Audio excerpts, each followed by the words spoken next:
Frankenstein by Mary Shelley. Narrated by Aaron Mahnke.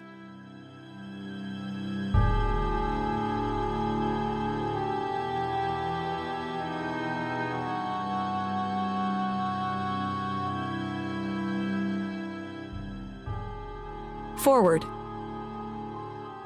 It all started with friends gathered around a fire telling ghost stories.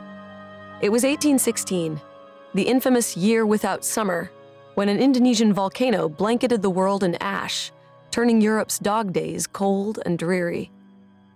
In a villa on the shores of Lake Geneva, Switzerland, famed poet Lord Byron gathered together a group of acquaintances to share an evening of unsettling tales.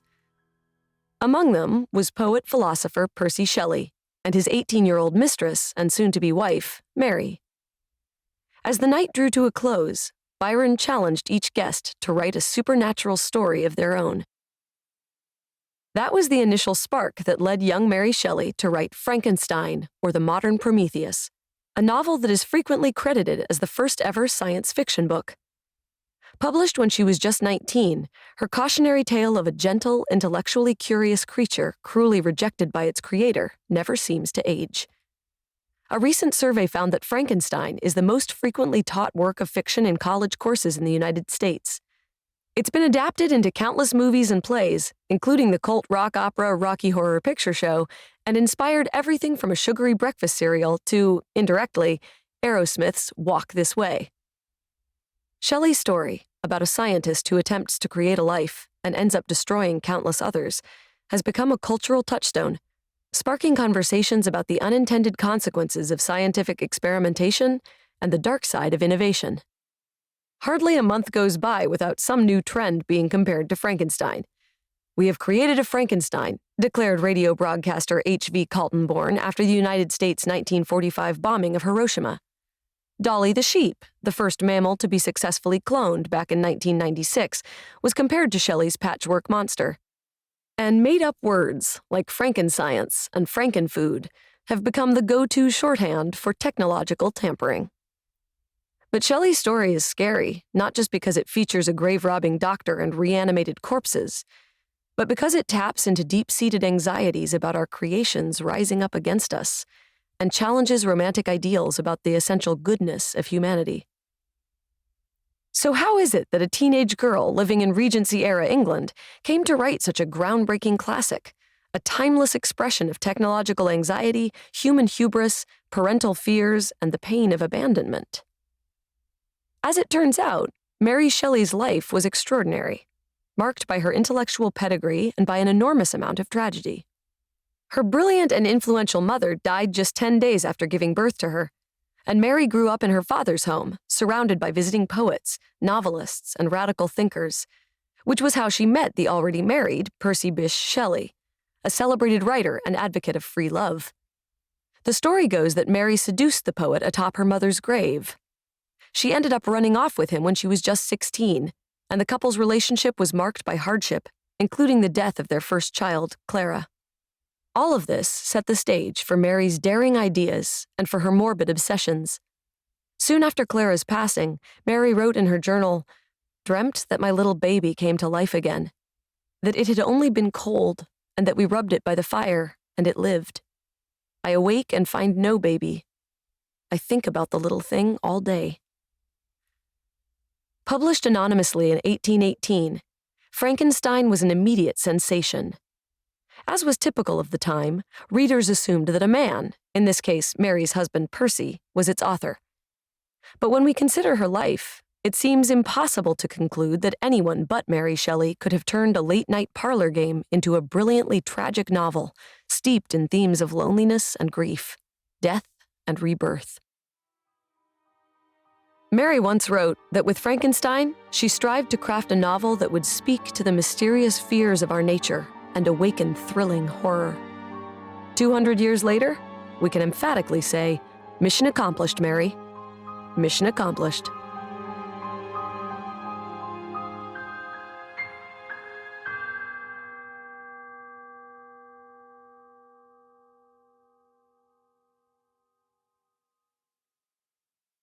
Letter 1. St. Petersburg, December 11th, To Mrs. Saville, England.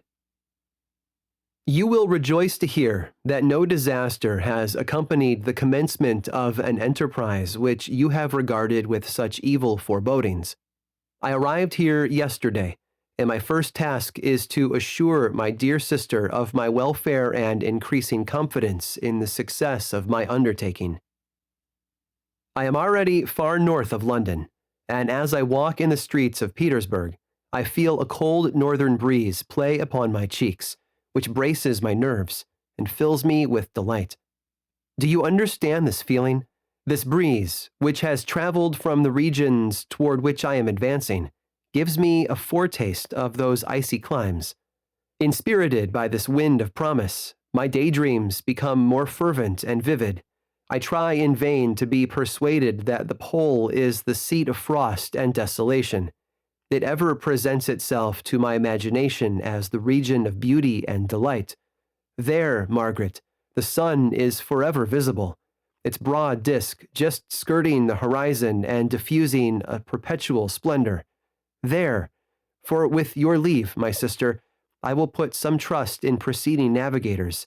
There, snow and frost are banished, and, sailing over a calm sea, we may be wafted to a land surpassing in wonders and in beauty every region hitherto discovered on the habitable globe. Its productions and features may be without example, as the phenomena of the heavenly bodies undoubtedly are in those undiscovered solitudes. What may not be expected in a country of eternal light?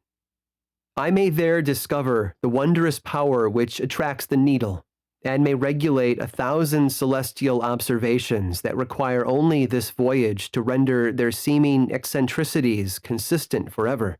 I shall satiate my ardent curiosity with the sight of a part of the world never before visited, and may tread a land never before imprinted by the foot of man.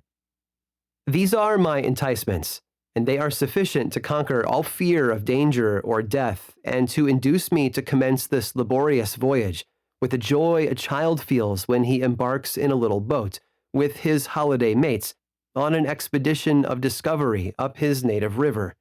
But supposing all these conjectures to be false, you cannot contest the inestimable benefit which I shall confer on all mankind, to the last generation, by discovering a passage near the pole to those countries, to reach which at present so many months are requisite, or by ascertaining the secret of the magnet, which, if at all possible, can only be effected by an undertaking such as mine. These reflections have dispelled the agitation with which I began my letter, and I feel my heart glow with an enthusiasm which elevates me to heaven, for nothing contributes so much to tranquilize the mind as a steady purpose, a point on which the soul may fix its intellectual eye.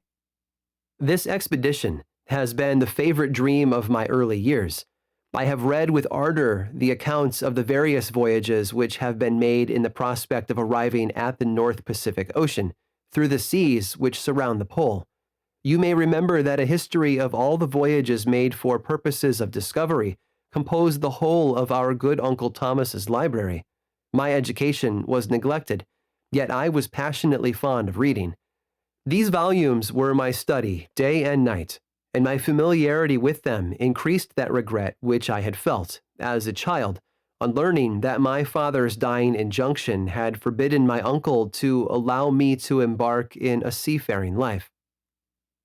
These visions faded when I perused, for the first time, those poets whose effusions entranced my soul and lifted it to heaven.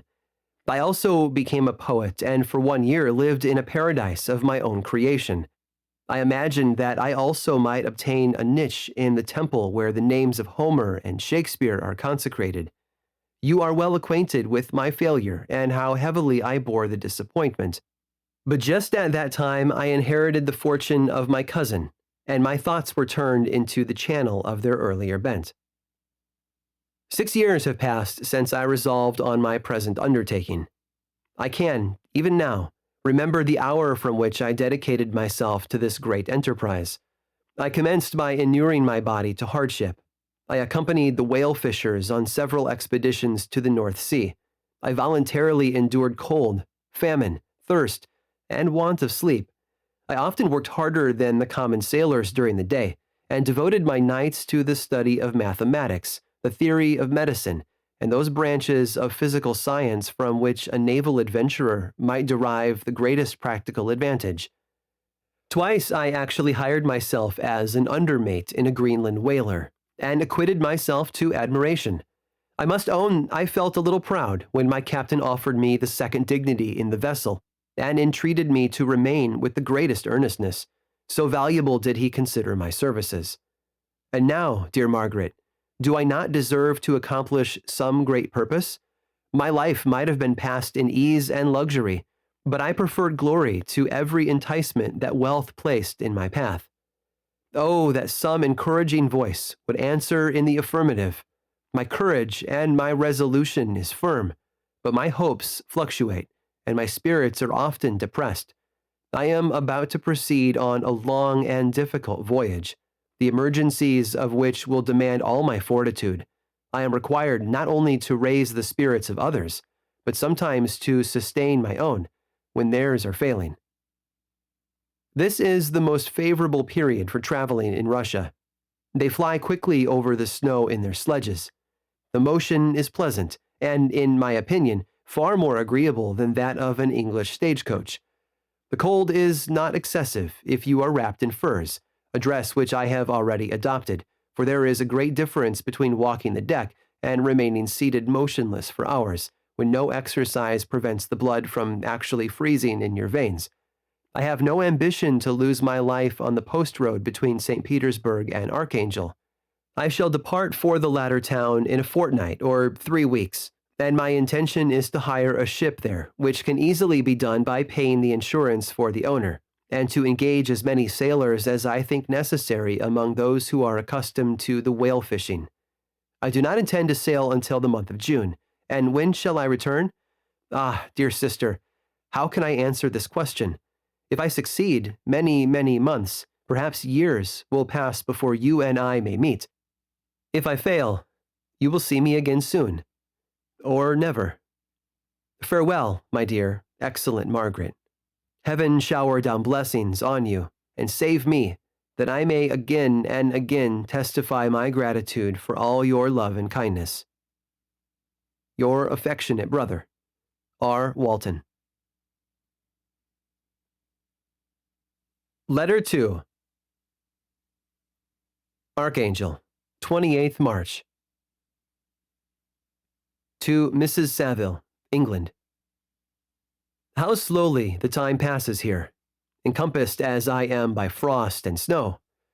Yet a second step is taken towards my enterprise. I have hired a vessel and am occupied in collecting my sailors. Those whom I have already engaged appear to be men on whom I can depend, and are certainly possessed of dauntless courage. But I have one want which I have never yet been able to satisfy, and the absence of the object of which I now feel as a most severe evil. I have no friend, Margaret. When I am glowing with the enthusiasm of success, there will be none to participate my joy. If I am assailed by disappointment, no one will endeavor to sustain me in dejection. I shall commit my thoughts to paper, it is true, but that is a poor medium for the communication of feeling. I desire the company of a man who could sympathize with me, whose eyes would reply to mine. You may deem me romantic, my dear sister, but I bitterly feel the want of a friend.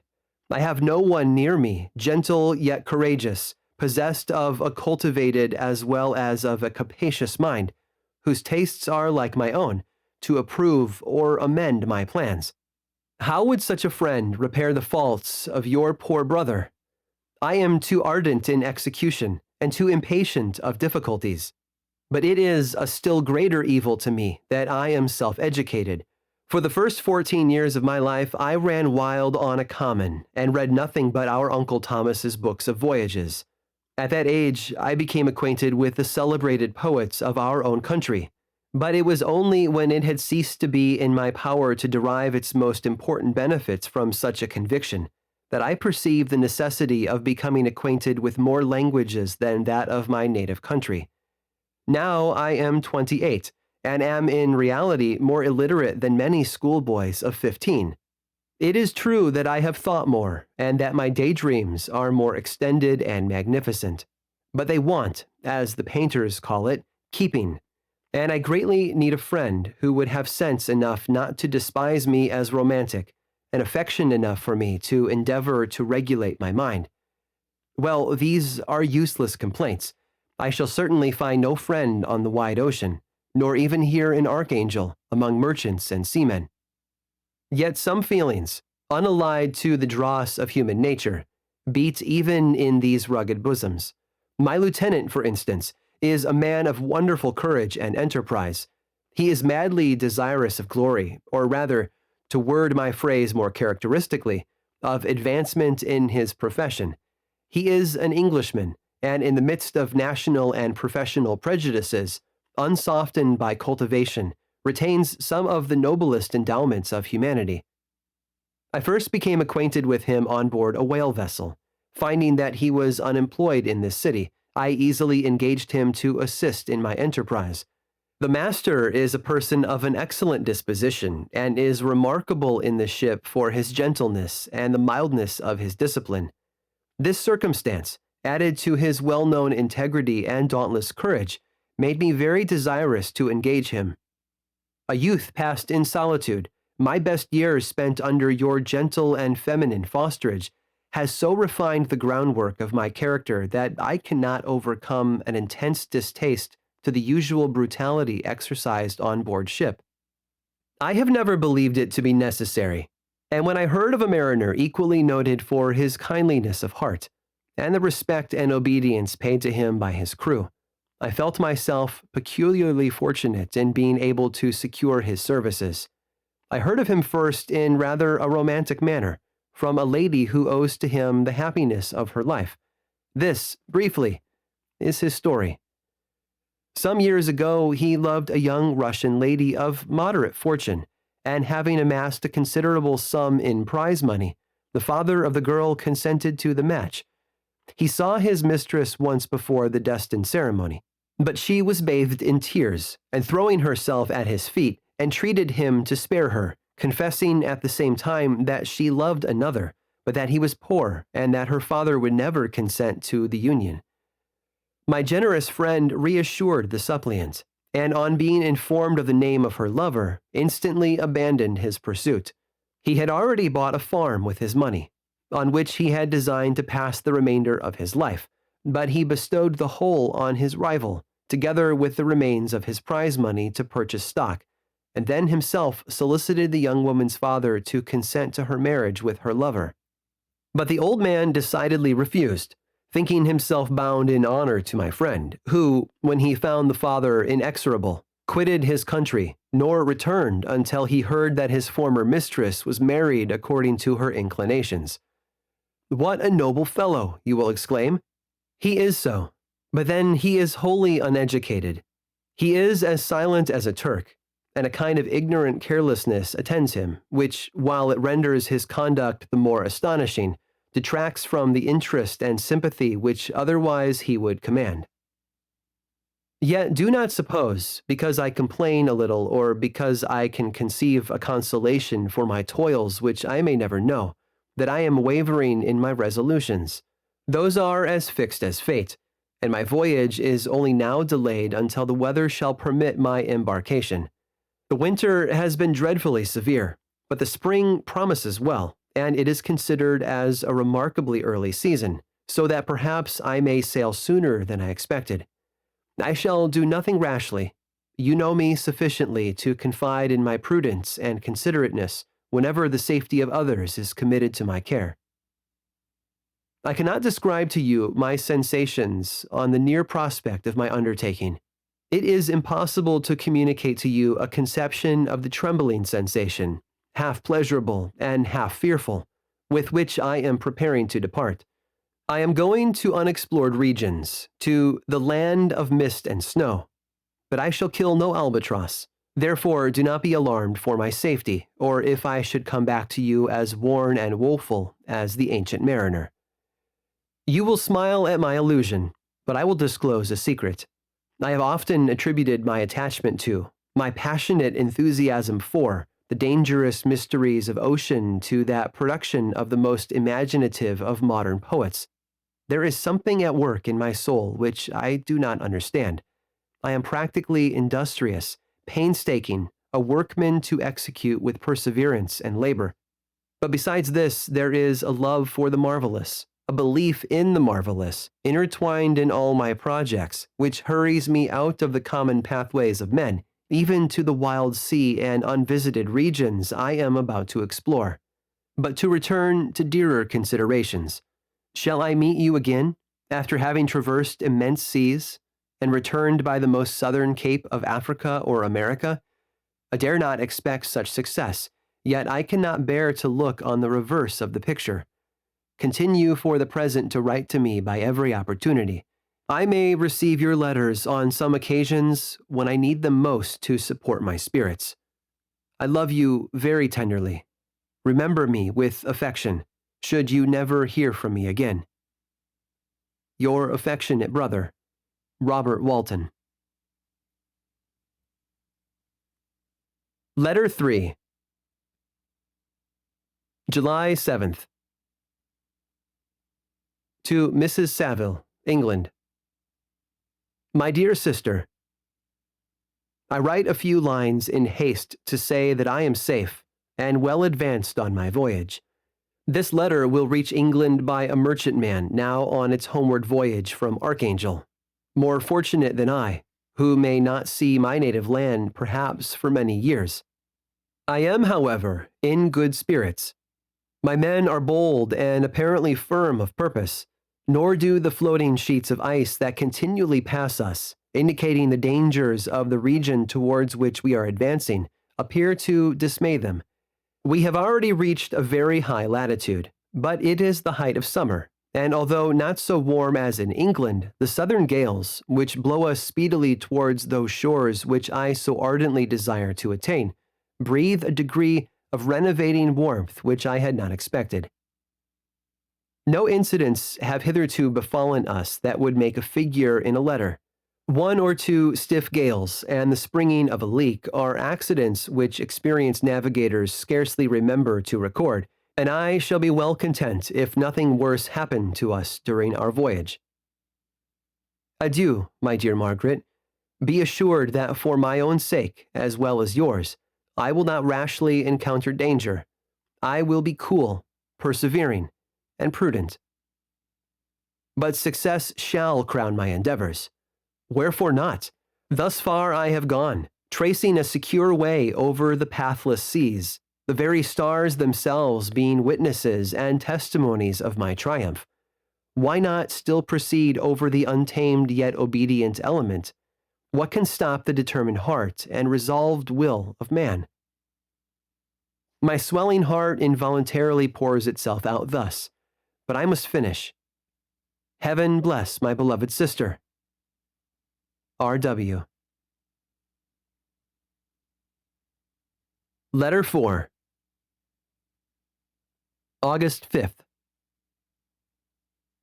To Mrs. Saville, England. So strange an accident has happened to us that I cannot forbear recording it, although it is very probable that you will see me before these papers can come into your possession. Last Monday, July 31st, we were nearly surrounded by ice, which closed in the ship on all sides, scarcely leaving her the sea room in which she floated. Our situation was somewhat dangerous, especially as we were compassed round by a very thick fog. We accordingly lay to, hoping that some change would take place in the atmosphere and weather. About 2 o'clock, the mist cleared away, and we beheld, stretched out in every direction, vast and irregular plains of ice, which seemed to have no end. Some of my comrades groaned, and my own mind began to grow watchful with anxious thoughts, when a strange sight suddenly attracted our attention and diverted our solicitude from our own situation. We perceived a low carriage, fixed on a sledge and drawn by dogs, pass on towards the north, at the distance of half a mile. A being which had the shape of a man, but apparently of gigantic stature, sat in the sledge and guided the dogs. We watched the rapid progress of the traveler with our telescopes until he was lost among the distant inequalities of the ice. This appearance excited our unqualified wonder. We were, as we believed, many hundred miles from any land, but this apparition seemed to denote that it was not, in reality, so distant as we had supposed. Shut in, however, by ice, it was impossible to follow his track, which we had observed with the greatest attention. About 2 hours after this occurrence, we heard the ground sea, and before night the ice broke and freed our ship. We, however, lay to until the morning, fearing to encounter in the dark those large, loose masses which float about after the breaking up of the ice. I profited of this time to rest for a few hours. In the morning, however, as soon as it was light, I went upon deck and found all the sailors busy on one side of the vessel, apparently talking to someone in the sea. It was, in fact, a sledge, like that we had seen before, which had drifted towards us in the night on a large fragment of ice. Only one dog remained alive, but there was a human being within it whom the sailors were persuading to enter the vessel. He was not, as the other travelers seemed to be, a savage inhabitant of some undiscovered island, but a European. When I appeared on deck, the master said, "Here is our captain, and he will not allow you to perish on the open sea." On perceiving me, the stranger addressed me in English, although with a foreign accent. "Before I come on board your vessel," said he, "will you have the kindness to inform me whither you are bound?" You may conceive my astonishment on hearing such a question addressed to me from a man on the brink of destruction, and to whom I should have supposed that my vessel would have been a resource which he would not have exchanged for the most precious wealth the earth can afford. I replied, however, that we were on a voyage of discovery towards the northern pole. Upon hearing this, he appeared satisfied and consented to come on board. Good God, Margaret! If you had seen the man who thus capitulated for his safety, your surprise would have been boundless. His limbs were nearly frozen, and his body dreadfully emaciated by fatigue and suffering. I never saw a man in so wretched a condition. We attempted to carry him into the cabin, but as soon as he had quitted the fresh air, he fainted. We accordingly brought him back to the deck and restored him to animation by rubbing him with brandy and forcing him to swallow a small quantity.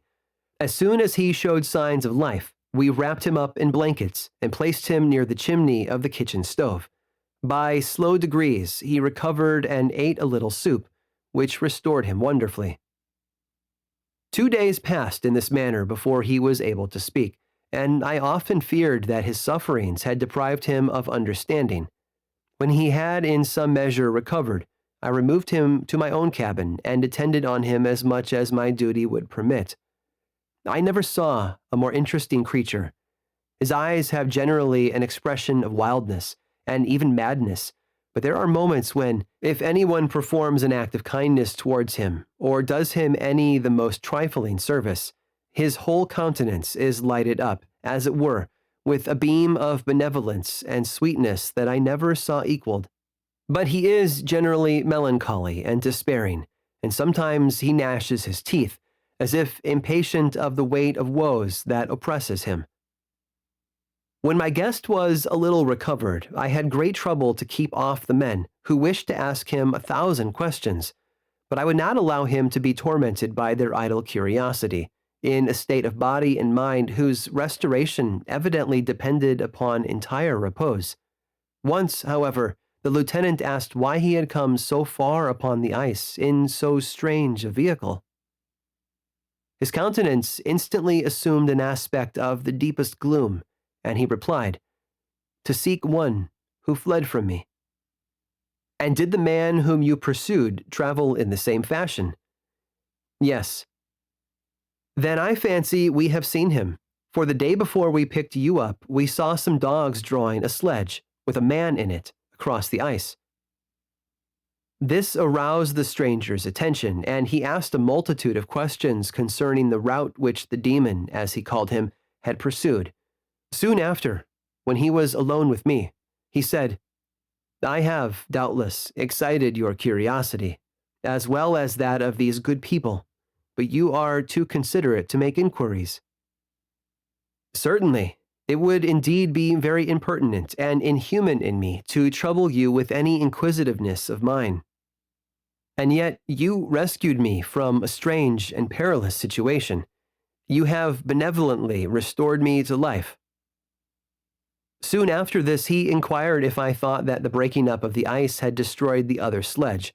I replied that I could not answer with any degree of certainty, for the ice had not broken until near midnight, and the traveler might have arrived at a place of safety before that time. But of this I could not judge. From this time, a new spirit of life animated the decaying frame of the stranger. He manifested the greatest eagerness to be upon deck, to watch for the sledge which had before appeared. But I have persuaded him to remain in the cabin, for he is far too weak to sustain the rawness of the atmosphere. I have promised that someone should watch for him and give him instant notice if any new object should appear in sight. Such is my journal of what relates to this strange occurrence up to the present day. The stranger has gradually improved in health, but is very silent and appears uneasy when anyone except myself enters his cabin. Yet his manners are so conciliating and gentle that the sailors are all interested in him, although they have had very little communication with him. For my own part, I begin to love him as a brother, and his constant and deep grief fills me with sympathy and compassion.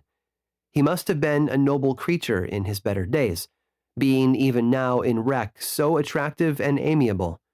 I said in one of my letters, my dear Margaret, that I should find no friend on the wide ocean. Yet I have found a man who, before his spirit had been broken by misery, I should have been happy to have possessed as the brother of my heart. I shall continue my journal concerning the stranger at intervals, should I have any fresh incidents to record. August 13th. My affection for my guest increases every day. He excites at once my admiration and my pity to an astonishing degree. How can I see so noble a creature destroyed by misery without feeling the most poignant grief? He is so gentle, yet so wise. His mind is so cultivated, and when he speaks, although his words are culled with the choicest art, yet they flow with rapidity and unparalleled eloquence. He is now much recovered from his illness and is continually on the deck, apparently watching for the sledge that preceded his own. Yet, although unhappy, he is not so utterly occupied by his own misery, but that he interests himself deeply in the projects of others. He has frequently conversed with me on mine, which I have communicated to him without disguise. He entered attentively into all my arguments in favor of my eventual success, and into every minute detail of the measures I had taken to secure it. I was easily led by the sympathy which he evinced to use the language of my heart, to give utterance to the burning ardor of my soul, and to say, with all the fervor that warmed me, how gladly I would sacrifice my fortune, my existence, my every hope, to the furtherance of my enterprise. One man's life or death were but a small price to pay for the acquirement of the knowledge which I sought, for the dominion I should acquire and transmit over the elemental foes of our race. As I spoke, a dark gloom spread over my listener's countenance. At first I perceived that he tried to suppress his emotion. He placed his hands before his eyes, and my voice quivered and failed me as I beheld tears trickle fast from between his fingers. A groan burst from his heaving breast. I paused. At length he spoke in broken accents. "Unhappy man, do you share my madness? Have you drunk also of the intoxicating draught? Hear me. Let me reveal my tale, and you will dash the cup from your lips." Such words, you may imagine, strongly excited my curiosity. But the paroxysm of grief that had seized the stranger overcame his weakened powers, and many hours of repose and tranquil conversation were necessary to restore his composure. Having conquered the violence of his feelings, he appeared to despise himself for being the slave of passion, and quelling the dark tyranny of despair, he led me again to converse concerning myself personally. He asked me the history of my earlier years. The tale was quickly told, but it awakened various trains of reflection. I spoke of my desire of finding a friend, of my thirst for a more intimate sympathy with a fellow mind than had ever fallen to my lot, and expressed my conviction that a man could boast of little happiness who did not enjoy this blessing. "I agree with you," replied the stranger. "We are unfashioned creatures, but half made up. If one wiser, better, dearer than ourselves, such a friend ought to be. Do not lend his aid to perfectionate our weak and faulty natures. I once had a friend, the most noble of human creatures, and am entitled, therefore, to judge respecting friendship. You have hope, and the world before you, and have no cause for despair. But I have lost everything, and cannot begin life anew." As he said this, his countenance became expressive of a calm, settled grief that touched me to the heart, but he was silent and presently retired to his cabin. Even broken in spirit as he is, no one can feel more deeply than he does the beauties of nature. The starry sky, the sea, and every sight afforded by these wonderful regions seem still to have the power of elevating his soul from earth. Such a man has a double existence. He may suffer misery and be overwhelmed by disappointments. Yet when he has retired into himself, he will be like a celestial spirit that has a halo around him, within whose circle no grief or folly ventures.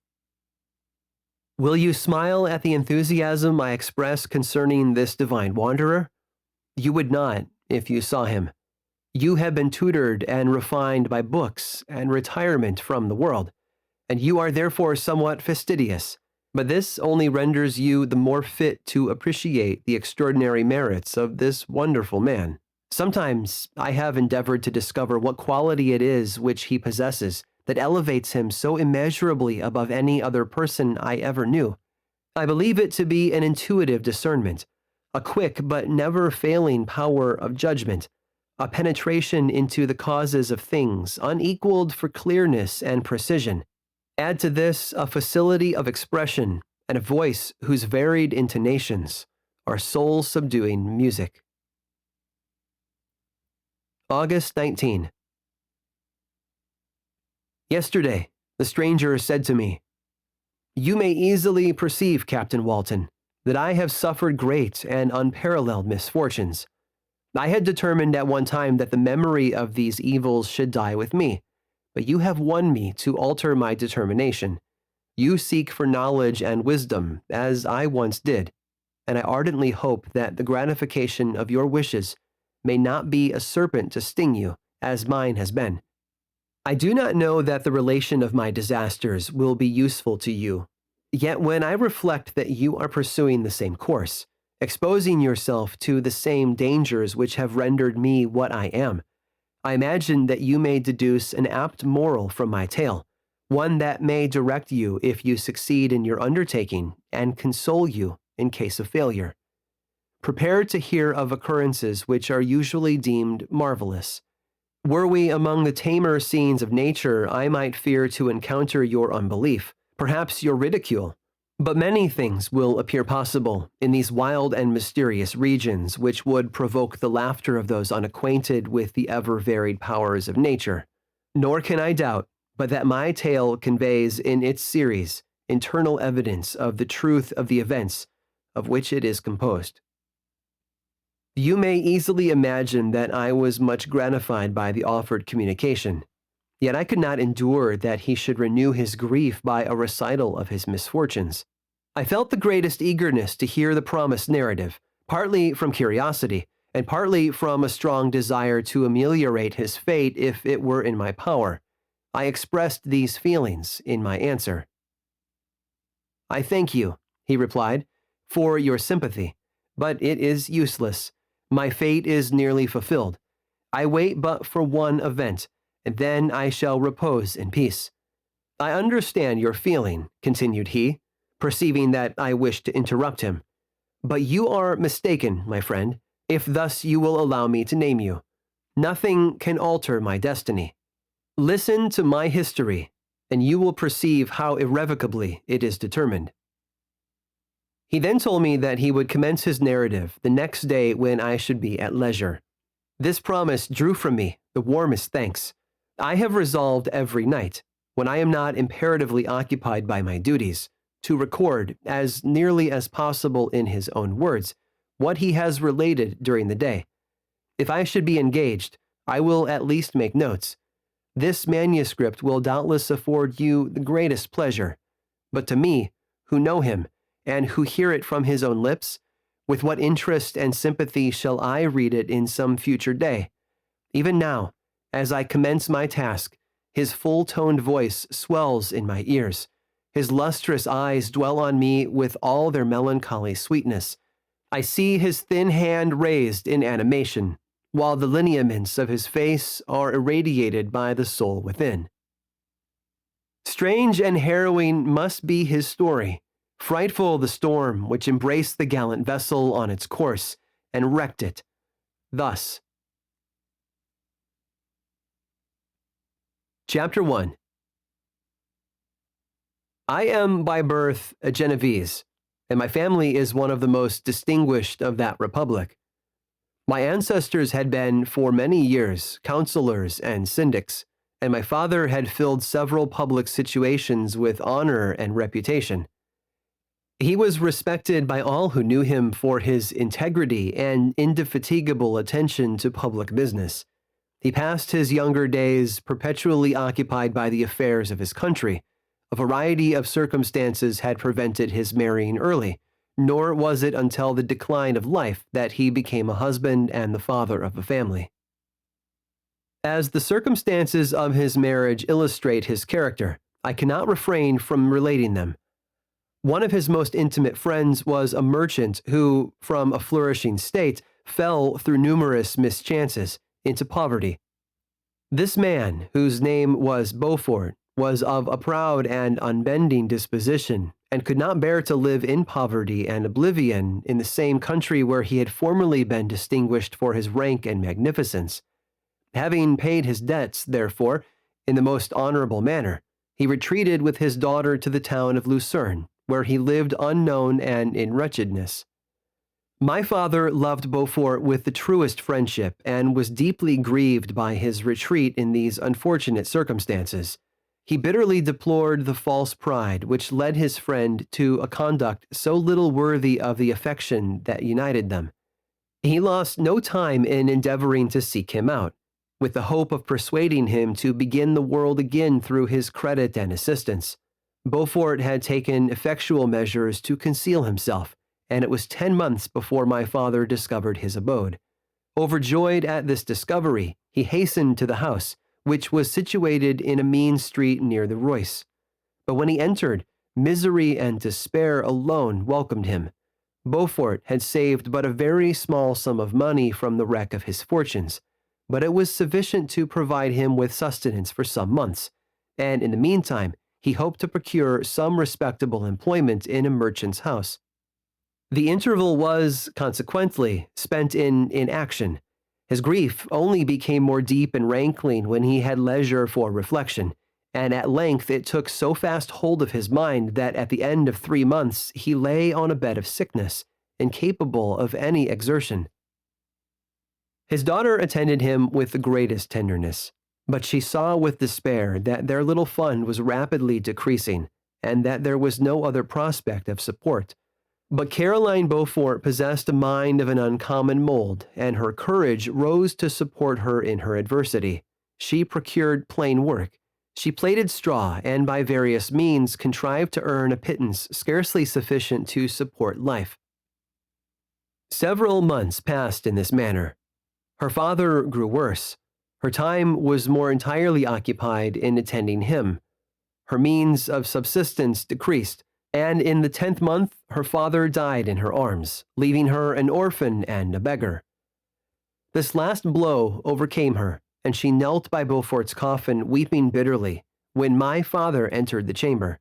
He came like a protecting spirit to the poor girl, who committed herself to his care, and after the interment of his friend he conducted her to Geneva and placed her under the protection of a relation. 2 years after this event, Caroline became his wife. There was a considerable difference between the ages of my parents, but this circumstance seemed to unite them only closer in bonds of devoted affection. There was a sense of justice in my father's upright mind which rendered it necessary that he should approve highly to love strongly. Perhaps during former years he had suffered from the late discovered unworthiness of one beloved, and so was disposed to set a greater value on tried worth. There was a show of gratitude and worship in his attachment to my mother, differing wholly from the doting fondness of age, for it was inspired by reverence for her virtues and a desire to be the means of, in some degree, recompensing her for the sorrows she had endured, but which gave inexpressible grace to his behavior to her. Everything was made to yield to her wishes and her convenience. He strove to shelter her, as a fair exotic is sheltered by the gardener, from every rougher wind, and to surround her with all that could tend to excite pleasurable emotion in her soft and benevolent mind. Her health, and even the tranquillity of her hitherto constant spirit, had been shaken by what she had gone through. During the 2 years that had elapsed previous to their marriage, my father had gradually relinquished all his public functions, and immediately after their union they sought the pleasant climate of Italy, and the change of scene and interest attendant on a tour through that land of wonders as a restorative for her weakened frame. From Italy they visited Germany and France. I, their eldest child, was born at Naples, and as an infant accompanied them in their rambles. I remained for several years their only child. Much as they were attached to each other, they seemed to draw inexhaustible stores of affection from a very mine of love to bestow them upon me. My mother's tender caresses and my father's smile of benevolent pleasure while regarding me are my first recollections. I was their plaything and their idol, and something better, their child, the innocent and helpless creature bestowed on them by heaven, whom to bring up to good, and whose future lot it was in their hands to direct to happiness or misery, according as they fulfilled their duties towards me. With this deep consciousness of what they owed towards the being to which they had given life, added to the active spirit of tenderness that animated both, it may be imagined that while during every hour of my infant life I received a lesson of patience, of charity, and of self-control, I was so guided by a silken cord that all seemed but one train of enjoyment to me. For a long time I was their only care. My mother had much desired to have a daughter, but I continued their single offspring. When I was about 5 years old, while making an excursion beyond the frontiers of Italy, they passed a week on the shores of the Lake of Como. Their benevolent disposition often made them enter the cottages of the poor. This, to my mother, was more than a duty. It was a necessity, a passion, remembering what she had suffered and how she had been relieved, for her to act in her turn the guardian angel to the afflicted. During one of their walks, a poor cot in the foldings of a veil attracted their notice as being singularly disconsolate, while the number of half-clothed children gathered about it spoke of penury in its worst shape. One day, when my father had gone by himself to Milan, my mother, accompanied by me, visited this abode. She found a peasant and his wife, hard-working, bent down by care and labor, distributing a scanty meal to 5 hungry babes. Among these there was one which attracted my mother far above all the rest. She appeared of a different stock. The 4 others were dark-eyed, hardy little vagrants. This child was thin and very fair. Her hair was the brightest living gold, and despite the poverty of her clothing, seemed to set a crown of distinction on her head. Her brow was clear and ample, her blue eyes cloudless, and her lips and the molding of her face so expressive of sensibility and sweetness that none could behold her without looking on her as of a distinct species, a being heaven-sent, and bearing a celestial stamp in all her features. The peasant woman, perceiving that my mother fixed eyes of wonder and admiration on this lovely girl, eagerly communicated her history. She was not her child, but the daughter of a Milanese nobleman. Her mother was a German and had died on giving her birth. The infant had been placed with these good people to nurse. They were better off then. They had not been long married, and their eldest child was but just born. The father of their charge was one of those Italians nursed in the memory of the antique glory of Italy, one among the schiavi agnor frementi, who exerted himself to obtain the liberty of his country. He became the victim of its weakness. Whether he had died or still lingered in the dungeons of Austria was not known. His property was confiscated. His child became an orphan and a beggar. She continued with her foster parents and bloomed in their rude abode, fairer than a garden rose among dark-leaved brambles.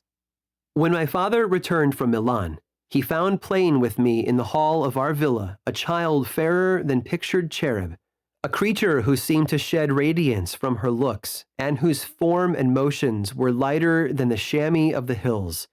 The apparition was soon explained. With his permission, my mother prevailed on her rustic guardians to yield their charge to her. They were fond of the sweet orphan. Her presence had seemed a blessing to them, but it would be unfair to her to keep her in poverty and want when Providence afforded her such powerful protection.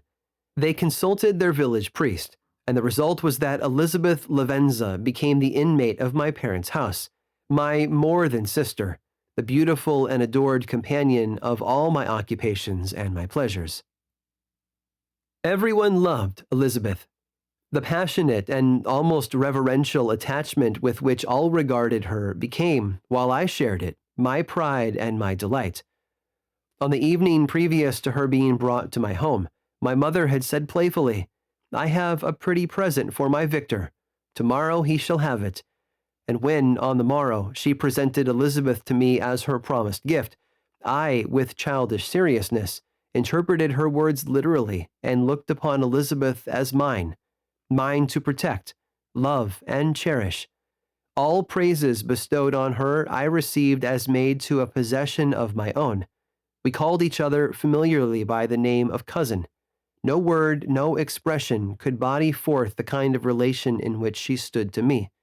My more than sister, since till death she was to be mine only.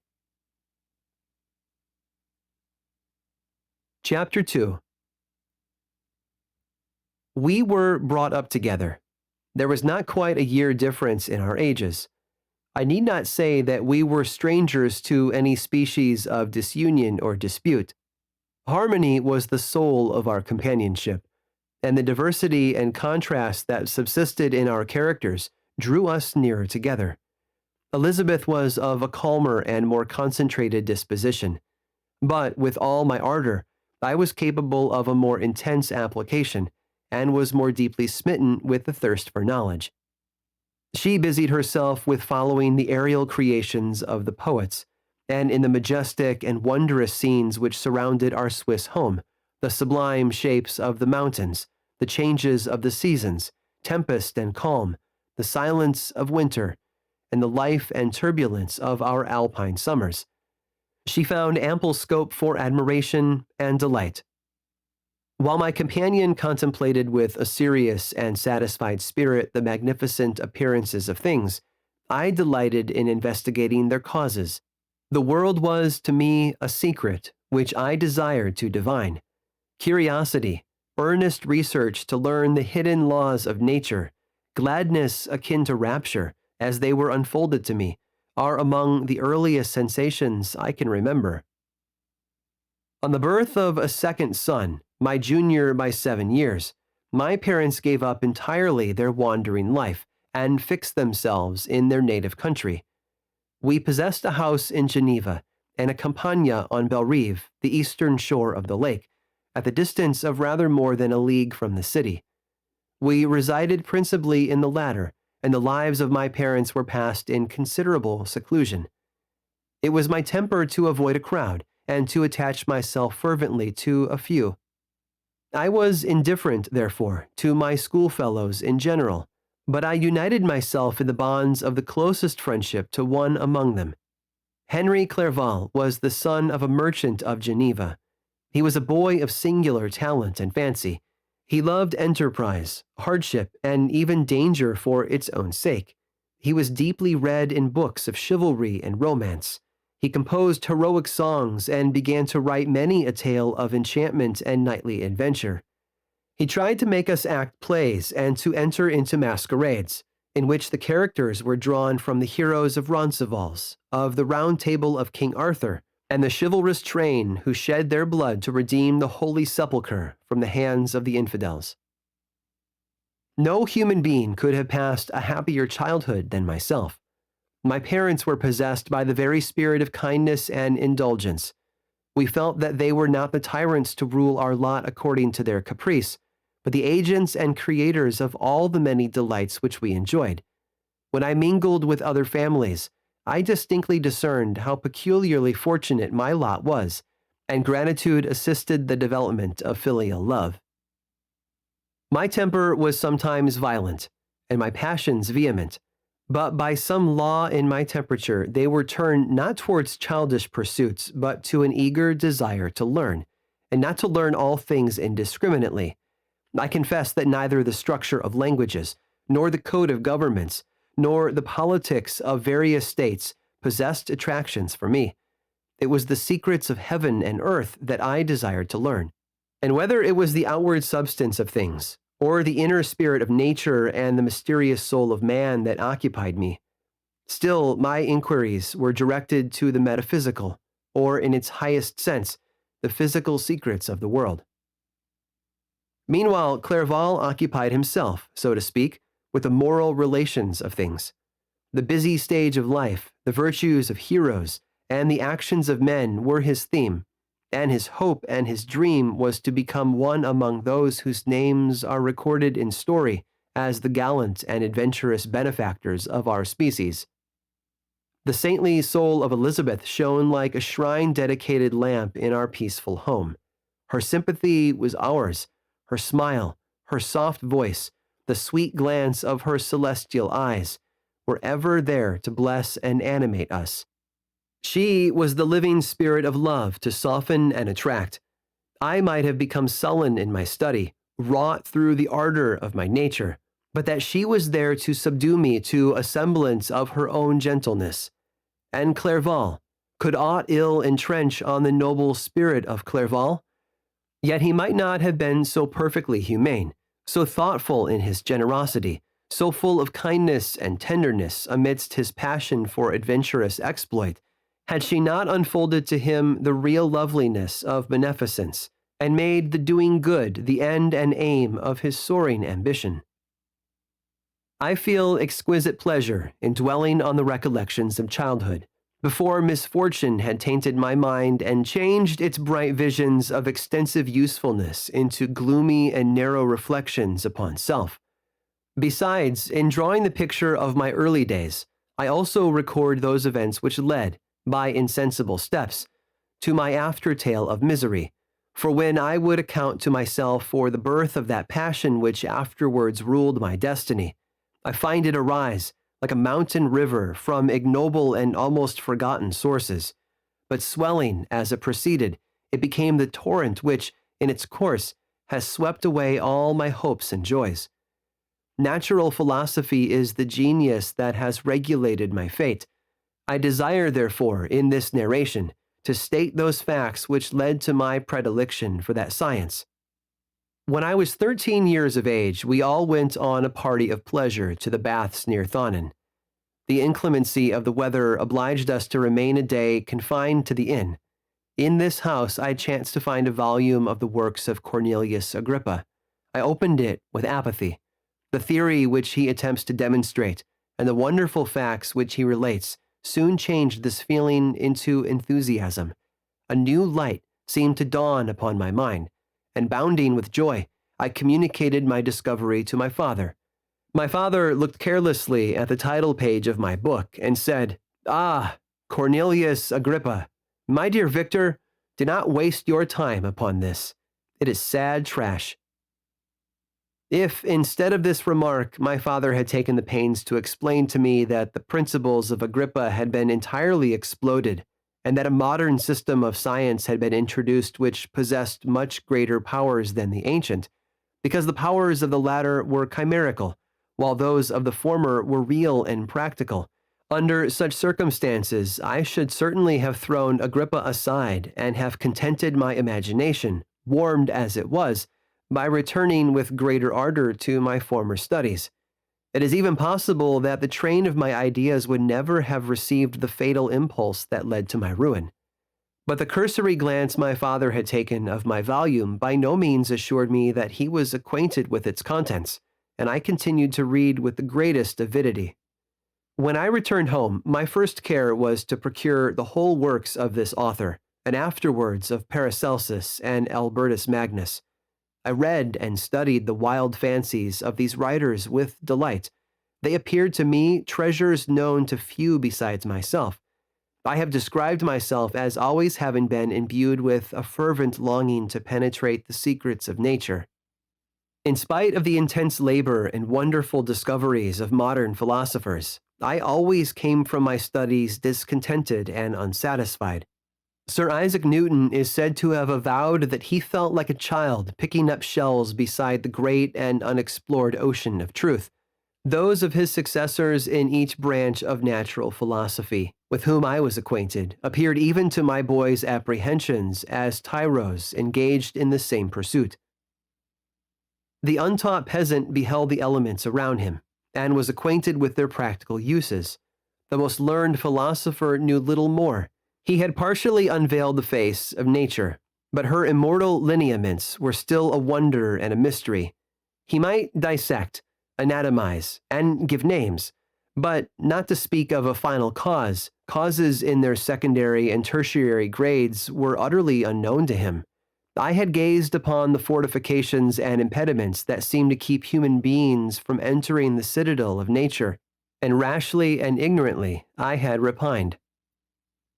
But here were books, and here were men who had penetrated deeper and knew more. I took their word for all that they averred, and I became their disciple. It may appear strange that such should arise in the 18th century, but while I followed the routine of education in the schools of Geneva, I was, to a great degree, self-taught with regard to my favorite studies. My father was not scientific, and I was left to struggle with a child's blindness, added to a student's thirst for knowledge. Under the guidance of my new preceptors, I entered with the greatest diligence into the search of the philosopher's stone and the elixir of life, but the latter soon obtained my undivided attention. Wealth was an inferior object, but what glory would attend the discovery if I could banish disease from the human frame and render man invulnerable to any but a violent death? Nor were these my only visions. The raising of ghosts or devils was a promise liberally accorded by my favorite authors, the fulfillment of which I most eagerly sought, and if my incantations were always unsuccessful, I attributed the failure rather to my own inexperience and mistake than to a want of skill or fidelity in my instructors. And thus for a time I was occupied by exploded systems, mingling, like an adept, 1,000 contradictory theories, and floundering desperately in a very slough of multifarious knowledge, guided by an ardent imagination and childish reasoning, till an accident again changed the current of my ideas. When I was about 15 years old, we had retired to our house near Bellerive, when we witnessed a most violent and terrible thunderstorm. It advanced from behind the mountains of Jura, and the thunder burst at once with frightful loudness from various quarters of the heavens. I remained, while the storm lasted, watching its progress with curiosity and delight. As I stood at the door, on a sudden I beheld a stream of fire issue from an old and beautiful oak which stood about 20 yards from our house, and so soon as the dazzling light vanished, the oak had disappeared, and nothing remained but a blasted stump. When we visited it the next morning, we found the tree shattered in a singular manner. It was not splintered by the shock, but entirely reduced to thin ribbons of wood. I never beheld anything so utterly destroyed. Before this, I was not unacquainted with the more obvious laws of electricity. On this occasion, a man of great research in natural philosophy was with us, and excited by this catastrophe, He entered on the explanation of a theory which he had formed on the subject of electricity and galvanism, which was at once new and astonishing to me. All that he said threw greatly into the shade Cornelius Agrippa, Albertus Magnus, and Paracelsus, the lords of my imagination. But by some fatality, the overthrow of these men disinclined me to pursue my accustomed studies.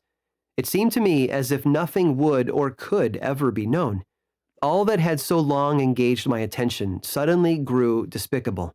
By one of those caprices of the mind, which we are perhaps most subject to in early youth, I at once gave up my former occupations, set down natural history and all its progeny as a deformed and abortive creation, and entertained the greatest disdain for a would-be science which could never even step within the threshold of real knowledge. In this mood of mind, I betook myself to the mathematics and the branches of study appertaining to that science as being built upon secure foundations, and so worthy of my consideration. Thus strangely are our souls constructed, and by such slight ligaments are we bound to prosperity or ruin.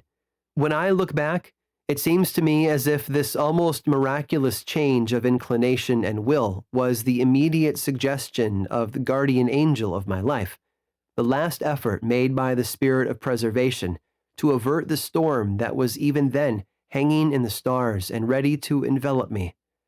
Her victory was announced by an unusual tranquility and gladness of soul, which followed the relinquishing of my ancient and latterly tormenting studies. It was thus that I was to be taught to associate evil with their prosecution, happiness with their disregard. It was a strong effort of the spirit of good, but it was ineffectual. Destiny was too potent, and her immutable laws had decreed my utter and terrible destruction. Chapter 3. When I had attained the age of 17, my parents resolved that I should become a student at the University of Ingolstadt. I had hitherto attended the schools of Geneva, but my father thought it necessary for the completion of my education that I should be made acquainted with other customs than those of my native country. My departure was therefore fixed at an early date, but before the day resolved upon could arrive, the first misfortune of my life occurred, an omen, as it were, of my future misery. Elizabeth had caught the scarlet fever. Her illness was severe, and she was in the greatest danger. During her illness, many arguments had been urged to persuade my mother to refrain from attending upon her. She had at first yielded to our entreaties, but when she heard that the life of her favorite was menaced, she could no longer control her anxiety. She attended her sickbed. Her watchful attentions triumphed over the malignity of the distemper. Elizabeth was saved, but the consequences of this imprudence were fatal to her preserver. On the third day, my mother sickened. Her fever was accompanied by the most alarming symptoms, and the looks of her medical attendants prognosticated the worst event. On her deathbed, the fortitude and benignity of this best of women did not desert her. She joined the hands of Elizabeth and myself. "My children," she said, "my firmest hopes of future happiness were placed on the prospect of your union. This expectation will now be the consolation of your father. Elizabeth, my love, you must supply my place to my younger children. Alas, I regret that I am taken from you, and happy and beloved as I have been, is it not hard to quit you all? But these are not thoughts befitting me. I will endeavor to resign myself cheerfully to death, and will indulge a hope of meeting you in another world." She died calmly, and her countenance expressed affection even in death. I need not describe the feelings of those whose dearest ties are rent by that most irreparable evil, the void that presents itself to the soul, and the despair that is exhibited on the countenance. It is so long before the mind can persuade itself that she whom we saw every day, and whose very existence appeared a part of our own, can have departed forever, that the brightness of a beloved eye can have been extinguished, and the sound of a voice so familiar and dear to the ear can be hushed, never more to be heard. These are the reflections of the first days, But when the lapse of time proves the reality of the evil, then the actual bitterness of grief commences. Yet from whom has not that rude hand rent away some dear connection? And why should I describe a sorrow which all have felt, and must feel?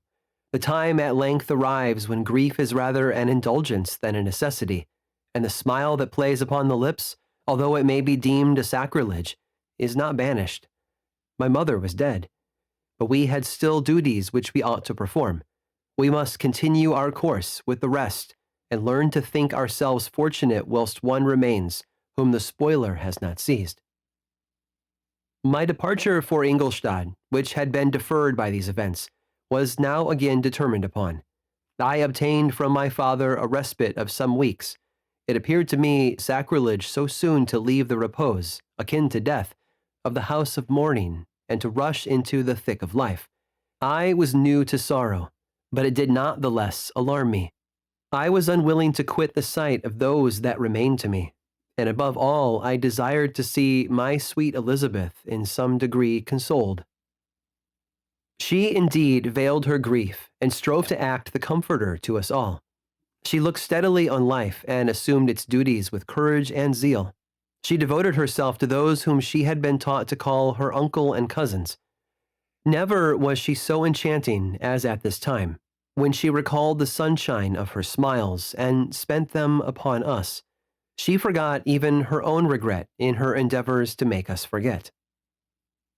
The day of my departure at length arrived. Clerval spent the last evening with us. He had endeavored to persuade his father to permit him to accompany me, and to become my fellow student, but in vain. His father was a narrow-minded trader, and saw idleness and ruin in the aspirations and ambition of his son. Henry deeply felt the misfortune of being debarred from a liberal education. He said little, but when he spoke, I read in his kindling eye and in his animated glance a restrained but firm resolve not to be chained to the miserable details of commerce. We sat late. We could not tear ourselves away from each other, nor persuade ourselves to say the word farewell. It was said, and we retired under the pretense of seeking repose, each fancying that the other was deceived. But when at morning's dawn I descended to the carriage which was to convey me away, they were all there. My father again to bless me, Clerval to press my hand once more, my Elizabeth to renew her entreaties that I would write often, and to bestow the last feminine attentions on her playmate and friend. I threw myself into the chaise that was to convey me away, and indulged in the most melancholy reflections. I, who had ever been surrounded by amiable companions, continually engaged in endeavoring to bestow mutual pleasure, I was now alone. In the university whither I was going, I must form my own friends and be my own protector. My life had hitherto been remarkably secluded and domestic, and this had given me invincible repugnance to new countenances. I loved my brothers, Elizabeth and Clerval. These were old familiar faces, but I believed myself totally unfitted for the company of strangers. Such were my reflections as I commenced my journey. But as I proceeded, my spirits and hopes rose. I ardently desired the acquisition of knowledge. I had often, when at home, thought it hard to remain during my youth cooped up in one place, and had longed to enter the world and take my station among other human beings. Now my desires were complied with, and it would, indeed, have been folly to repent. I had sufficient leisure for these and many other reflections during my journey to Ingolstadt, which was long and fatiguing. At length the high white steeple of the town met my eyes. I alighted and was conducted to my solitary apartment to spend the evening as I pleased. The next morning, I delivered my letters of introduction and paid a visit to some of the principal professors. Chance, or rather the evil influence, the angel of destruction, which asserted omnipotent sway over me from the moment I turned my reluctant steps from my father's door, led me first to Monsieur Krempe, professor of natural philosophy. He was an uncouth man, but deeply imbued in the secrets of his science. He asked me several questions concerning my progress in the different branches of science appertaining to natural philosophy. I replied carelessly, and partly in contempt, mentioned the names of my alchemists as the principal authors I had studied. The professor stared. "Have you," he said, "really spent your time in studying such nonsense?" I replied in the affirmative. "Every minute," continued Monsieur Krempe with warmth, "every instant that you have wasted on these books is utterly and entirely lost. You have burdened your memory with exploded systems and useless names. Good God! In what desert land have you lived where no one was kind enough to inform you that these fancies which you have so greedily imbibed are 1,000 years old and as musty as they are ancient? I little expected, in this enlightened and scientific age, to find a disciple of Albertus Magnus and Paracelsus. My dear sir, you must begin your studies entirely anew." So saying, he stepped aside and wrote down a list of several books, treating of natural philosophy, which he desired me to procure, and dismissed me after mentioning that in the beginning of the following week, he intended to commence a course of lectures upon natural philosophy in its general relations, and that Monsieur Waldman, a fellow professor, would lecture upon chemistry the alternate days that he omitted. I returned home not disappointed, for I have said that I had long considered those authors useless whom the professor reprobated, but I returned not at all the more inclined to recur to these studies in any shape. Monsieur Krempe was a little squat man with a gruff voice and a repulsive countenance. The teacher, therefore, did not prepossess me in favor of his pursuits. In rather a too philosophical and connected a strain, perhaps, I have given an account of the conclusions I had come to concerning them in my early years. As a child, I had not been content with the results promised by the modern professors of natural science. With a confusion of ideas only to be accounted for by my extreme youth and my want of a guide on such matters, I had retrod the steps of knowledge along the paths of time, and exchanged the discoveries of recent inquirers for the dreams of forgotten alchemists. Besides, I had a contempt for the uses of modern natural philosophy. It was very different when the masters of the science sought immortality and power. Such views, although futile, were grand, but now the scene was changed. The ambition of the inquirer seemed to limit itself to the annihilation of those visions on which my interest in science was chiefly founded. I was required to exchange chimeras of boundless grandeur for realities of little worth. Such were my reflections during the first 2 or 3 days of my residence at Ingolstadt, which were chiefly spent in becoming acquainted with the localities and the principal residents in my new abode. But as the ensuing week commenced, I thought of the information which Monsieur Krempe had given me concerning the lectures, and although I could not consent to go and hear that little conceited fellow deliver sentences out of a pulpit, I recollected what he had said of Monsieur Waldman, whom I had never seen, as he had hitherto been out of town. Partly from curiosity and partly from idleness, I went into the lecturing room, which Monsieur Waldman entered shortly after. This professor was very unlike his colleague. He appeared about 50 years of age, but with an aspect expressive of the greatest benevolence. A few gray hairs covered his temples, but those at the back of his head were nearly black. His person was short but remarkably erect, and his voice the sweetest I had ever heard. He began his lecture by a recapitulation of the history of chemistry and the various improvements made by different men of learning, pronouncing with fervor the names of the most distinguished discoverers. He then took a cursory view of the present state of the science and explained many of its elementary terms. After having made a few preparatory experiments, he concluded with a panegyric upon modern chemistry, the terms of which I shall never forget. "The ancient teachers of this science," said he, "promised impossibilities and performed nothing. The modern masters promise very little. They know that metals cannot be transmuted and that the elixir of life is a chimera, but these philosophers, whose hands seem only made to dabble in dirt and their eyes to pore over the microscope or crucible, have indeed performed miracles. They penetrate into the recesses of nature and show how she works in her hiding places. They ascend into the heavens. They have discovered how the blood circulates and the nature of the air we breathe. They have acquired new and almost unlimited powers. They can command the thunders of heaven, mimic the earthquake, and even mock the invisible world with its own shadows. Such were the professor's words.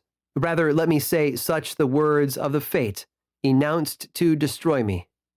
As he went on, I felt as if my soul were grappling with a palpable enemy. One by one, the various keys were touched, which formed the mechanism of my being. Chord after chord was sounded, and soon my mind was filled with one thought, one conception, one purpose. "So much has been done," exclaimed the soul of Frankenstein. "More, far more, will I achieve. Treading in the steps already marked, I will pioneer a new way, explore unknown powers, and unfold to the world the deepest mysteries of creation." I closed not my eyes that night. My internal being was in a state of insurrection and turmoil. I felt that order would thence arise, but I had no power to produce it. By degrees, after the morning's dawn, sleep came. I awoke, and my yesternight's thoughts were as a dream. There only remained a resolution to return to my ancient studies and to devote myself to a science for which I believed myself to possess a natural talent. On the same day, I paid Monsieur Waldman a visit. His manners in private were even more mild and attractive than in public, for there was a certain dignity in his mien during his lecture which in his own house was replaced by the greatest affability and kindness. I gave him pretty nearly the same account of my former pursuits as I had given to his fellow professor. He heard with attention the little narration concerning my studies and smiled at the names of Cornelius Agrippa and Paracelsus, but without the contempt that Monsieur Krempe had exhibited. He said that these were men to whose indefatigable zeal modern philosophers were indebted for most of the foundations of their knowledge. They had left to us, as an easier task, to give new names and arrange in connected classifications the facts which they in a great degree had been the instruments of bringing to light. The labors of men of genius, however erroneously directed, scarcely ever fail in ultimately turning to the solid advantage of mankind. I listened to his statement, which was delivered without any presumption or affectation, and then added that his lecture had removed my prejudices against modern chemists.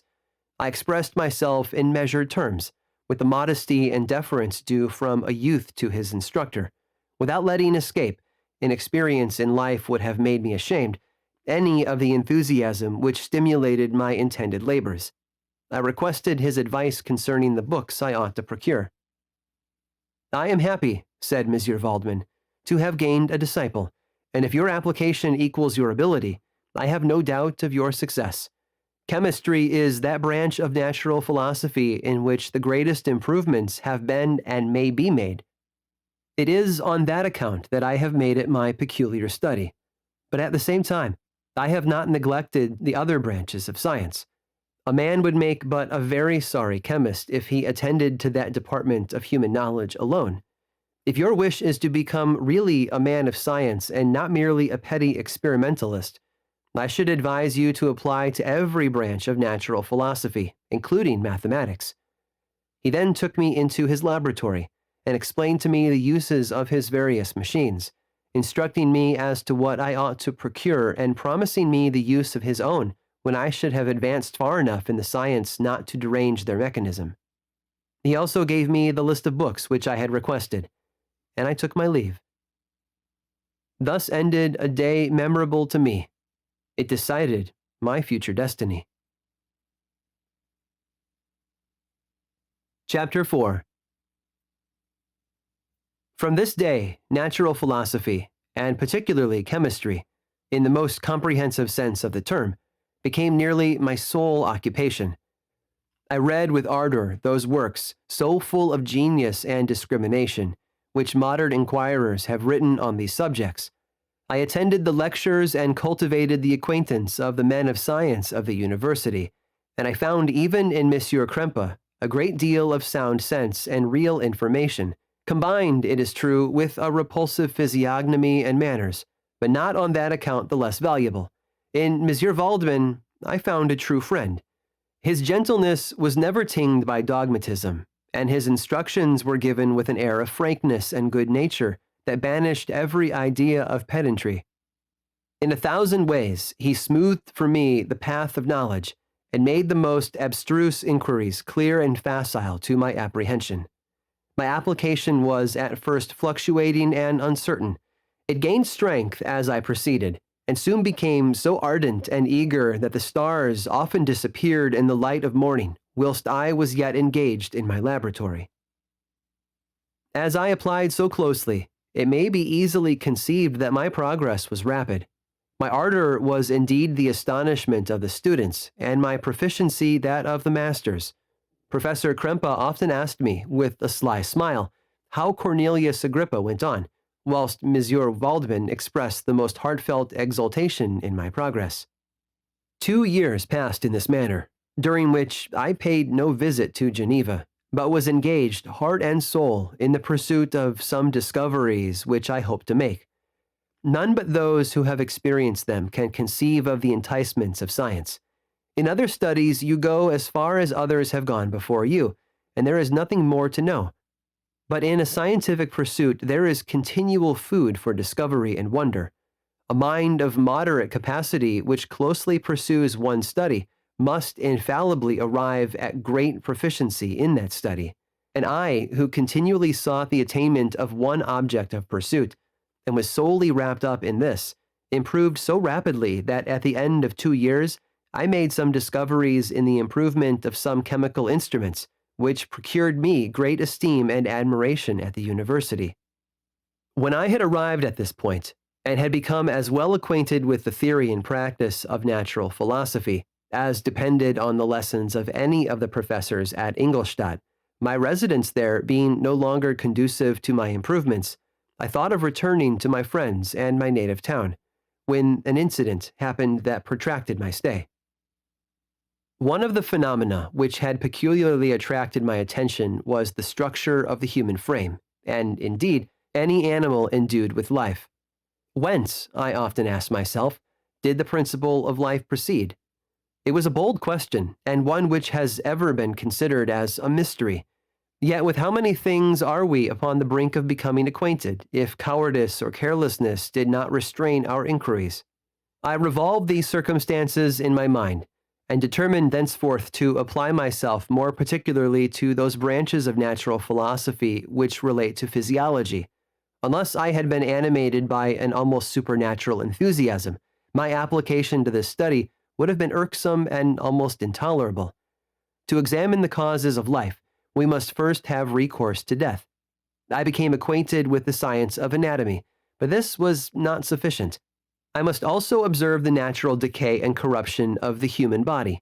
In my education, my father had taken the greatest precautions that my mind should be impressed with no supernatural horrors. I do not ever remember to have trembled at a tale of superstition, or to have feared the apparition of a spirit. Darkness had no effect upon my fancy, and a churchyard was, to me, merely the receptacle of bodies deprived of life, which, from being the seat of beauty and strength, had become food for the worm. Now I was led to examine the cause and progress of this decay, and forced to spend days and nights in vaults and charnel houses. My attention was fixed upon every object the most insupportable to the delicacy of the human feelings. I saw how the fine form of man was degraded and wasted. I beheld the corruption of death succeed to the blooming cheek of life. I saw how the worm inherited the wonders of the eye and brain. I paused, examining and analyzing all the minutiae of causation, as exemplified in the change from life to death, and death to life, until from the midst of this darkness a sudden light broke in upon me, a light so brilliant and wondrous, yet so simple, that while I became dizzy with the immensity of the prospect which it illustrated, I was surprised that among so many men of genius who had directed their inquiries toward the same science, that I alone should be reserved to discover so astonishing a secret. Remember, I am not recording the vision of a madman. The sun does not more certainly shine in the heavens than that which I now affirm is true. Some miracle might have produced it, yet the stages of the discovery were distinct and probable. After days and nights of incredible labor and fatigue, I succeeded in discovering the cause of generation and life. Nay, more, I became myself capable of bestowing animation upon lifeless matter. The astonishment which I had at first experienced on this discovery soon gave place to delight and rapture. After so much time spent in painful labor, to arrive at once at the summit of my desires was the most gratifying consummation of my toils. But this discovery was so great and overwhelming that all the steps by which I had been progressively led to it were obliterated, and I beheld only the result. What had been the study and desire of the wisest men since the creation of the world was now within my grasp. Not that, like a magic scene, it all opened upon me at once. The information I had obtained was of a nature rather to direct my endeavors so soon as I should point them towards the object of my search than to exhibit that object already accomplished. I was like the Arabian who had been buried with the dead and found a passage to life, aided only by one glimmering and seemingly ineffectual light.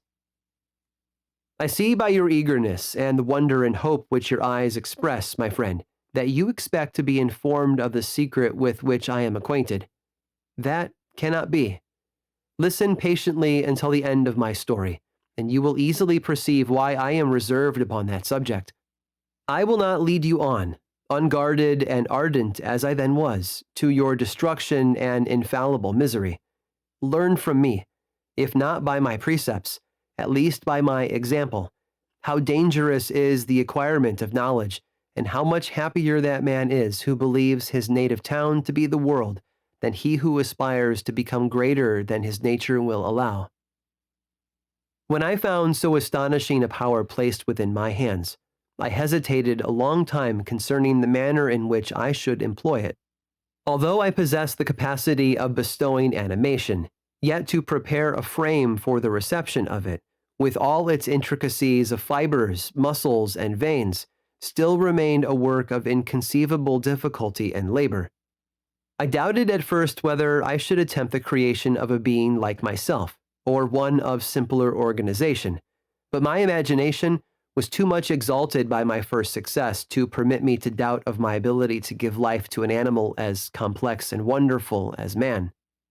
The materials at present within my command hardly appeared adequate to so arduous an undertaking, but I doubted not that I should ultimately succeed.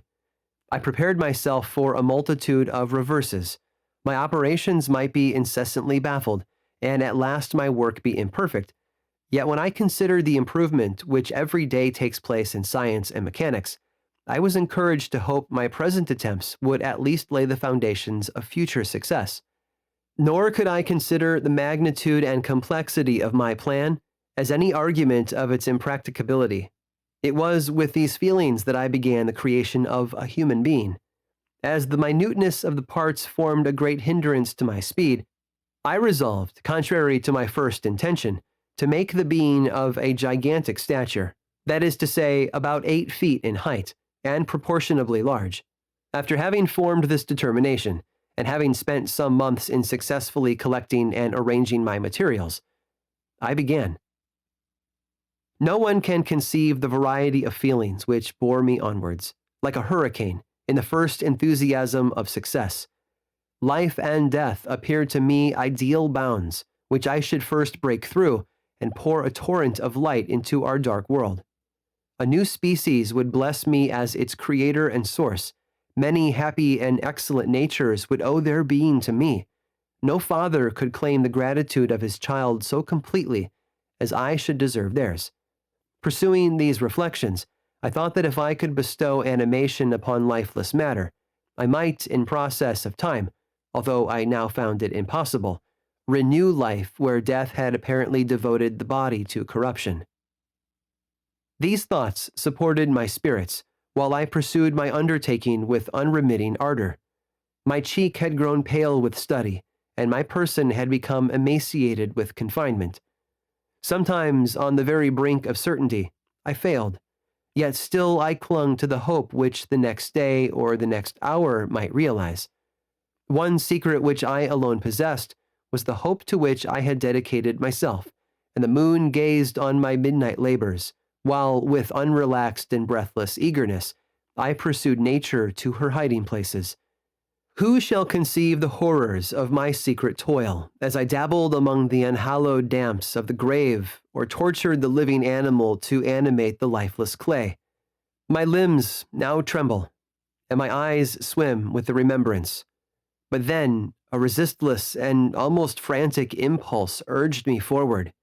I seemed to have lost all soul or sensation but for this one pursuit. It was indeed but a passing trance that only made me feel with renewed acuteness so soon as, the unnatural stimulus ceasing to operate, I had returned to my old habits. I collected bones from charnel houses and disturbed with profane fingers the tremendous secrets of the human frame. In a solitary chamber, or rather cell, at the top of the house, and separated from all the other apartments by a gallery and staircase, I kept my workshop of filthy creation. My eyeballs were starting from their sockets in attending to the details of my employment. The dissecting room and the slaughterhouse furnished many of my materials, and often did my human nature turn with loathing from my occupation, whilst, still urged on by an eagerness which perpetually increased, I brought my work near to a conclusion. The summer months passed while I was thus engaged, heart and soul, in one pursuit. It was a most beautiful season.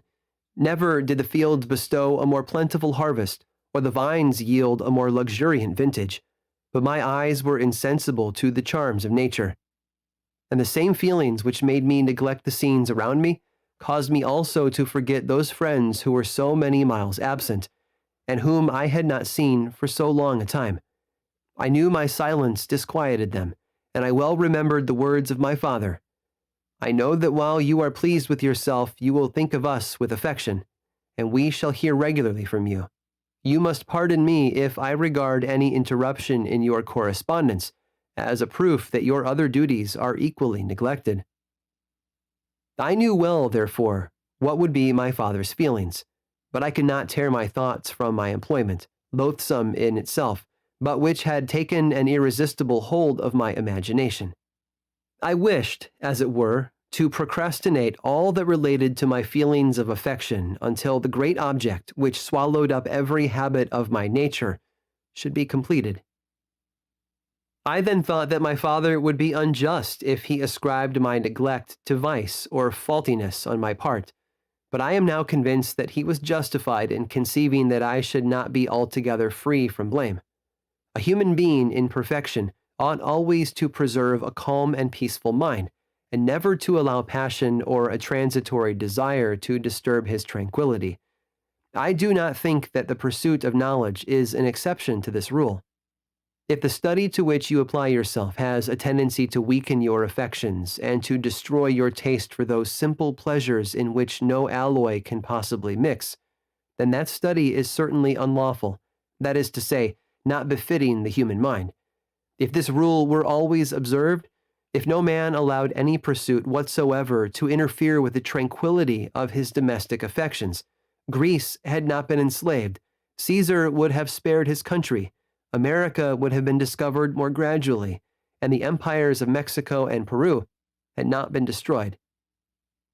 But I forget that I am moralizing in the most interesting part of my tale, and your looks remind me to proceed.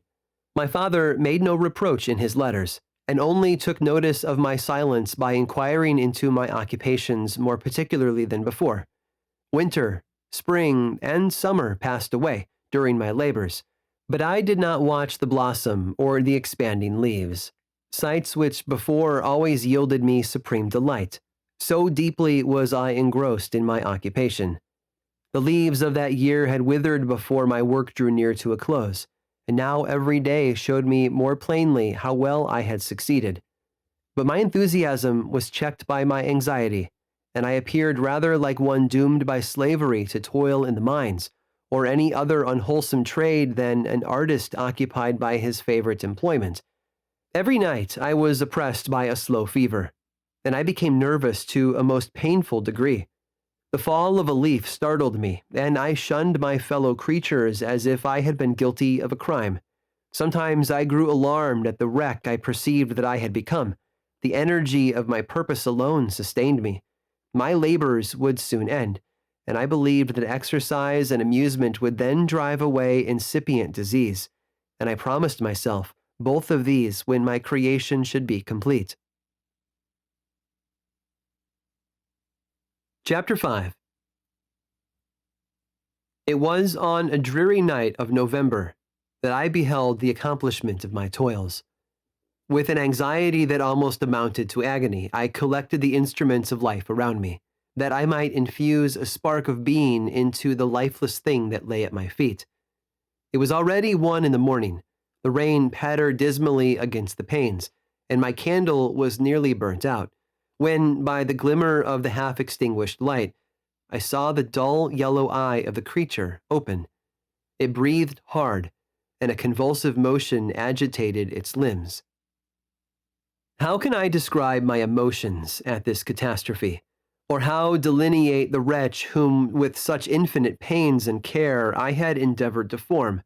His limbs were in proportion, and I had selected his features as beautiful. Beautiful! Great God! His yellow skin scarcely covered the work of muscles and arteries beneath. His hair was of a lustrous black and flowing, his teeth of a pearly whiteness. But these luxuriances only formed a more horrid contrast with his watery eyes that seemed almost of the same color as the dun-white sockets in which they were set, his shriveled complexion and straight black lips. The different accidents of life are not so changeable as the feelings of human nature. I had worked hard for nearly 2 years, for the sole purpose of infusing life into an inanimate body. For this I had deprived myself of rest and health. I had desired it with an ardor that far exceeded moderation. But now that I had finished, the beauty of the dream vanished, and breathless horror and disgust filled my heart. Unable to endure the aspect of the being I had created, I rushed out of the room and continued a long time traversing my bedchamber, unable to compose my mind to sleep. At length, lassitude succeeded to the tumult I had before endured, and I threw myself on the bed in my clothes, endeavoring to seek a few moments of forgetfulness. But it was in vain. I slept, indeed, but I was disturbed by the wildest dreams. I thought I saw Elizabeth, in the bloom of health, walking in the streets of Ingolstadt.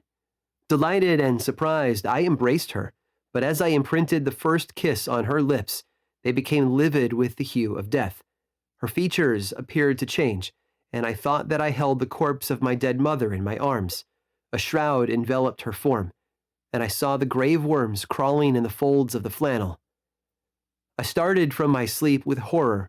A cold dew covered my forehead, my teeth chattered, and every limb became convulsed, when, by the dim and yellow light of the moon, as it forced its way through the window shutters, I beheld the wretch, the miserable monster whom I had created.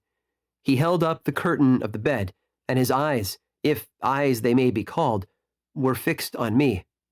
His jaws opened, and he muttered some inarticulate sounds, while a grin wrinkled his cheeks. He might have spoken, but I did not hear. One hand was stretched out, seemingly to detain me, but I escaped and rushed downstairs. I took refuge in the courtyard belonging to the house which I inhabited, where I remained during the rest of the night, walking up and down in the greatest agitation, listening attentively, catching and fearing each sound as if it were to announce the approach of the demoniacal corpse to which I had so miserably given life. Oh, no mortal could support the horror of that countenance. A mummy again endued with animation could not be so hideous as that wretch. I had gazed on him while unfinished. He was ugly then, but when those muscles and joints were rendered capable of motion, it became a thing such as even Dante could not have conceived. I passed the night wretchedly. Sometimes my pulse beat so quickly and hardly that I felt the palpitation of every artery. At others, I nearly sank to the ground through languor and extreme weakness. Mingled with this horror, I felt the bitterness of disappointment. Dreams that had been my food and pleasant rest for so long a space were now become a hell to me. and the change was so rapid, the overthrow so complete. Morning, dismal and wet, at length dawned, and discovered to my sleepless and aching eyes the church of Ingolstadt, its white steeple and clock, which indicated the 6th hour. The porter opened the gates of the court, which had that night been my asylum, and I issued into the streets, pacing them with quick steps, as if I sought to avoid the wretch whom I feared every turning of the street would present to my view. I did not dare return to the apartment which I inhabited, but felt impelled to hurry on, although drenched by the rain which poured from a black and comfortless sky. I continued walking in this manner for some time, endeavoring by bodily exercise to ease the load that weighed upon my mind. I traversed the streets without any clear conception of where I was or what I was doing. My heart palpitated in the sickness of fear, and I hurried on with irregular steps, not daring to look about me. Like one who on a lonely road doth walk in fear and dread, and having once turned round walks on, and turns no more his head, because he knows a frightful fiend doth close behind him tread. Continuing thus, I came at length opposite to the inn at which the various diligencies and carriages usually stopped. Here I paused. I knew not why, but I remained some minutes with my eyes fixed on a coach that was coming towards me from the other end of the street. As it drew nearer, I observed that it was the Swiss diligence. It stopped just where I was standing, and on the door being opened, I perceived Henry Clerval, who, on seeing me, instantly sprung out. "My dear Frankenstein," exclaimed he, "how glad I am to see you! How fortunate that you should be here at the very moment of my alighting!" Nothing could equal my delight on seeing Clerval. His presence brought back to my thoughts my father, Elizabeth, and all those scenes of home so dear to my recollection. I grasped his hand, and in a moment forgot my horror and misfortune. I felt suddenly, and for the first time during many months, calm and serene joy. I welcomed my friend, therefore, in the most cordial manner, and we walked towards my college. Clerval continued talking for some time about our mutual friends and his own good fortune in being permitted to come to Ingolstadt. "You may easily believe," said he, "how great was the difficulty to persuade my father that all necessary knowledge was not comprised in the noble art of bookkeeping, and, indeed, I believe I left him incredulous to the last, for his constant answer to my unwearied entreaties was the same as that of the Dutch schoolmaster in The Vicar of Wakefield. I have 10,000 florins a year without Greek. I eat heartily without Greek."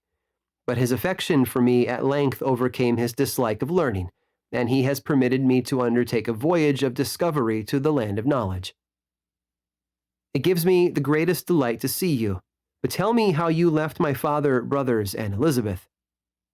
"Very well, and very happy, only a little uneasy that they hear from you so seldom. By the by, I mean to lecture you a little upon their account myself. But, my dear Frankenstein," continued he, stopping short and gazing full in my face, "I did not before remark how very ill you appear, so thin and pale. You look as if you had been watching for several nights." "You have guessed right.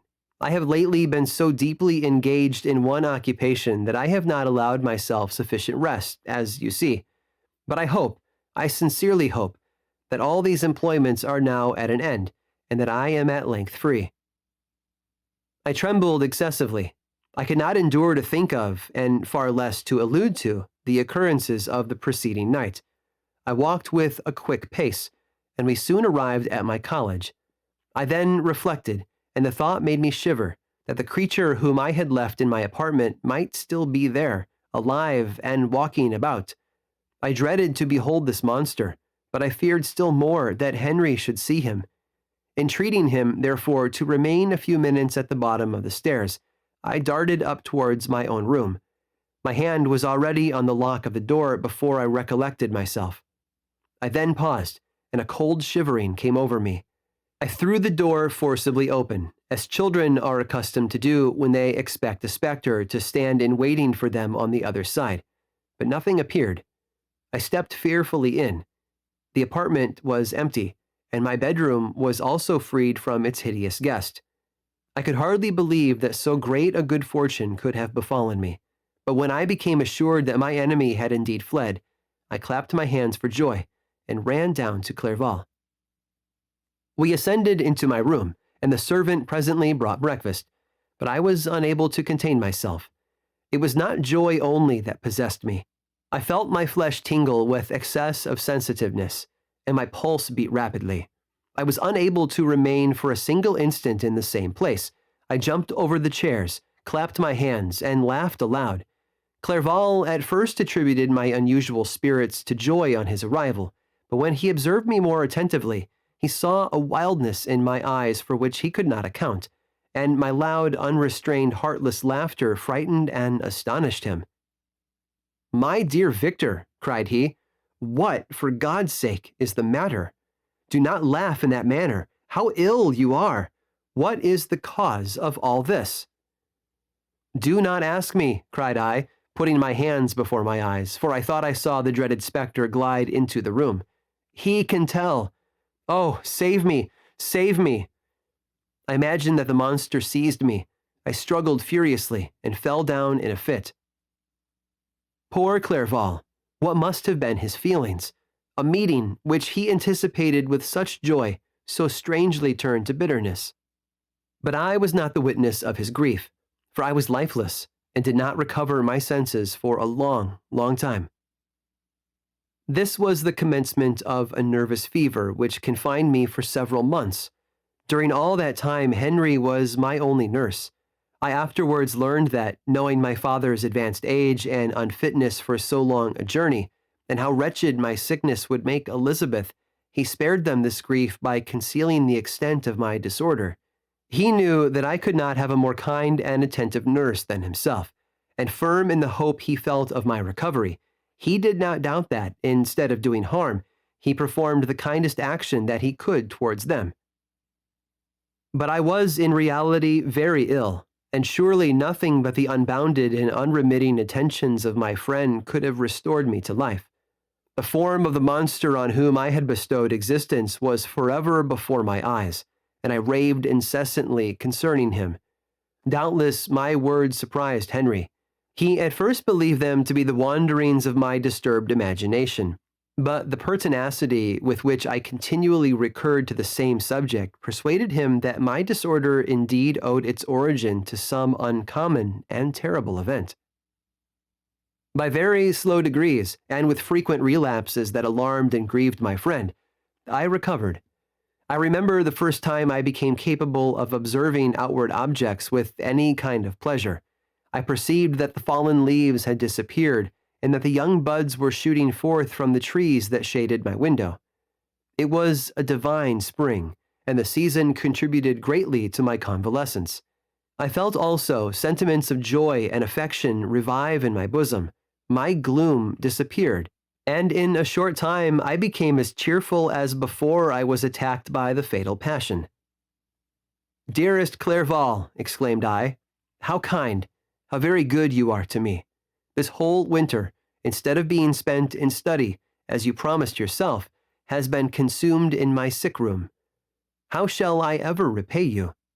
I feel the greatest remorse for the disappointment of which I have been the occasion, but you will forgive me. You will repay me entirely if you do not discompose yourself, but get well as fast as you can. And since you appear in such good spirits, I may speak to you on one subject, may I not?" I trembled. One subject. What could it be? Could he allude to an object on whom I dared not even think? "Compose yourself," said Clerval, who observed my change of color. "I will not mention it if it agitates you, but your father and cousin would be very happy if they received a letter from you in your own handwriting. They hardly know how ill you have been, and are uneasy at your long silence." "Is that all, my dear Henry? How could you suppose that my first thought would not fly towards those dear, dear friends whom I love, and who are so deserving of my love? If this is your present temper, my friend, you will perhaps be glad to see a letter that has been lying here some days for you. It is from your cousin, I believe." Chapter 6. Clerval then put the following letter into my hands. It was from my own Elizabeth. My dearest cousin, you have been ill, very ill, and even the constant letters of dear kind Henry are not sufficient to reassure me on your account. You are forbidden to write, to hold a pen, yet one word from you, dear Victor, is necessary to calm our apprehensions. For a long time I have thought that each post would bring this line, and my persuasions have restrained my uncle from undertaking a journey to Ingolstadt. I have prevented his encountering the inconveniences and perhaps dangers of so long a journey, yet how often have I regretted not being able to perform it myself. I figure to myself that the task of attending on your sickbed has devolved on some mercenary old nurse, who could never guess your wishes nor minister to them with the care and affection of your poor cousin. Yet that is over now. Clerval writes that indeed you are getting better. I eagerly hope that you will confirm this intelligence soon in your own handwriting. Get well, and return to us. You will find a happy, cheerful home, and friends who love you dearly. Your father's health is vigorous, and he asks but to see you, but to be assured that you are well, and not a care will ever cloud his benevolent countenance. How pleased you would be to remark the improvement of our Ernest. He is now 16 and full of activity and spirit. He is desirous to be a true Swiss and to enter into foreign service, but we cannot part with him, at least until his elder brother returns to us. My uncle is not pleased with the idea of a military career in a distant country, but Ernest never had your powers of application. He looks upon study as an odious fetter. His time is spent in the open air, climbing the hills or rowing on the lake. I fear that he will become an idler unless we yield the point and permit him to enter on the profession which he has selected. Little alteration, except the growth of our dear children, has taken place since you left us. The blue lake and snow-clad mountains, they never change, and I think our placid home and our contented hearts are regulated by the same immutable laws. My trifling occupations take up my time and amuse me, and I am rewarded for any exertions by seeing none but happy, kind faces around me. Since you left us, but one change has taken place in our little household. Do you remember on what occasion Justine Moritz entered our family? Probably you do not. I will relate her history, therefore in a few words. Madame Moritz, her mother, was a widow with 4 children, of whom Justine was the third. This girl had always been the favorite of her father, but through a strange perversity her mother could not endure her, and after the death of Monsieur Moritz, treated her very ill. My aunt observed this, and when Justine was 12 years of age, prevailed on her mother to allow her to live at our house. The republican institutions of our country have produced simpler and happier manners than those which prevail in the great monarchies that surround it. Hence there is less distinction between the several classes of its inhabitants, and the lower orders, being neither so poor nor so despised, their manners are more refined and moral. A servant in Geneva does not mean the same thing as a servant in France and England. Justine, thus received in our family, learned the duties of a servant, a condition which, in our fortunate country, does not include the idea of ignorance and a sacrifice of the dignity of a human being. Justine, you may remember, was a great favorite of yours, and I recollect you once remarked that if you were in an ill humor, one glance from Justine could dissipate it, for the same reason that Ariosto gives concerning the beauty of Angelica. She looked so frank-hearted and happy. My aunt conceived a great attachment for her, by which she was induced to give her an education superior to that which she had at first intended. This benefit was fully repaid. Justine was the most grateful little creature in the world. I do not mean that she made any professions. I never heard one pass her lips, but you could see by her eyes that she almost adored her protectress. Although her disposition was gay and in many respects inconsiderate, yet she paid the greatest attention to every gesture of my aunt. She thought her the model of all excellence and endeavored to imitate her phraseology and manners, so that even now she often reminds me of her. When my dearest aunt died, everyone was too much occupied in their own grief to notice poor Justine, who had attended her during her illness with the most anxious affection. Poor Justine was very ill, but other trials were reserved for her. One by one, her brothers and sister died, and her mother, with the exception of her neglected daughter, was left childless. The conscience of the woman was troubled. She began to think that the deaths of her favorites was a judgment from heaven to chastise her partiality. She was a Roman Catholic, and I believe her confessor confirmed the idea which she had conceived. Accordingly, a few months after your departure for Ingolstadt, Justine was called home by her repentant mother. Poor girl! She wept when she quitted our house. She was much altered since the death of my aunt. Grief had given softness and a winning mildness to her manners, which had before been remarkable for vivacity. Nor was her residence at her mother's house of a nature to restore her gaiety. The poor woman was very vacillating in her repentance. She sometimes begged Justine to forgive her unkindness, but much oftener accused her of having caused the deaths of her brothers and sister. Perpetual fretting at length threw Madame Moritz into a decline, which at first increased her irritability, but she is now at peace forever. She died on the first approach of cold weather, at the beginning of this last winter. Justine has just returned to us, and I assure you I love her tenderly. She is very clever and gentle, and extremely pretty. As I mentioned before, her mien and her expression continually remind me of my dear aunt. I must say also a few words to you, my dear cousin, of little darling William. I wish you could see him. He is very tall of his age, with sweet laughing blue eyes, dark eyelashes, and curling hair. When he smiles, 2 little dimples appear on each cheek, which are rosy with health. He has already had 1 or 2 little wives, but Louisa Byron is his favorite, a pretty little girl of 5 years of age. Now, dear Victor, I dare say you wish to be indulged in a little gossip concerning the good people of Geneva.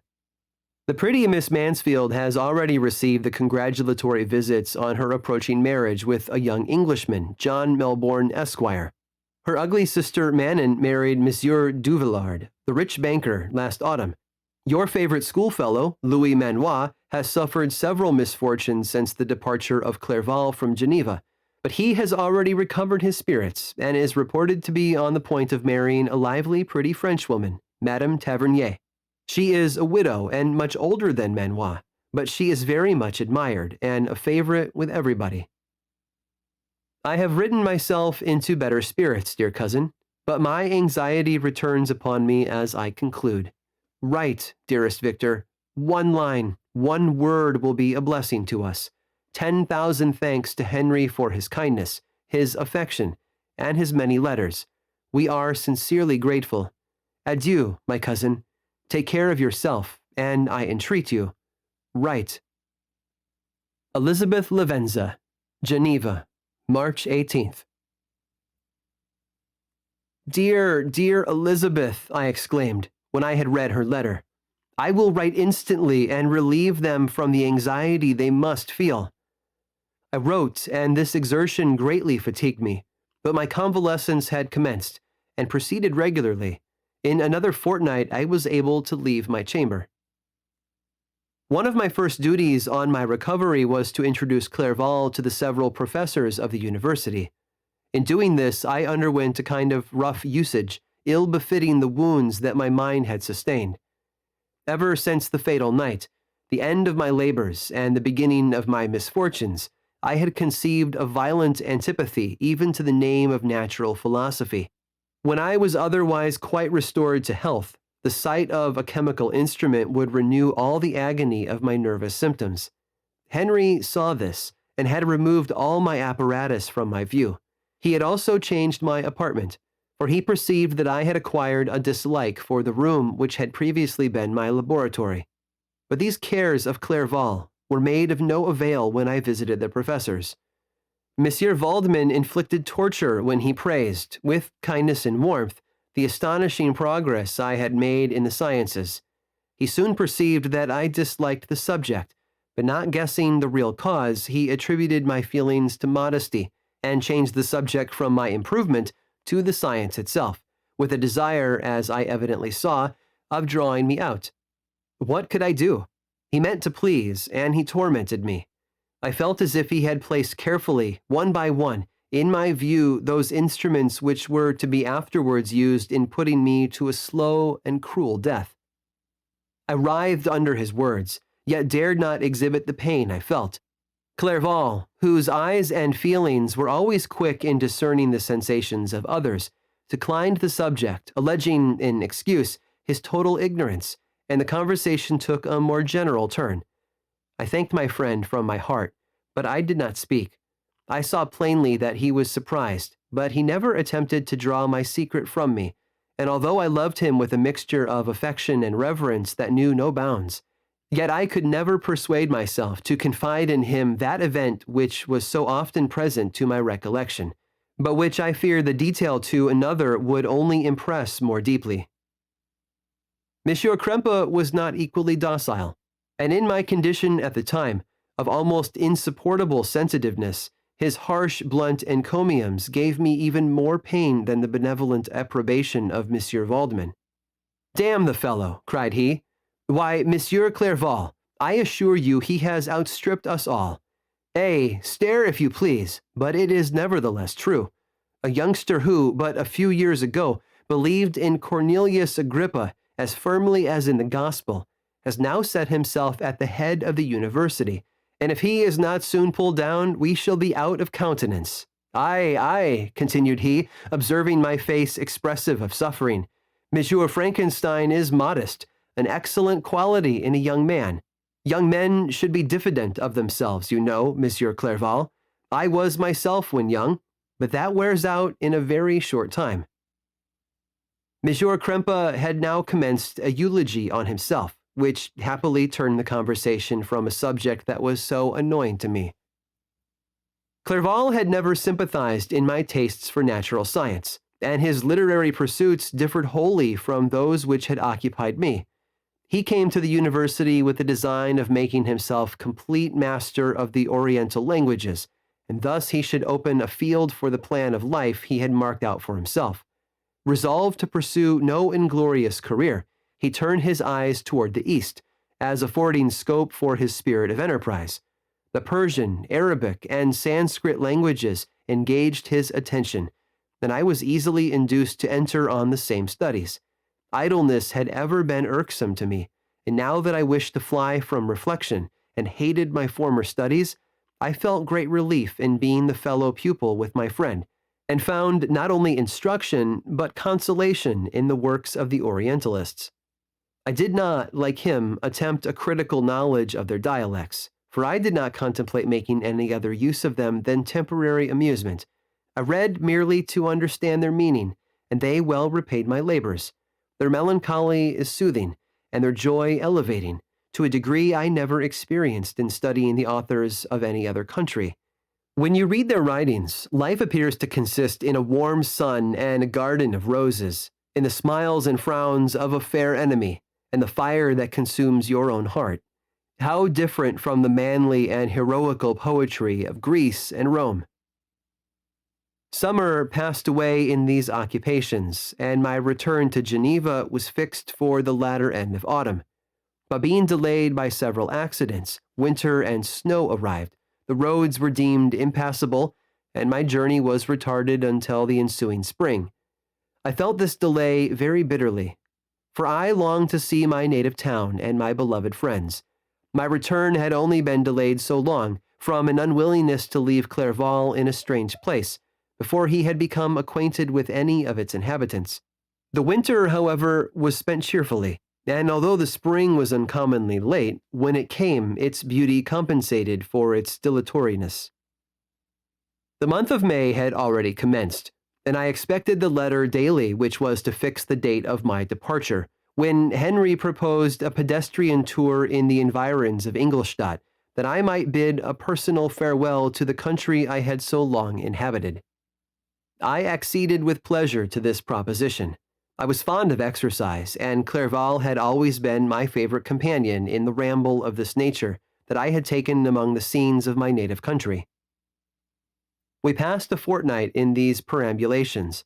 My health and spirits had long been restored, and they gained additional strength from the salubrious air I breathed, the natural incidents of our progress, and the conversation of my friend. Study had before secluded me from the intercourse of my fellow creatures, and rendered me unsocial. But Clerval called forth the better feelings of my heart. He again taught me to love the aspect of nature and the cheerful faces of children. Excellent friend, how sincerely you did love me, and endeavor to elevate my mind until it was on a level with your own. A selfish pursuit had cramped and narrowed me, until your gentleness and affection warmed and opened my senses. I became the same happy creature who, a few years ago, loved and beloved by all, had no sorrow or care. When happy inanimate nature had the power of bestowing on me the most delightful sensations. A serene sky and verdant fields filled me with ecstasy. The present season was indeed divine. The flowers of spring bloomed in the hedges, while those of summer were already in bud. I was undisturbed by thoughts, which during the preceding year had pressed upon me, notwithstanding my endeavors to throw them off, with an invincible burden.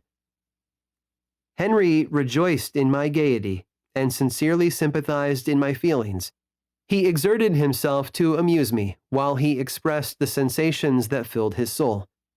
The resources of his mind on this occasion were truly astonishing.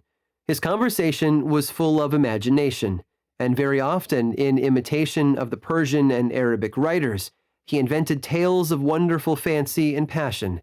At other times he repeated my favorite poems, or drew me out into arguments which he supported with great ingenuity. We returned to our college on a Sunday afternoon. The peasants were dancing, and every one we met appeared gay and happy. My own spirits were high, and I bounded along with feelings of unbridled joy and hilarity. Chapter 7. On my return, I found the following letter from my father. My dear Victor, you have probably waited impatiently for a letter to fix the date of your return to us, and I was at first tempted to write only a few lines, merely mentioning the day on which I should expect you. But that would be a cruel kindness, and I dare not do it. What would be your surprise, my son, when you expected a happy and glad welcome, to behold, on the contrary, tears and wretchedness? And how, Victor, can I relate our misfortune? Absence cannot have rendered you callous to our joys and griefs, and how shall I inflict pain on my long-absent son? I wish to prepare you for the woeful news, but I know it is impossible. Even now your eye skims over the page to seek the words which are to convey to you the horrible tidings. William is dead, that sweet child, whose smiles delighted and warmed my heart, who was so gentle, yet so gay. Victor, he is murdered. I will not attempt to console you, but will simply relate the circumstances of the transaction. Last Thursday, May 7th, I, my niece, and your two brothers went to walk in Plan Palais. The evening was warm and serene, and we prolonged our walk farther than usual. It was already dusk before we thought of returning, and then we discovered that William and Ernest, who had gone on before, were not to be found. We accordingly rested on a seat until they should return. Presently Ernest came and inquired if we had seen his brother. He said that he had been playing with him, that William had run away to hide himself, and that he had vainly sought for him, and afterwards waited for a long time, but that he did not return. This account rather alarmed us, and we continued to search for him until night fell, when Elizabeth conjectured that he might have returned to the house. He was not there. We returned again with torches, for I could not rest when I thought that my sweet boy had lost himself, and was exposed to all the damps and dews of night. Elizabeth also suffered extreme anguish. About 5 in the morning, I discovered my lovely boy, whom the night before I had seen blooming and active in health, stretched on the grass, livid and motionless. The print of the murderer's finger was on his neck. He was conveyed home, and the anguish that was visible in my countenance betrayed the secret to Elizabeth. She was very earnest to see the corpse, At first, I attempted to prevent her, but she persisted, and entering the room where it lay, hastily examined the neck of the victim, and clasping her hands exclaimed, "Oh God, I have murdered my darling child." She fainted and was restored with extreme difficulty. When she again lived, it was only to weep and sigh. She told me that that same evening William had teased her to let him wear a very valuable miniature that she possessed of your mother. This picture is gone, and was doubtless the temptation which urged the murderer to the deed. We have no trace of him at present, although our exertions to discover him are unremitted. But they will not restore my beloved William. Come, dearest Victor, you alone can console Elizabeth. She weeps continually and accuses herself unjustly as the cause of his death. Her words pierce my heart. We are all unhappy, but will not that be an additional motive for you, my son, to return and be our comforter? Your dear mother, alas, Victor, I now say, thank God she did not live to witness the cruel, miserable death of her youngest darling. Come, Victor, not brooding thoughts of vengeance against the assassin, but with feelings of peace and gentleness that will heal, instead of festering, the wounds of our minds. Enter the house of mourning, my friend, but with kindness and affection for those who love you, and not with hatred for your enemies. Your affectionate and afflicted father, Alphonse Frankenstein. Geneva, May 12th. Clerval, who had watched my countenance as I read this letter, was surprised to observe the despair that succeeded the joy I at first expressed on receiving news from my friends. I threw the letter on the table and covered my face with my hands. "My dear Frankenstein," exclaimed Henry, when he perceived me weep with bitterness, "are you always to be unhappy? My dear friend, what has happened?" I motioned him to take up the letter while I walked up and down the room in the extremest agitation. Tears also gushed from the eyes of Clerval as he read the account of my misfortune. "I can offer you no consolation, my friend," said he. "Your disaster is irreparable. What do you intend to do?" "To go instantly to Geneva. Come with me, Henry, to order the horses." During our walk, Clerval endeavored to say a few words of consolation. He could only express his heartfelt sympathy. "Poor William," said he, "dear lovely child, he now sleeps with his angel mother. Who that had seen him bright and joyous in his young beauty, but must weep over his untimely loss? To die so miserably, to feel the murderer's grasp, how much more a murdered that could destroy radiant innocence? Poor little fellow! One only consolation have we. His friends mourn and weep, but he is at rest. The pang is over. His sufferings are at an end forever. A sod covers his gentle form, and he knows no pain. He can no longer be a subject for pity. We must reserve that for his miserable survivors." Clerval spoke thus as we hurried through the streets. The words impressed themselves on my mind, and I remembered them afterwards in solitude. But now, as soon as the horses arrived, I hurried into a cabriolet and bade farewell to my friend. My journey was very melancholy. At first I wished to hurry on, for I longed to console and sympathize with my loved and sorrowing friends. But when I drew near my native town, I slackened my progress. I could hardly sustain the multitude of feelings that crowded into my mind. I passed through scenes familiar to my youth, but which I had not seen for nearly 6 years. How altered everything might be during that time!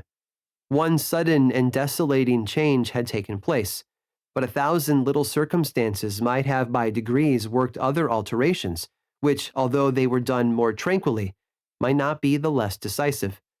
Fear overcame me. I dared no advance, dreading 1,000 nameless evils that made me tremble, although I was unable to define them. I remained 2 days at Lausanne in this painful state of mind. I contemplated the lake.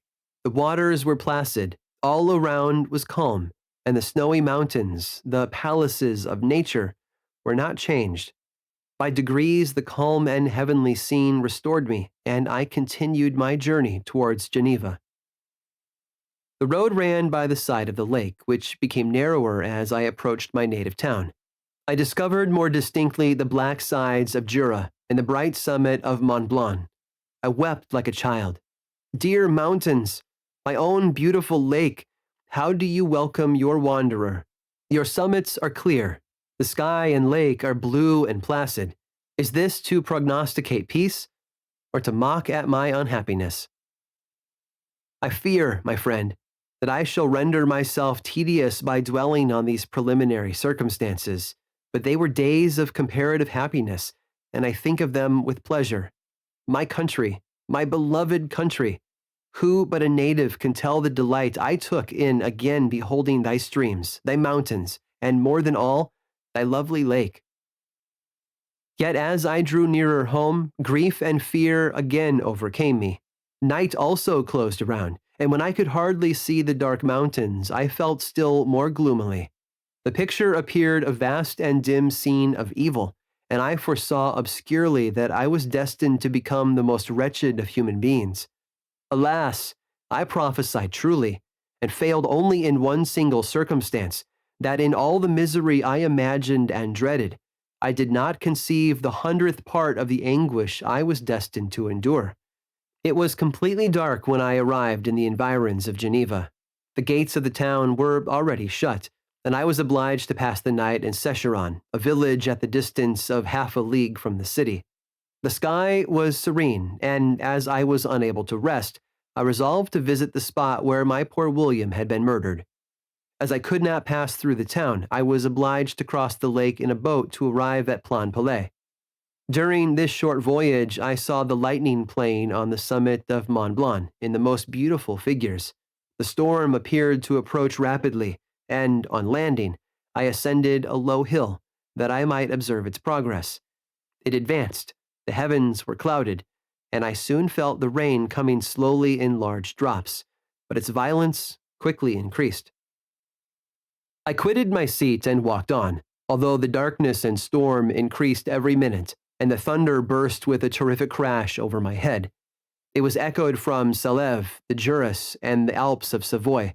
Vivid flashes of lightning dazzled my eyes, illuminating the lake, making it appear like a vast sheet of fire. Then, for an instant, everything seemed of a pitchy darkness, until the eye recovered itself from the preceding flash. The storm, as is often the case in Switzerland, appeared at once in various parts of the heavens. The most violent storm hung exactly north of the town, over the part of the lake which lies between the promontory of Bellerive and the village of Coppet.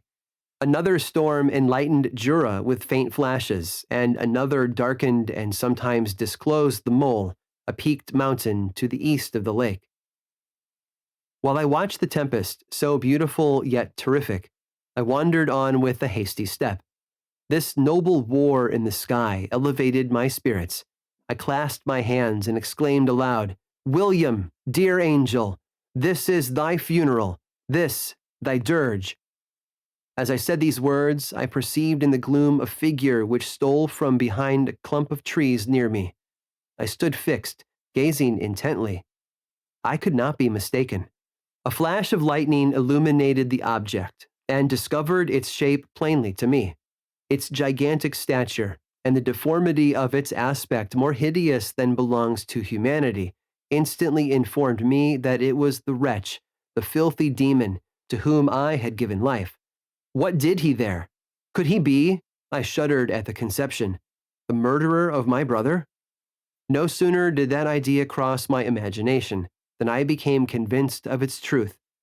My teeth chattered, and I was forced to lean against a tree for support. The figure passed me quickly, and I lost it in the gloom. Nothing in human shape could have destroyed the fair child. He was the murderer. I could not doubt it. The mere presence of the idea was an irresistible proof of the fact. I thought of pursuing the devil, but it would have been in vain, for another flash discovered him to me, hanging among the rocks of the nearly perpendicular ascent of Mont Salève, a hill that bounds Plainpalais on the south. He soon reached the summit and disappeared. I remained motionless. The thunder ceased, but the rain still continued, and the scene was enveloped in an impenetrable darkness. I revolved in my mind the events which I had until now sought to forget, the whole train of my progress toward the creation, the appearance of the works of my own hands at my bedside, its departure. 2 years had now nearly elapsed since that night on which he first received life. And was this his first crime? Alas, I had turned loose into the world a depraved wretch whose delight was in carnage and misery. Had he not murdered my brother? No one can conceive the anguish I suffered during the remainder of the night, which I spent cold and wet in the open air. But I did not feel the inconvenience of the weather. My imagination was busy in scenes of evil and despair. I considered the being whom I had cast among mankind, and endowed with the will and power to effect purposes of horror, such as the deed which he had now done, nearly in the light of my own vampire, my own spirit let loose from the grave, and forced to destroy all that was dear to me. Day dawned, and I directed my steps towards the town. The gates were open, and I hastened to my father's house. My first thought was to discover what I knew of the murderer, and cause instant pursuit to be made. But I paused when I reflected on the story that I had to tell. A being whom I myself had formed and endued with life had met me at midnight among the precipices of an inaccessible mountain. I remembered also the nervous fever with which I had been seized just at the time that I dated my creation, and which would give an air of delirium to a tale otherwise so utterly improbable. I well knew that if any other had communicated such a relation to me, I should have looked upon it as the ravings of insanity. Besides, the strange nature of the animal would elude all pursuit, even if I were so far credited as to persuade my relatives to commence it. And then of what use would be pursuit? Who could arrest a creature capable of scaling the overhanging sides of Mont Saleve? These reflections determined me, and I resolved to remain silent. It was about 5 in the morning when I entered my father's house. I told the servants not to disturb the family, and went into the library to attend their usual hour of rising. 6 years had elapsed, passed in a dream, but for one indelible trace, and I stood in the same place where I had last embraced my father before my departure for Ingolstadt. Beloved and venerable parent, he still remained to me. I gazed on the picture of my mother, which stood over the mantelpiece.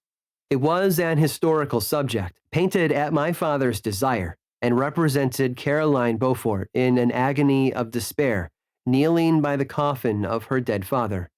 Her garb was rustic, and her cheek pale, but there was an air of dignity and beauty that hardly permitted the sentiment of pity. Below this picture was a miniature of William, and my tears flowed when I looked upon it. While I was thus engaged, Ernest entered. He had heard me arrive, and hastened to welcome me. "Welcome, my dearest Victor," said he. "Ah, I wish you had come 3 months ago, and then you would have found us all joyous and delighted. You come to us now to share a misery which nothing can alleviate, yet your presence will, I hope, revive our father, who seems sinking under his misfortune, and your persuasions will induce poor Elizabeth to cease her vain and tormenting self-accusations. Poor William! He was our darling and our pride." Tears, unrestrained, fell from my brother's eyes. A sense of mortal agony crept over my frame. Before, I had only imagined the wretchedness of my desolated home. The reality came on me as a new, and a not less terrible, disaster. I tried to calm Ernest. I inquired more minutely concerning my father, and here I named my cousin. "She, most of all," said Ernest, "requires consolation. She accused herself of having caused the death of my brother, and that made her very wretched. But since the murderer has been discovered—" "The murderer discovered? Good God, how can that be? Who could attempt to pursue him? It is impossible. One might as well try to overtake the winds, or confine a mountain stream with a straw. I saw him too. He was free last night." "I do not know what you mean," replied my brother in accents of wonder, "but to us the discovery we have made completes our misery. No one would believe it at first, and even now Elizabeth will not be convinced, notwithstanding all the evidence. Indeed, who would credit that Justine Moritz, who was so amiable and fond of all the family, could suddenly become so capable of so frightful, so appalling a crime?" "Justine Moritz? Poor, poor girl. Is she the accused? But it is wrongfully. Everyone knows that. No one believes it, surely, Ernest." "No one did at first, but several circumstances came out that have almost forced conviction upon us, and her own behavior has been so confused as to add to the evidence of facts a weight that, I fear, leaves no hope for doubt. But she will be tried today, and you will then hear all." He then related that, the morning on which the murder of poor William had been discovered, Justine had been taken ill and confined to her bed for several days. During this interval, one of the servants, happening to examine the apparel she had worn on the night of the murder, had discovered in her pocket the picture of my mother, which had been judged to be the temptation of the murderer. The servant instantly showed it to one of the others, who, without saying a word to any of the family, went to a magistrate, and upon their deposition, Justine was apprehended.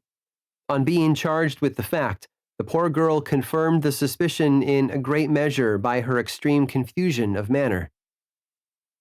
This was a strange tale, but it did not shake my faith, and I replied earnestly, "You are all mistaken. I know the murderer. Justine, poor, good Justine, is innocent." At that instant my father entered. I saw unhappiness deeply impressed on his countenance, but he endeavored to welcome me cheerfully, and after we had exchanged our mournful greeting, would have introduced some other topic than that of our disaster, had not Ernest exclaimed, "Good God, Papa! Victor says that he knows who was the murderer of poor William." "We do also, unfortunately," replied my father, "for indeed I had rather have been forever ignorant than have discovered so much depravity and ungratitude in one I valued so highly." "My dear father, you are mistaken. Justine is innocent." "If she is, God forbid that she should suffer as guilty. She is to be tried today, and I sincerely hope, that she will be acquitted." This speech calmed me. I was firmly convinced in my own mind that Justine, and indeed every human being, was guiltless of this murder. I had no fear, therefore, that any circumstantial evidence could be brought forward strong enough to convict her. My tale was not one to announce publicly. Its astounding horror would be looked upon as madness by the vulgar. Did any one indeed exist, except I, the Creator, who would believe, unless his senses convinced him, in the existence of the living monument of presumption and rash ignorance which I had let loose upon the world? We were soon joined by Elizabeth. Time had altered her since I last beheld her. It had endowed her with loveliness surpassing the beauty of her childish years. There was the same candor, the same vivacity, but it was allied to an expression more full of sensibility and intellect. She welcomed me with the greatest affection. "Your arrival, my dear cousin," said she, "fills me with hope. You perhaps will find some means to justify my poor guiltless Justine. Alas, who is safe if she be convicted of crime? I rely on her innocence as certainly as I do upon my own. Our misfortune is doubly hard to us. We have not only lost that lovely darling boy, but this poor girl, whom I sincerely love, is to be torn away by even a worse fate. If she is condemned, I never shall know joy more. But she will not. I am sure she will not, and then I shall be happy again, even after the sad death of my little William." "She is innocent, my Elizabeth," said I, "and that shall be proved. Fear nothing, but let your spirits be cheered by the assurance of her acquittal." "How kind and generous you are. Every one else believes in her guilt, and that made me wretched. for I knew that it was impossible, and to see everyone else prejudiced in so deadly a manner rendered me hopeless and despairing. She wept. "Dearest niece," said my father, "dry your tears. If she is, as you believe, innocent, rely on the justice of our laws and the activity with which I shall prevent the slightest shadow of partiality." Chapter 8. We passed a few sad hours until 11 o'clock, when the trial was to commence.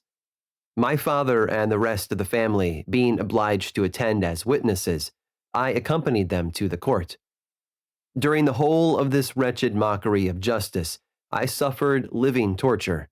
It was to be decided whether the result of my curiosity and lawless devices would cause the death of two of my fellow beings. One, a smiling babe full of innocence and joy, the other far more dreadfully murdered, with every aggravation of infamy that could make the murder memorable in horror. Justine also was a girl of merit and possessed qualities which promised to render her life happy. Now all was to be obliterated in an ignominious grave, and I the cause. 1,000 times rather would I have confessed myself guilty of the crime ascribed to Justine, but I was absent when it was committed, and such a declaration would have been considered as the ravings of a madman, and would not have exculpated her who suffered through me. The appearance of Justine was calm. She was dressed in mourning, and her countenance, always engaging, was rendered, by the solemnity of her feelings, exquisitely beautiful. Yet she appeared confident in innocence, and did not tremble, although gazed on and execrated by thousands, for all the kindness which her beauty might otherwise have excited was obliterated in the minds of the spectators by the imagination of the enormity she was supposed to have committed. She was tranquil, yet her tranquillity was evidently constrained, and as her confusion had before been adduced as a proof of her guilt, she worked up her mind to an appearance of courage. When she entered the court, she threw her eyes round it and quickly discovered where we were seated. A tear seemed to dim her eye when she saw us, but she quickly recovered herself, and a look of sorrowful affection seemed to attest her utter guiltlessness. The trial began, and after the advocate against her had stated the charge, several witnesses were called. Several strange facts combined against her, which might have staggered anyone who had not such proof of her innocence as I had. She had been out the whole of the night on which the murder had been committed, and towards morning had been perceived by a market woman not far from the spot where the body of the murdered child had been afterwards found. The woman asked her what she did there, but she looked very strangely, and only returned a confused and unintelligible answer. She returned to the house about 8 o'clock, and when one inquired where she had passed the night, she replied that she had been looking for the child, and demanded earnestly if anything had been heard concerning him. When shown the body, she fell into violent hysterics, and kept her bed for several days. The picture was then produced which the servant had found in her pocket, and when Elizabeth, in a faltering voice, proved that it was the same which, an hour before the child had been missed, she had placed round his neck, a murmur of horror and indignation filled the court. Justine was called on for her defense. As the trial had proceeded, her countenance had altered. Surprise, horror, and misery were strongly expressed. Sometimes she struggled with her tears, but when she was desired to plead, she collected her powers and spoke in an audible although variable voice. "God knows," she said, "how entirely I am innocent, but I do not pretend that my protestations should acquit me. I rest my innocence on a plain and simple explanation of the facts which have been adduced against me, and I hope the character I have always borne will incline my judges to a favorable interpretation where any circumstance appears doubtful or suspicious." She then related that, by the permission of Elizabeth, she had passed the evening of the night on which the murder had been committed at the house of an aunt at Shen, a village situated at about a league from Geneva. On her return at about 9 o'clock, she met a man who asked her if she had seen anything of the child who was lost. She was alarmed by this account and passed several hours in looking for him, when the gates of Geneva were shut and she was forced to remain several hours of the night in a barn belonging to a cottage, being unwilling to call up the inhabitants, to whom she was well known. Most of the night she spent here watching. Towards morning, she believed that she slept for a few minutes. Some steps disturbed her, and she awoke. It was dawn, and she quitted her asylum, that she might again endeavor to find my brother. If she had gone near the spot where his body lay, it was without her knowledge. That she had been bewildered when questioned by the market woman was not surprising, since she had passed a sleepless night and the fate of poor William was yet uncertain. Concerning the picture, she could give no account. I know, continued the unhappy victim, how heavily and fatally this one circumstance weighs against me, but I have no power of explaining it, and when I have expressed my utter ignorance, I am only left to conjecture concerning the probabilities by which it might have been placed in my pocket. But here also I am checked. I believe that I have no enemy on earth, and none surely would have been so wicked as to destroy me wantonly. Did the murderer place it there? I know of no opportunity afforded him for so doing, or if I had, why should he have stolen the jewel, to part with it again so soon? I commit my cause to the justice of my judges, yet I see no room for hope. I beg permission to have a few witnesses examined concerning my character, and if their testimony shall not overweigh my supposed guilt, I must be condemned, although I would pledge my salvation on my innocence.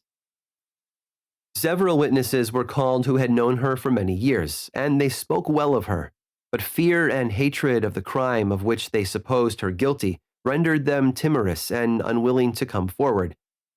Elizabeth saw even this last resource, her excellent dispositions and irreproachable conduct, about to fail the accused, when, although violently agitated, she desired permission to address the court. I am, said she, the cousin of the unhappy child who was murdered, or rather his sister, for I was educated by and have lived with his parents ever since, and even long before his birth. It may therefore be judged indecent in me to come forward on this occasion, but when I see a fellow creature about to perish through the cowardice of her pretended friends, I wish to be allowed to speak, that I may say what I know of her character. I am well acquainted with the accused. I have lived in the same house with her, at one time for 5, and at another for nearly 2 years. During all that period she appeared to me the most amiable and benevolent of human creatures. She nursed Madame Frankenstein, my aunt, in her last illness, with the greatest affection and care, and afterwards attended her own mother during a tedious illness, in a manner that excited the admiration of all who knew her, after which she again lived in my uncle's house, where she was beloved by all the family. She was warmly attached to the child who is now dead, and acted towards him like a most affectionate mother. For my own part, I do not hesitate to say that, notwithstanding all the evidence produced against her, I believe and rely on her perfect innocence. She had no temptation for such an action. As to the bauble on which the chief proof rests, if she had earnestly desired it, I should have willingly given it to her. So much do I esteem and value her. A murmur of approbation followed Elizabeth's simple and powerful appeal, but it was excited by her generous interference, and not in favor of poor Justine, on whom the public indignation was turned with renewed violence, charging her with the blackest ingratitude. She herself wept as Elizabeth spoke, but she did not answer. My own agitation and anguish was extreme during the whole trial. I believed in her innocence. I knew it. Could the demon who had, I did not for a minute doubt, murdered my brother, also in his hellish sport have betrayed the innocent to death and ignominy? I could not sustain the horror of my situation, and when I perceived that the popular voice and the countenances of the judges had already condemned my unhappy victim, I rushed out of the court in agony. The tortures of the accused did not equal mine. She was sustained by innocence, but the fangs of remorse tore my bosom and would not forego their hold. I passed a night of unmingled wretchedness. In the morning I went to the court. My lips and throat were parched. I dared not ask the fatal question, but I was known, and the officer guessed the cause of my visit. The ballots had been thrown. They were all black, and Justine was condemned. I cannot pretend to describe what I then felt. I had before experienced sensations of horror, and I have endeavored to bestow upon them adequate expressions, but words cannot convey an idea of the heart-sickening despair that I then endured. The person to whom I addressed myself added that Justine had already confessed her guilt. That evidence, he observed, was hardly required in so glaring a case, but I am glad of it, and indeed, none of our judges like to condemn a criminal upon circumstantial evidence, be it ever so decisive. This was strange and unexpected intelligence. What could it mean? Had my eyes deceived me? And was I really as mad as the whole world would believe me to be if I disclosed the object of my suspicions? I hastened to return home, and Elizabeth eagerly demanded the result. "My cousin," replied I, "it is decided as you may have expected. All judges had rather that 10 innocent should suffer than that one guilty should escape, but she has confessed." This was a dire blow to poor Elizabeth, who had relied with firmness upon Justine's innocence. "Alas," said she, "how shall I ever again believe in human goodness? Justine, whom I loved and esteemed as my sister, how could she put on those smiles of innocence only to betray? Her mild eyes seemed incapable of any severity or guile, and yet she has committed a murder." Soon after, we heard that the poor victim had expressed a desire to see my cousin. My father wished her not to go, but said that he left it to her own judgment and feelings to decide. "Yes," said Elizabeth, "I will go, although she is guilty, and you, Victor, shall accompany me. I cannot go alone." The idea of this visit was torture to me, yet I could not refuse. We entered the gloomy prison chamber and beheld Justine sitting on some straw at the farther end. Her hands were manacled, and her head rested on her knees. She rose on seeing us enter, and when we were left alone with her, she threw herself at the feet of Elizabeth, weeping bitterly. My cousin wept also. "Oh, Justine," said she, "why did you rob me of my last consolation? I relied on your innocence, and although I was then very wretched, I was not so miserable as I am now."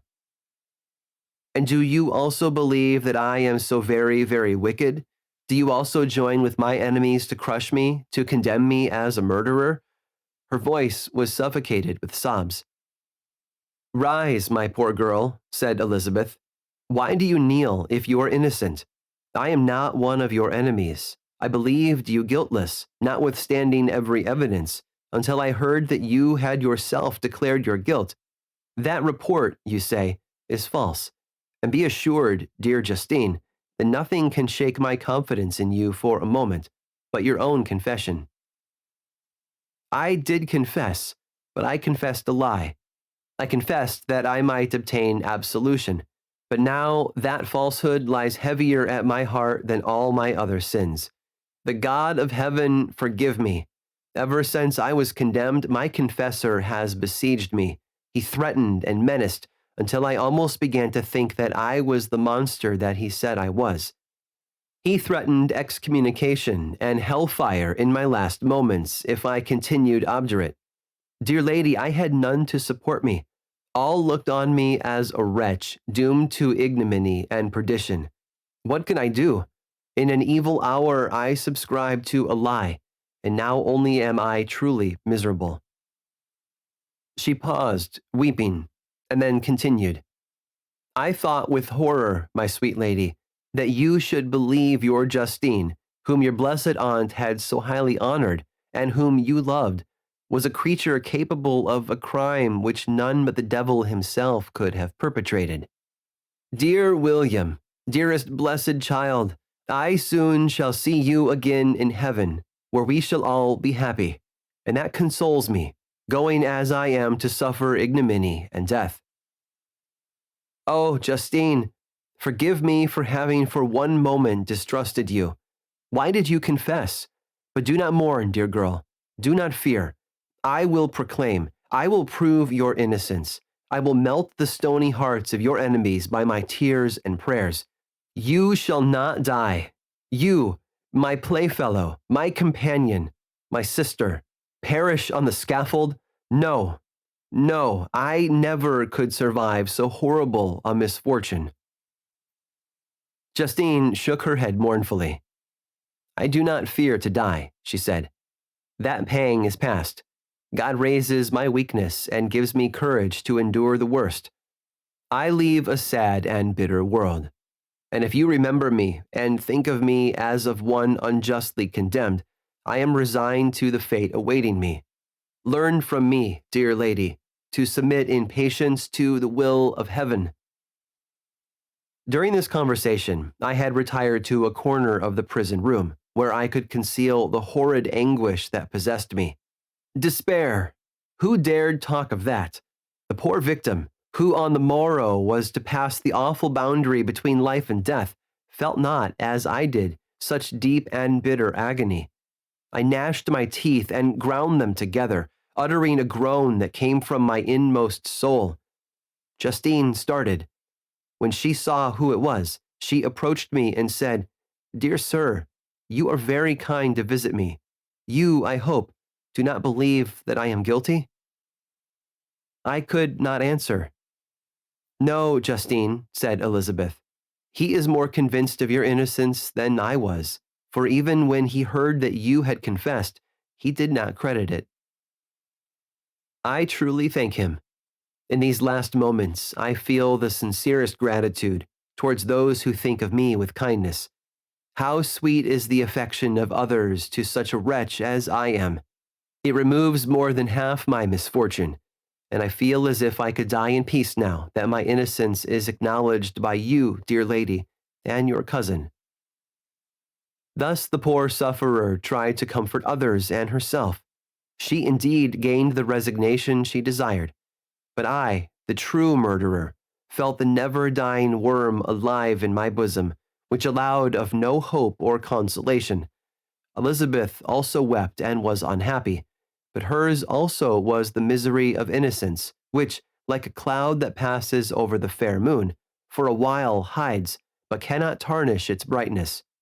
Anguish and despair had penetrated into the core of my heart. I bore a hell within me which nothing could extinguish. We stayed several hours with Justine, and it was with great difficulty that Elizabeth could tear herself away. I wish, cried she, that I were to die with you. I cannot live in this world of misery. Justine assumed an air of cheerfulness, while she with difficulty repressed her bitter tears. She embraced Elizabeth and said in a voice of half-suppressed emotion, Farewell, sweet lady, dearest Elizabeth, my beloved and only friend. May heaven, in its bounty, bless and preserve you. May this be the last misfortune that you will ever suffer. Live, and be happy, and make others so. And on the morrow, Justine died. Elizabeth's heart-rending eloquence failed to move the judges from their settled conviction in the criminality of the saintly sufferer. My passionate and indignant appeals were lost upon them. And when I received their cold answers and heard the harsh, unfeeling reasoning of these men, my purposed avowal died away on my lips. Thus I might proclaim myself a madman, but not revoke the sentence passed upon my wretched victim. She perished on the scaffold as a murderess. From the tortures of my own heart, I turned to contemplate the deep and voiceless grief of my Elizabeth. This also was my doing, and my father's woe, and the desolation of that late so smiling home, all was the work of my thrice accursed hands. Ye weep, unhappy ones, but these are not your last tears. Again shall you raise the funeral wail, and the sound of your lamentations shall again and again be heard. Frankenstein, your son, your kinsman, your early, much-loved friend, he who would spend each vital drop of blood for your sakes, who has no thought nor sense of joy except as it is mirrored also in your dear countenances, who would fill the air with blessings and spend his life in serving you. He bids you weep, to shed countless tears, happy beyond his hopes, if thus inexorable fate be satisfied, and if the destruction pause before the peace of the grave have succeeded to your sad torments. Thus spoke my prophetic soul, as, torn by remorse, horror, and despair, I beheld those I loved spend vain sorrow upon the graves of William and Justine, the first hapless victims to my unhallowed arts. Chapter 9. Nothing is more painful to the human mind than, after the feelings have been worked up by a quick succession of events, the dead calmness of inaction and certainty which follows and deprives the soul both of hope and fear. Justine died. She rested, and I was alive. The blood flowed freely in my veins, but a weight of despair and remorse pressed on my heart which nothing could remove. Sleep fled from my eyes. I wandered like an evil spirit, for I had committed deeds of mischief beyond description horrible, and more, much more, I persuaded myself, was yet behind. Yet my heart overflowed with kindness and the love of virtue. I had begun life with benevolent intentions, and thirsted for the moment when I should put them in practice and make myself useful to my fellow beings. Now all was blasted. Instead of that serenity of conscience which allowed me to look back upon the past with self-satisfaction, and from thence to gather promise of new hopes, I was seized by remorse and the sense of guilt, which hurried me away to a hell of intense tortures such as no language can describe. This state of mind preyed upon my health, which had perhaps never entirely recovered from the first shock it had sustained. I shunned the face of man. All sound of joy or complacency was torture to me. Solitude was my only consolation. Deep, dark, death-like solitude. My father observed with pain the alteration perceptible in my disposition and habits, and endeavored by arguments deduced from the feelings of his serene conscious and guiltless life to inspire me with fortitude and awaken in me the courage to dispel the dark cloud which brooded over me. "Do you think, Victor," said he, "that I do not suffer also? No one could love a child more than I loved your brother." Tears came into his eyes as he spoke. But is it not a duty to the survivors that we should refrain from augmenting their unhappiness by an appearance of immoderate grief?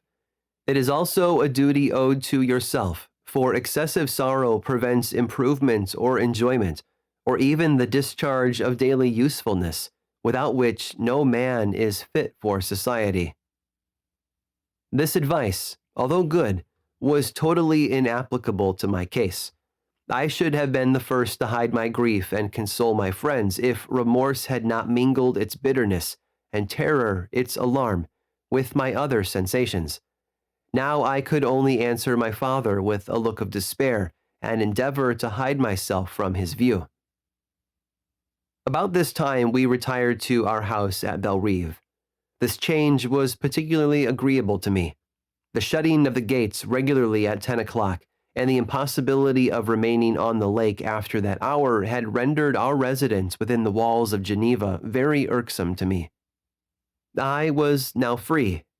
Often, after the rest of the family had retired for the night, I took the boat and passed many hours upon the water. Sometimes, with my sails set, I was carried by the wind, and sometimes, after rowing into the middle of the lake, I left the boat to pursue its own course and gave way to my own miserable reflections.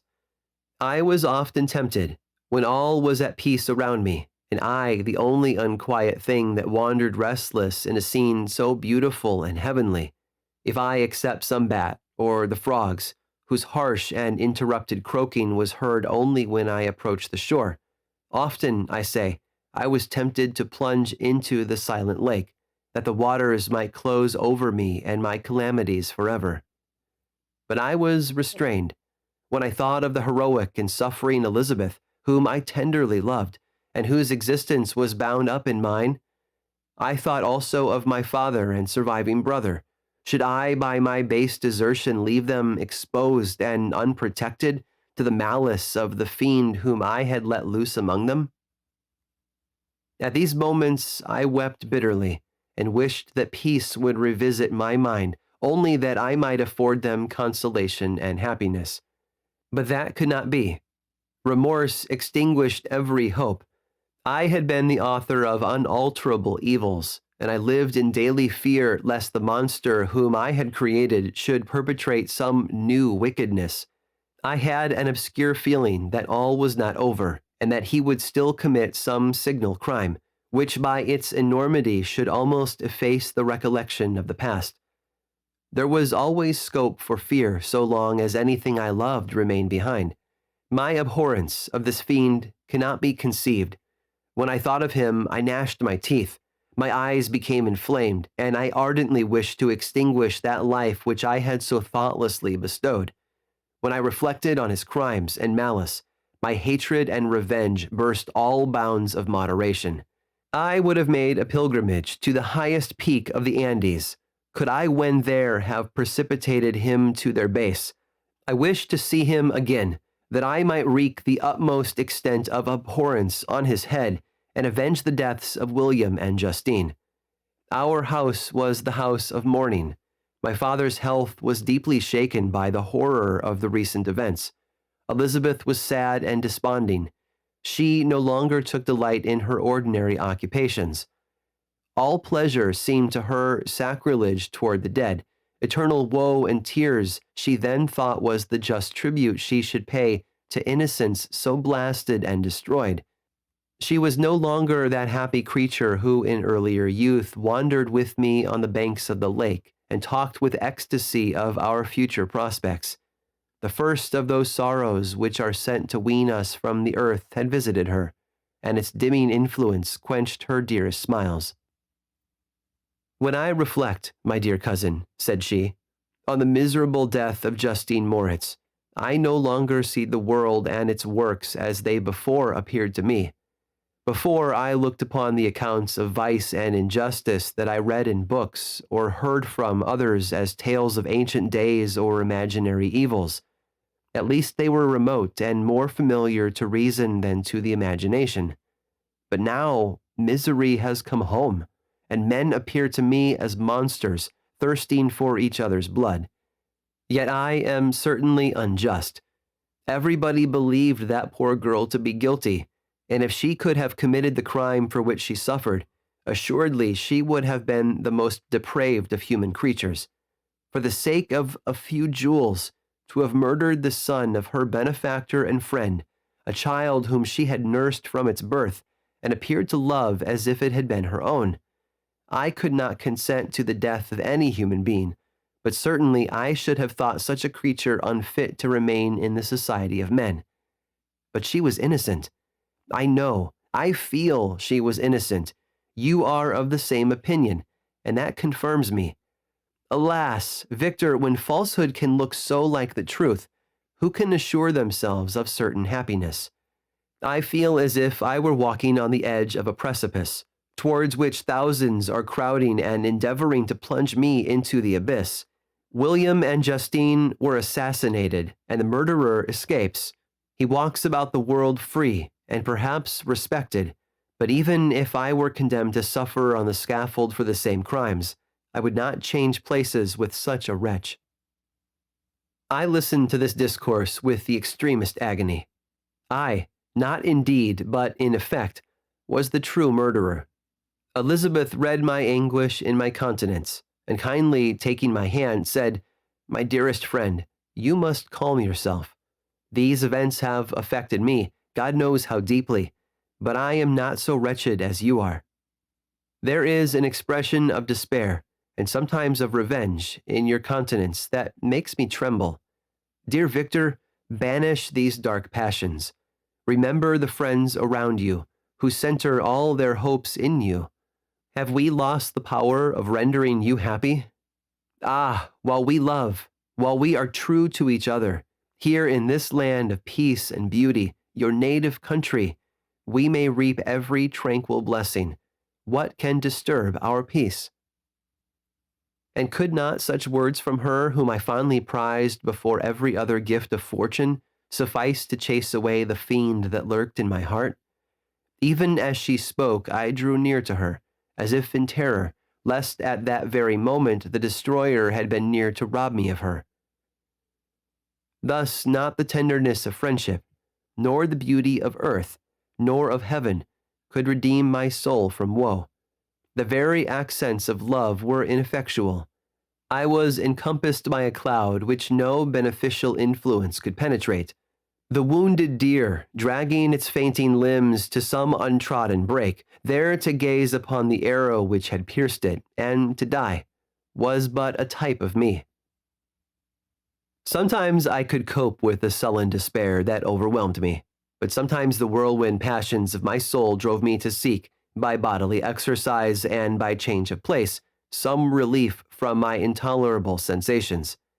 It was during an access of this kind that I suddenly left my home, and bending my steps towards the near alpine valleys, sought in the magnificence, the eternity of such scenes, to forget myself and my ephemeral, because human, sorrows. My wanderings were directed towards the valley of Chamonix.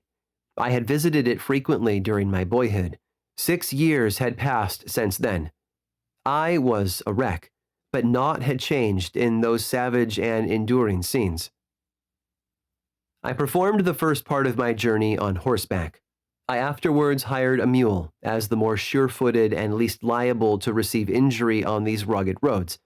The weather was fine.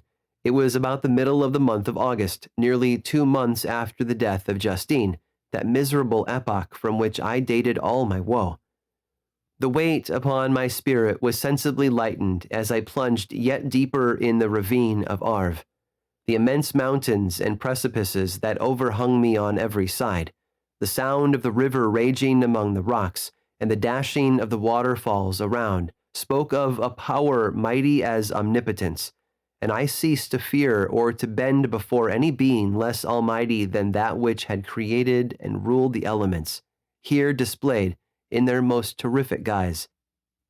Still, as I ascended higher, the valley assumed a more magnificent and astonishing character.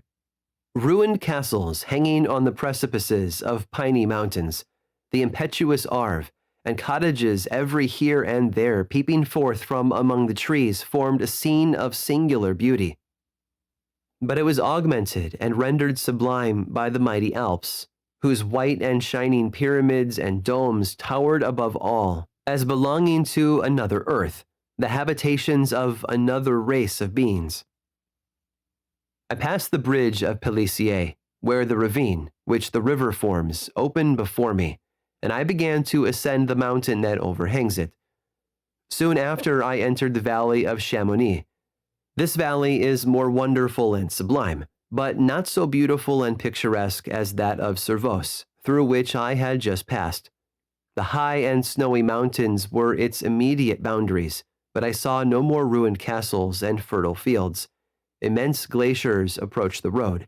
I heard the rumbling thunder of the falling avalanche and marked the smoke of its passage. Mont Blanc, the supreme and magnificent Mont Blanc, raised itself from the surrounding aiguille, and its tremendous dome overlooked the valley. A tingling, long-lost sense of pleasure often came across me during this journey. Some turn in the road, some new object suddenly perceived and recognized, reminded me of days gone by, and were associated with the light-hearted gaiety of boyhood. The very winds whispered in soothing accents, and maternal nature bade me weep no more. Then again, the kindly influence ceased to act. I found myself fettered again to grief and indulging in all the misery of reflection. Then I spurred on my animal, striving so to forget the world, my fears, and, more than all, myself. Or, in a more desperate fashion, I alighted and threw myself on the grass, weighed down by horror and despair. At length, I arrived at the village of Chamonix. Exhaustion succeeded to the extreme fatigue both of body and of mind which I had endured. For a short space of time, I remained at the window, watching the pallid lightnings that played above Mont Blanc, and listening to the rushing of the Arve, which pursued its noisy way beneath. The same lulling sounds acted as a lullaby to my too keen sensations. When I placed my head upon my pillow, sleep crept over me. I felt it as it came, and blessed the giver of oblivion. Chapter 10. I spent the following day roaming through the valley. I stood beside the sources of the Arveiron, which take their rise in a glacier that with slow pace is advancing down from the summit of the hills to barricade the valley. The abrupt sides of vast mountains were before me. The icy wall of the glacier overhung me. A few shattered pines were scattered around, and the solemn silence of this glorious presence chamber of imperial nature was broken only by the brawling waves or the fall of some vast fragment. The thunder sound of the avalanche or the cracking reverberated along the mountains of the accumulated ice, which, through the silent working of immutable laws, was ever and anon rent and torn, as if it had been but a plaything in their hands. These sublime and magnificent scenes afforded me the greatest consolation that I was capable of receiving. They elevated me from all littleness of feeling, and although they did not remove my grief, they subdued and tranquilized it. In some degree, also, they diverted my mind from the thoughts over which it had brooded for the last month. I retired to rest at night, my slumbers, as it were, waited on and ministered to by the assemblance of grand shapes which I had contemplated during the day. They congregated round me, the unstained snowy mountain top, the glittering pinnacle, the pine woods, and ragged bare ravine, the eagle soaring amidst the clouds. They all gathered round me and bade me be at peace. Where had they fled when the next morning I awoke? All of soul inspiriting fled with sleep, and dark melancholy clouded every thought.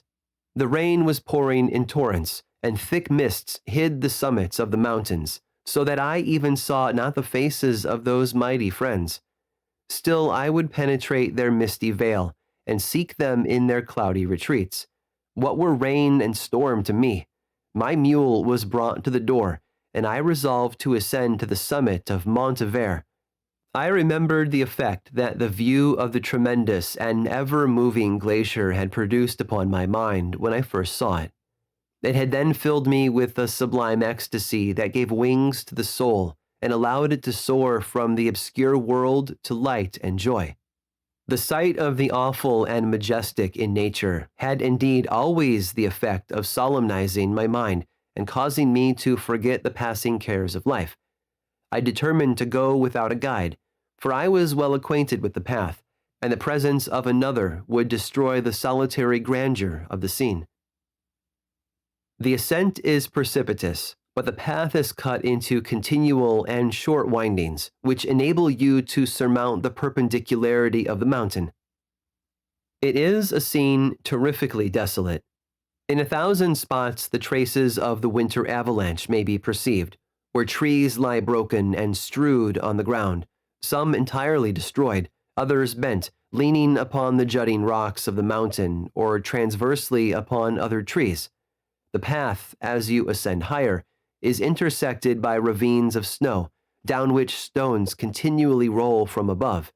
One of them is particularly dangerous, as the slightest sound, such as even speaking in a loud voice, produces a concussion of air sufficient to draw destruction upon the head of the speaker.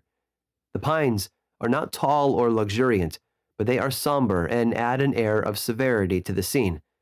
I looked on the valley beneath. Vast mists were rising from the rivers which ran through it, and curling in thick wreaths around the opposite mountains, whose summits were hid in the uniform clouds, while rain poured from the dark sky, and added to the melancholy impression I received from the objects around me. Alas, why does man boast of sensibilities superior to those apparent in the brute? It only renders them more necessary beings. If our impulses were confined to hunger, thirst, and desire, we might be nearly free.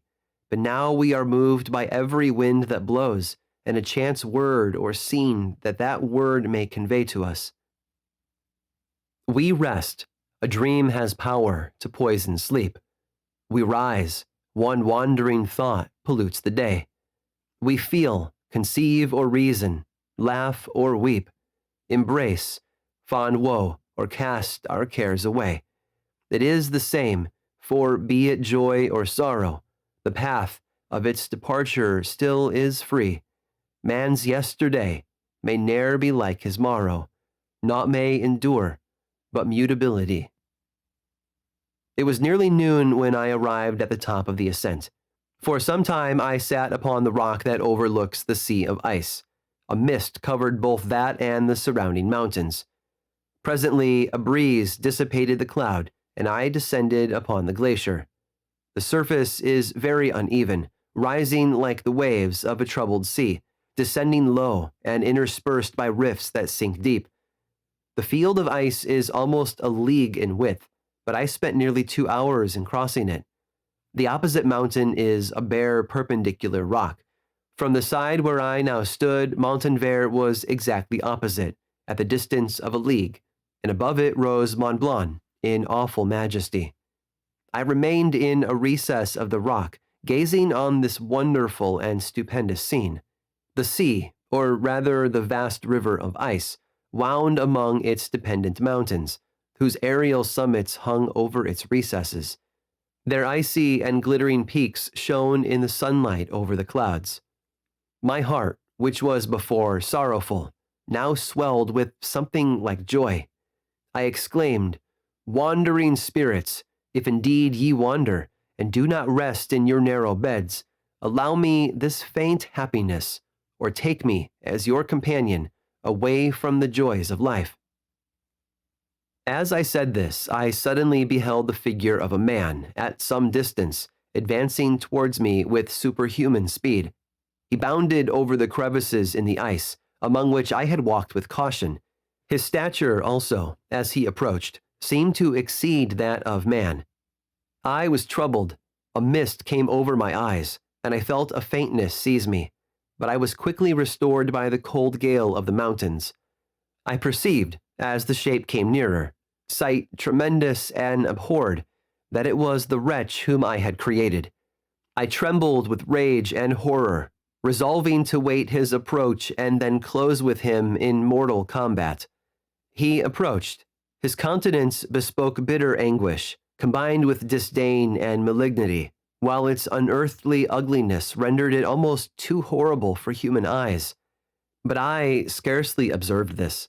Rage and hatred had at first deprived me of utterance, and I recovered only to overwhelm him with words expressive of furious detestation and contempt. "Devil," I exclaimed, "do you dare approach me? And do you not fear the fierce vengeance of my arm wreaked on your miserable head? Begone, vile insect, or rather stay, that I may trample you to dust. And oh, that I could, with the extinction of your miserable existence, restore those victims whom you have so diabolically murdered." "I expected this reception," said the demon. "All men hate the wretched. How then must I be hated, who am miserable beyond all living things? Yet you, my Creator, detest and spurn me, thy creature, to whom thou art bound by ties only dissoluble by the annihilation of one of us. You purpose to kill me. How dare you sport thus with life? Do your duty towards me, then I will do mine towards you and the rest of mankind. If you will comply with my conditions, I will leave them and you at peace. But if you refuse, I will glut the maw of death until it be satiated with the blood of your remaining friends. Abhorred monster, fiend that thou art, the tortures of hell are too mild a vengeance for thy crimes. Wretched devil, You reproach me with your creation. Come on, then, that I may extinguish the spark which I so negligently bestowed. My rage was without bounds. I sprang on him, impelled by all the feelings which can arm one being against the existence of another. He easily eluded me and said, "Be calm. I entreat you to hear me before you give vent to your hatred on my devoted head. Have I not suffered enough that you seek to increase my misery? Life, although it may only be an accumulation of anguish, is dear to me, and I will defend it. Remember, thou hast made me more powerful than thyself. My height is superior to thine, my joints more supple. But I will not be tempted to set myself in opposition to thee. I am thy creature, and I will be even mild and docile to my natural lord and king, if thou wilt also perform thy part, the which thou owe me. O Frankenstein, be not equitable to every other, and trample upon me alone, to whom thy justice, and even thy clemency and affection, is most due. Remember that I am thy creature. I ought to be thy Adam, but I am rather the fallen angel, whom thou drivest from joy for no misdeed. Everywhere I see bliss, from which I alone am irrevocably excluded. I was benevolent and good. Misery made me a fiend. Make me happy, and I shall again be virtuous. Begone! I will not hear you. There can be no community between you and me. We are enemies. Begone, or let us try our strength in a fight in which one must fall.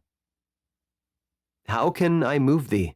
Will no entreaties cause thee to turn a favorable eye upon thy creature, who implores thy goodness and compassion? Believe me, Frankenstein, I was benevolent. My soul glowed with love and humanity. But am I not alone, miserably alone? You, my creator, abhor me. What hope can I gather from your fellow creatures who owe me nothing? They spurn and hate me. The desert mountains and dreary glaciers are my refuge. I have wandered here many days.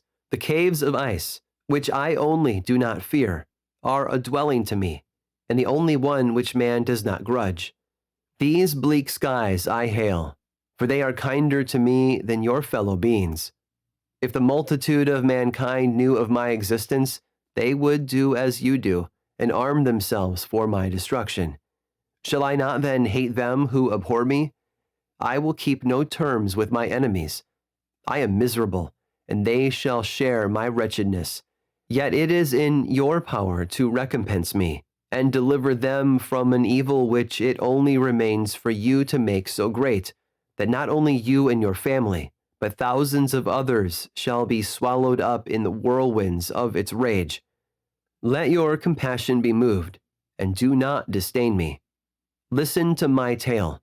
When you have heard that, abandon or commiserate me, as you shall judge that I deserve. But hear me. The guilty are allowed, by human laws, bloody as they are, to speak in their own defense before they are condemned. Listen to me, Frankenstein. You accuse me of murder, and yet you would, with a satisfied conscience, destroy your own creature. Oh, praise the eternal justice of man! Yet I ask you not to spare me. Listen to me, and then, if you can, and if you will, destroy the work of your hands.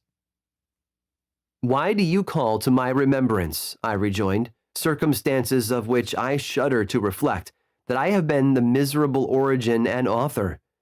Cursed be the day, abhorred devil, in which you first saw light. Cursed, although I curse myself, be the hands that formed you. You have made me wretched beyond expression.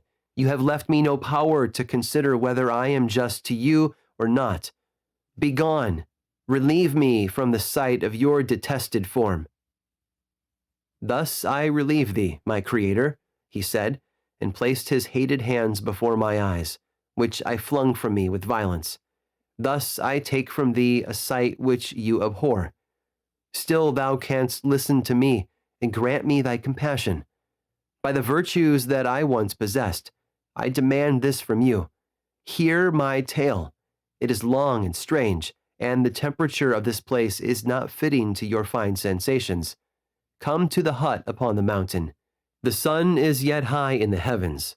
Before it descends to hide itself behind your snowy precipices and illuminate another world, you will have heard my story and can decide. On you it rests, whether I quit forever the neighborhood of man and lead a harmless life, or become the scourge of your fellow creatures and the author of your own speedy ruin. As he said this, he led the way across the ice. I followed. My heart was full, and I did not answer him, but as I proceeded, I weighed the various arguments that he had used and determined at least to listen to his tale. I was partly urged by curiosity, and compassion confirmed my resolution. I had hitherto supposed him to be the murderer of my brother, and I eagerly sought a confirmation or denial of this opinion. For the first time, also, I felt what the duties of a creator towards his creature were, and that I ought to render him happy before I complained of his wickedness. These motives urged me to comply with his demand. We crossed the ice, therefore, and ascended the opposite rock. The air was cold, and the rain again began to descend. We entered the hut, the fiend with an air of exultation, I with a heavy heart and depressed spirits. But I consented to listen, and seating myself by the fire which my odious companion had lighted, he thus began his tale. Chapter 11. It is with considerable difficulty that I remember the original era of my being. All the events of that period appear confused and indistinct. A strange multiplicity of sensations seized me, and I saw, felt, heard, and smelt at the same time, and it was indeed a long time before I learned to distinguish between the operations of my various senses. By degrees, I remember, a stronger light pressed upon my nerves, so that I was obliged to shut my eyes. Darkness then came over me and troubled me, but hardly had I felt this when, by opening my eyes, as I now suppose, the light poured in upon me again. I walked and, I believe, descended, but I presently found a great alteration in my sensations. Before, dark and opaque bodies had surrounded me, impervious to my touch or sight, but I now found that I could wander on at liberty, with no obstacles which I could not either surmount or avoid. The light became more and more oppressive to me, and the heat wearying me as I walked. I sought a place where I could receive shade. This was the forest near Ingolstadt, and here I lay by the side of a brook resting from my fatigue until I felt tormented by hunger and thirst. This roused me from my nearly dormant state, and I ate some berries which I found hanging on the trees or lying on the ground. I slaked my thirst at the brook, and then lying down, was overcome by sleep. It was dark when I awoke. I felt cold also, and half frightened, as it were, instinctively finding myself so desolate. Before I had quitted your apartment, on a sensation of cold, I had covered myself with some clothes, but these were insufficient to secure me from the dews of night. I was a poor, helpless, miserable wretch. I knew and could distinguish nothing, but feeling pain invade me on all sides, I sat down and wept. Soon a gentle light stole over the heavens and gave me a sensation of pleasure. I started up and beheld a radiant form rise from among the trees. The moon, I gazed with a kind of wonder. It moved slowly, but it enlightened my path, and I again went out in search of berries. I was still cold when under one of the trees I found a huge cloak, with which I covered myself, and sat down upon the ground. No distinct ideas occupied my mind. All was confused. I felt light, and hunger, and thirst, and darkness. Innumerable sounds rang in my ears, and on all sides various scents saluted me. The only object that I could distinguish was the bright moon, and I fixed my eyes on that with pleasure. Several changes of day and night passed, and the orb of night had greatly lessened when I began to distinguish my sensations from each other. I gradually saw plainly the clear stream that supplied me with drink and the trees that shaded me with their foliage. I was delighted when I first discovered that a pleasant sound, which often saluted my ears, proceeded from the throats of the little winged animals who had often intercepted the light from my eyes. I began also to observe, with greater accuracy, the forms that surrounded me, and to perceive the boundaries of the radiant roof of light which canopied me. Sometimes I tried to imitate the pleasant songs of the birds, but was unable. Sometimes I wished to express my sensations in my own mode, but the uncouth and inarticulate sounds which broke from me frightened me into silence again. The moon had disappeared from the night, and again, with a lessened form, showed itself, while I still remained in the forest. My sensations had by this time become distinct, and my mind received every day additional ideas. My eyes became accustomed to the light and to perceive objects in their right forms. I distinguished the insect from the herb, and by degrees one herb from another. I found that the sparrow uttered none but harsh notes, whilst those of the blackbird and thrush were sweet and enticing. One day, when I was oppressed by cold, I found a fire which had been left by some wandering beggars, and was overcome with delight at the warmth I experienced from it. In my joy, I thrust my hand into the live embers, but quickly drew it out again with a cry of pain. How strange, I thought, that the same cause should produce such opposite effects. I examined the materials of the fire, and to my joy found it to be composed of wood. I quickly collected some branches, but they were wet and would not burn. I was pained at this, and sat still watching the operation of the fire. The wet wood which I had placed near the heat dried and itself became inflamed.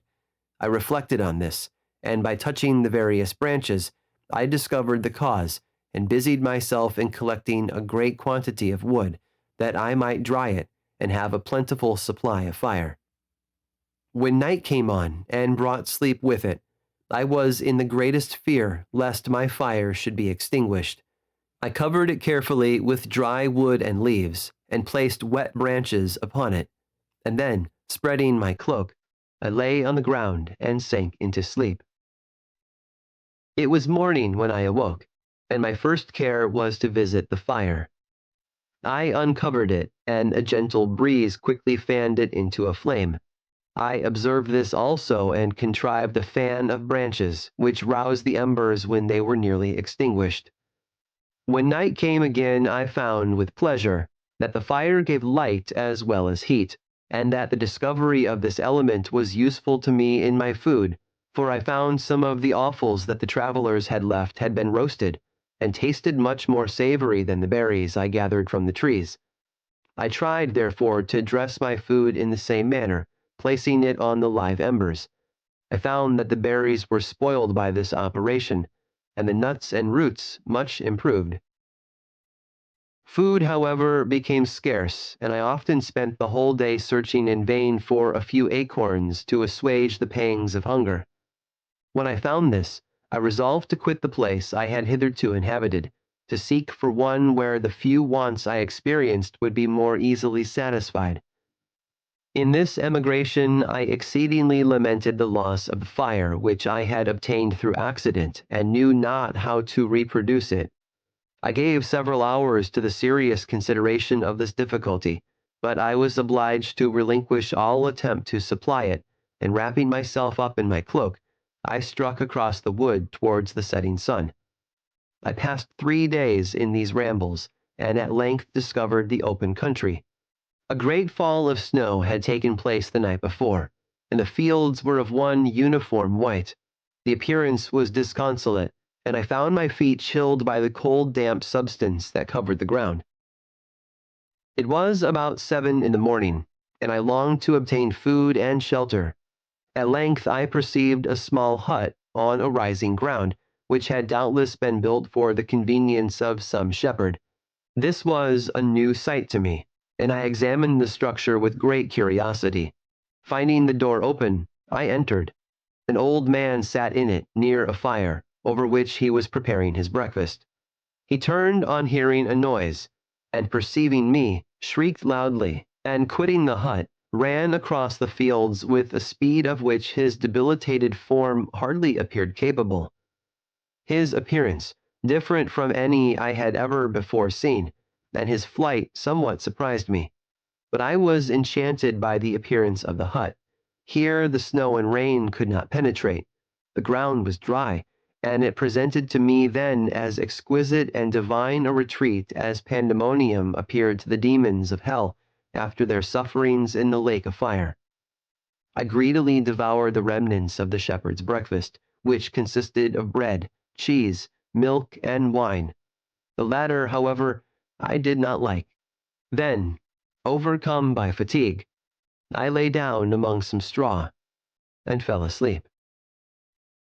It was noon when I awoke, and allured by the warmth of the sun, which shone brightly on the white ground, I determined to recommence my travels, and depositing the remains of the peasant's breakfast in a wallet I found, I proceeded across the fields for several hours, until at sunset I arrived at a village. How miraculous did this appear! The huts, the neater cottages, and stately houses engaged my admiration by turns. The vegetables in the gardens, the milk and cheese that I saw placed at the windows of some of the cottages, allured my appetite. One of the best of these I entered, but I had hardly placed my foot within the door before the children shrieked, and one of the women fainted. The whole village was roused. Some fled, some attacked me, until, grievously bruised by stones and many other kinds of missile weapons, I escaped to the open country, and fearfully took refuge in a low hovel, quite bare, and making a wretched appearance after the palaces I had beheld in the village.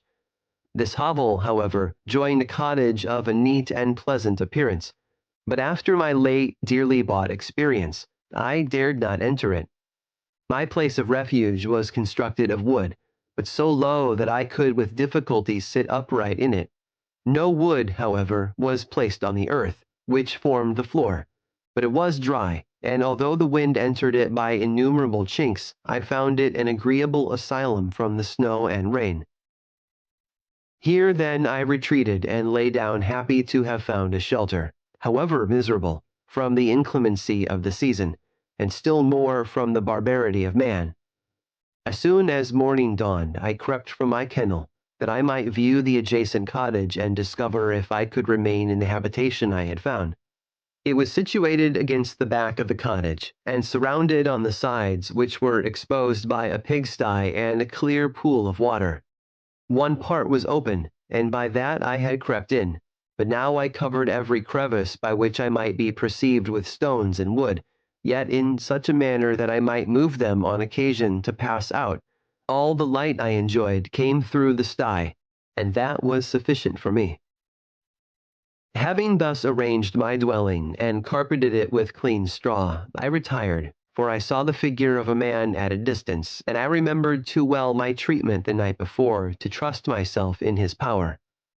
I had first, however, provided for my sustenance for that day by a loaf of coarse bread, which I purloined, and a cup with which I could drink more conveniently than from my hand of the pure water which flowed by my retreat.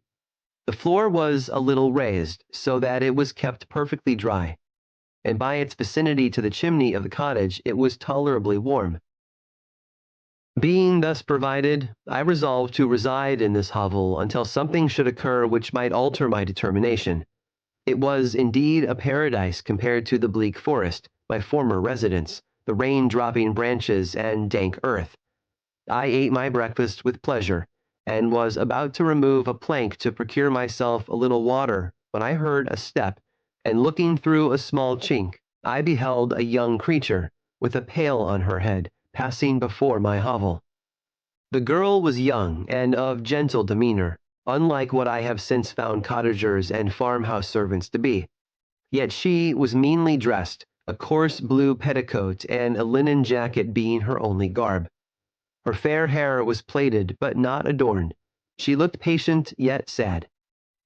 I lost sight of her, and in about a quarter of an hour she returned bearing the pail, which was now partially filled with milk. As she walked along, seemingly incommoded by the burden, a young man met her, whose countenance expressed a deeper despondence. Uttering a few sounds with an air of melancholy, he took the pail from her head and bore it to the cottage himself. She followed, and they disappeared. Presently I saw the young man again, with some tools in his hand, cross the field behind the cottage, and the girl was also busied, sometimes in the house and sometimes in the yard. On examining my dwelling, I found that one of the windows of the cottage had formerly occupied a part of it, but the panes had been filled up with wood. In one of these was a small and almost imperceptible chink through which the eye could just penetrate. Through this crevice a small room was visible, whitewashed and clean but very bare of furniture. In one corner, near a small fire, sat an old man, leaning his head on his hands in a disconsolate attitude. The young girl was occupied in arranging the cottage, but presently she took something out of a drawer, which employed her hands, and she sat down beside the old man, who, taking up an instrument, began to play and to produce sounds sweeter than the voice of the thrush or the nightingale. It was a lovely sight, even to me, poor wretch who had never beheld aught beautiful before. The silver hair and benevolent countenance of the aged cottager won my reverence, while the gentle manners of the girl enticed my love. He played a sweet, mournful air, which I perceived drew tears from the eyes of his amiable companion, of which the old man took no notice, until she sobbed audibly. He then pronounced a few sounds, and the fair creature, leaving her work, knelt at his feet. He raised her and smiled with such kindness and affection that I felt sensations of a peculiar and overpowering nature. They were a mixture of pain and pleasure, such as I had never before experienced, either from hunger or cold, warmth or food, and I withdrew from the window, unable to bear these emotions. Soon after this the young man returned, bearing on his shoulders a load of wood. The girl met him at the door, helped to relieve him of his burden, and taking some of the fuel into the cottage, placed it on the fire.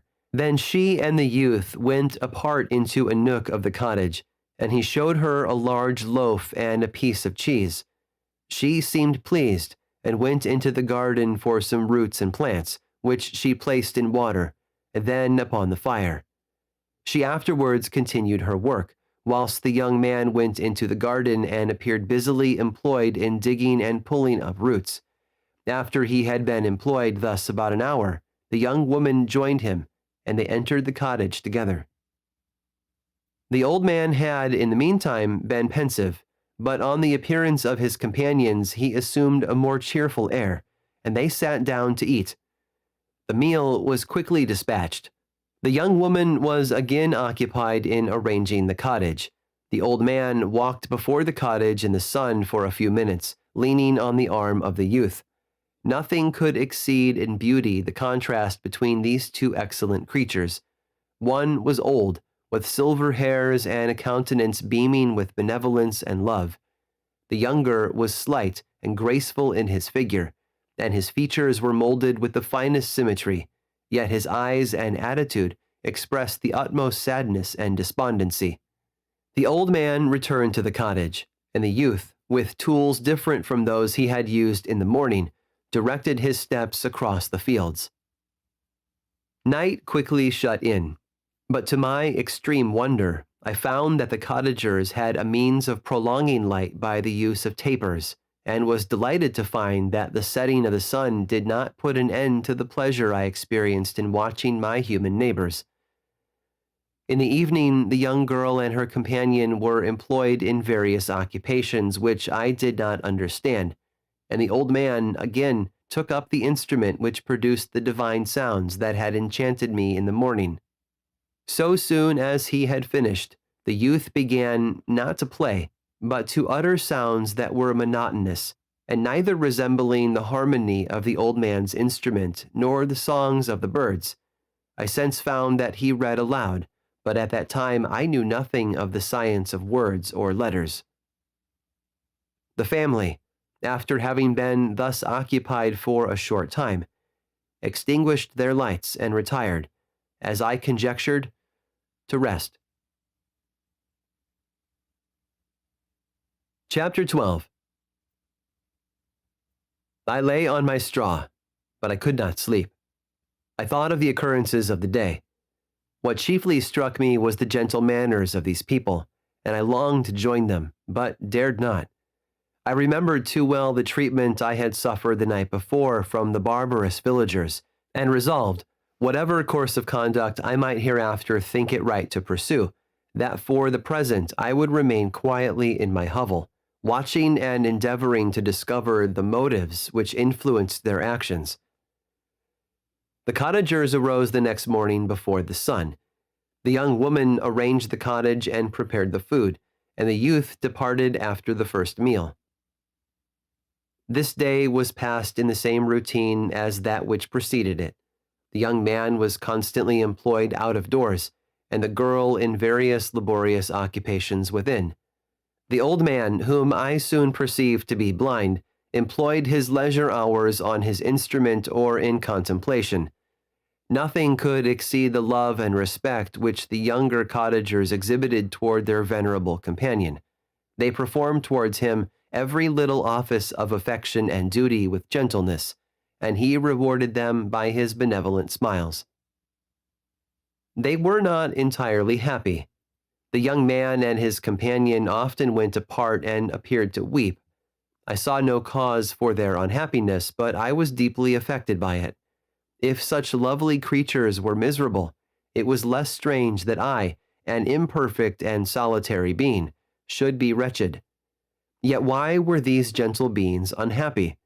They possessed a delightful house, for such it was in my eyes, and every luxury. They had a fire to warm them when chill, and delicious viands when hungry. They were dressed in excellent clothes, and still more, they enjoyed one another's company and speech, interchanging each day looks of affection and kindness. What did their tears imply? Did they really express pain? I was at first unable to solve these questions, but perpetual attention and time explained to me many appearances which were at first enigmatic. A considerable period elapsed before I discovered one of the causes of the uneasiness of this amiable family. It was poverty, and they suffered that evil in a very distressing degree. Their nourishment consisted entirely of the vegetables of their garden and the milk of one cow, which gave very little during the winter, when its masters could scarcely procure food to support it. They often, I believe, suffered the pangs of hunger very poignantly, especially the two younger cottagers, for several times they placed food before the old man when they reserved none for themselves. This trait of kindness moved me sensibly.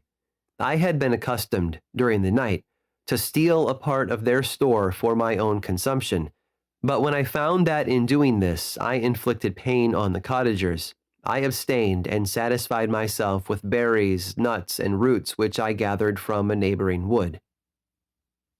I discovered also another means through which I was enabled to assist their labors. I found that the youth spent a great part of each day in collecting wood for the family fire, and during the night I often took his tools, the use of which I quickly discovered, and brought home firing sufficient for the consumption of several days. I remember, the first time that I did this, the young woman, when she opened the door in the morning, appeared greatly astonished on seeing a great pile of wood on the outside. She uttered some words in a loud voice, and the youth joined her, who also expressed surprise. I observed with pleasure that he did not go to the forest that day, but spent it in repairing the cottage and cultivating the garden. By degrees, I made a discovery of still greater moment. I found that these people possessed a method of communicating their experience and feelings to one another by articulate sounds. I perceived that the words they spoke sometimes produced pleasure or pain, smiles or sadness, in the minds and countenances of the hearers. This was indeed a godlike science, and I ardently desired to become acquainted with it. But I was baffled in every attempt I made for this purpose. Their pronunciation was quick, and the words they uttered, not having any apparent connection with visible objects, I was unable to discover any clue by which I could unravel the mystery of their reference. By great application, however, and after having remained during the space of several revolutions of the moon in my hovel, I discovered the names that were given to some of the most familiar objects of discourse. I learned and applied the words fire, milk, bread, and wood. I learned also the names of the cottagers themselves.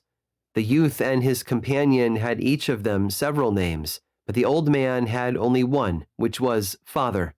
The girl was called sister or Agatha, and the youth Felix, brother, or son. I cannot describe the delight I felt when I learned the ideas appropriated to each of these sounds and was able to pronounce them.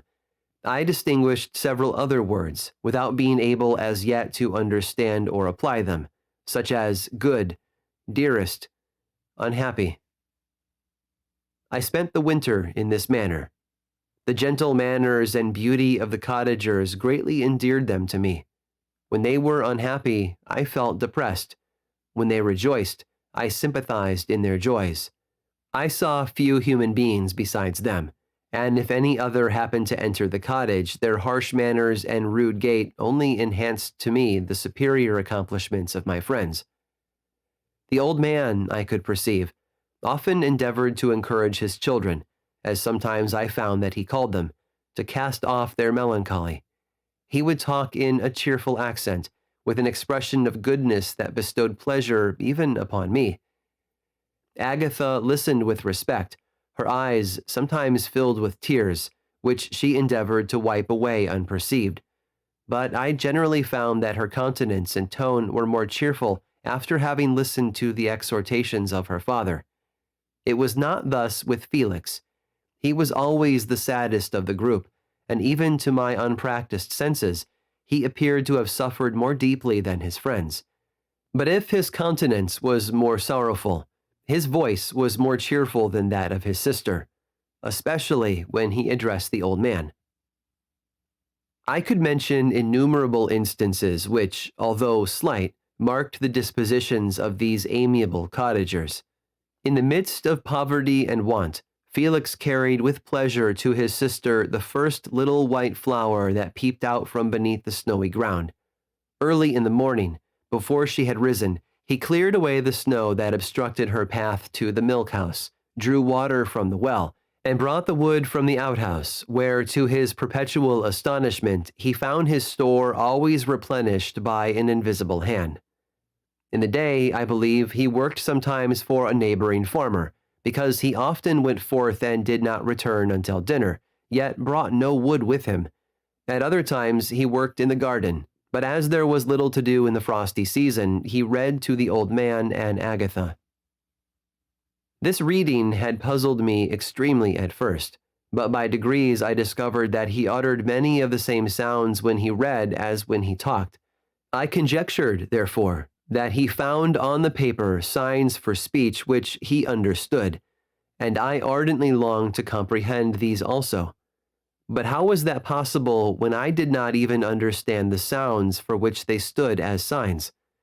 I improved, however, sensibly in this science, but not sufficiently to follow up any kind of conversation, although I applied my whole mind to the endeavor. For I easily perceived that, although I eagerly longed to discover myself to the cottagers, I ought not to make the attempt until I had first become master of their language, which knowledge might enable me to make them overlook the deformity of my figure, for with this also the contrast perpetually presented to my eyes had made me acquainted. I had admired the perfect forms of my cottagers, their grace, beauty, and delicate complexions, but how was I terrified when I viewed myself in a transparent pool. At first I started back, unable to believe that it was indeed I who was reflected in the mirror, and when I became fully convinced that I was in reality the monster that I am, I was filled with the bitterest sensations of despondence and mortification. Alas, I did not yet entirely know the fatal effects of this miserable deformity. As the sun became warmer and the light of day longer, the snow vanished, and I beheld the bare trees and the black earth. From this time, Felix was more employed, and the heart-moving indications of impending famine disappeared. Their food, as I afterwards found, was coarse, but it was wholesome, and they procured a sufficiency of it. Several new kinds of plants sprang up in the garden, which they dressed, and these signs of comfort increased daily as the season advanced. The old man, leaning on his son, walked each day at noon, when it did not rain, as I found it was called when the heavens poured forth its waters. This frequently took place, but a high wind quickly dried the earth, and the season became far more pleasant than it had been. My mode of life in the hovel was uniform. During the morning, I attended the motions of the cottagers, and when they were dispersed in various occupations, I slept. The remainder of the day was spent in observing my friends. When they had retired to rest, if there was any moon or the night was starlight, I went into the woods and collected my own food and fuel for the cottage. When I returned, as often as it was necessary, I cleared their path from the snow and performed those offices that I had seen done by Felix. I afterwards found that these labors, performed by an invisible hand, greatly astonished them, and once or twice I heard them, on these occasions, utter the words, "Good Spirit," "Wonderful," but I did not then understand the signification of these terms. My thoughts now became more active, and I longed to discover the motives and feelings of these lovely creatures. I was inquisitive to know why Felix appeared so miserable, and Agatha so sad. I thought, foolish wretch, that it might be in my power to restore happiness to these deserving people. When I slept or was absent, the forms of the venerable blind father, the gentle Agatha, and the excellent Felix flitted before me. I looked upon them as superior beings who would be the arbiters of my future destiny. I formed in my imagination 1,000 pictures of presenting myself to them and their reception of me. I imagined that they would be disgusted until, by my gentle demeanor and conciliating words, I should first win their favor and afterwards their love. These thoughts exhilarated me and led me to apply with fresh ardor to the acquiring the art of language. My organs were indeed harsh, but supple, and although my voice was very unlike the soft music of their tones, yet I pronounced such words as I understood with tolerable ease. It was as the ass and the lapdog, yet surely the gentle ass whose intentions were affectionate, although his manners were rude, deserved better treatment than blows and execration. The pleasant showers and genial warmth of spring greatly altered the aspect of the earth. Men who before this change seemed to have been hid in caves dispersed themselves and were employed in various arts of cultivation. The birds sang in more cheerful notes, and the leaves began to bud forth on the trees.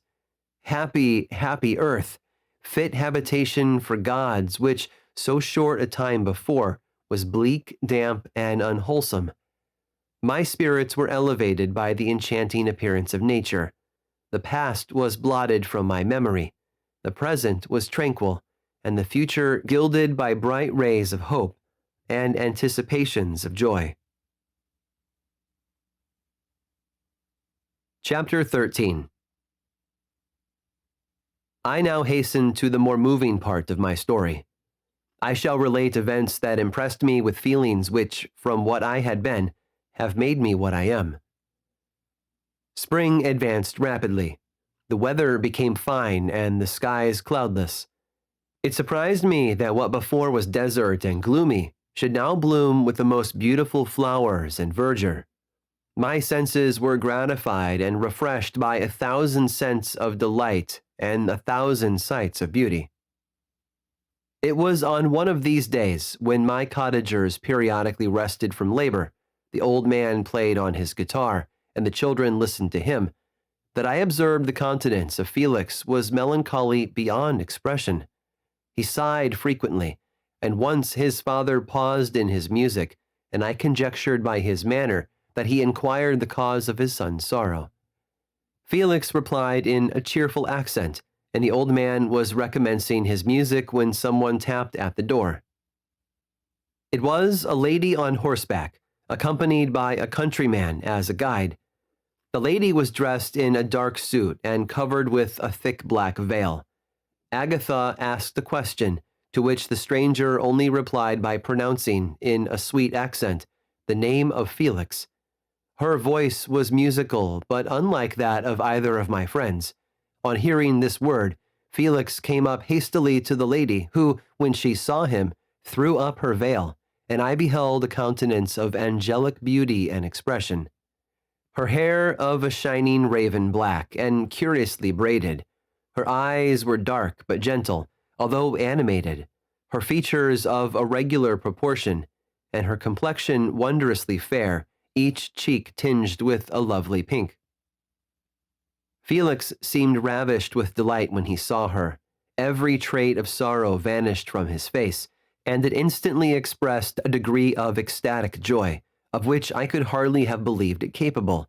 His eyes sparkled, as his cheek flushed with pleasure, and at that moment I thought him as beautiful as the stranger.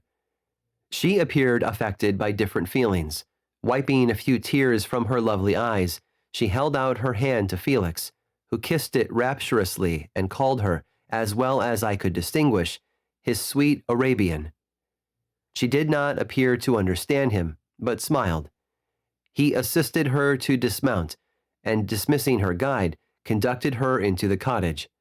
Some conversation took place between him and his father, and the young stranger knelt at the old man's feet and would have kissed his hand, but he raised her and embraced her affectionately.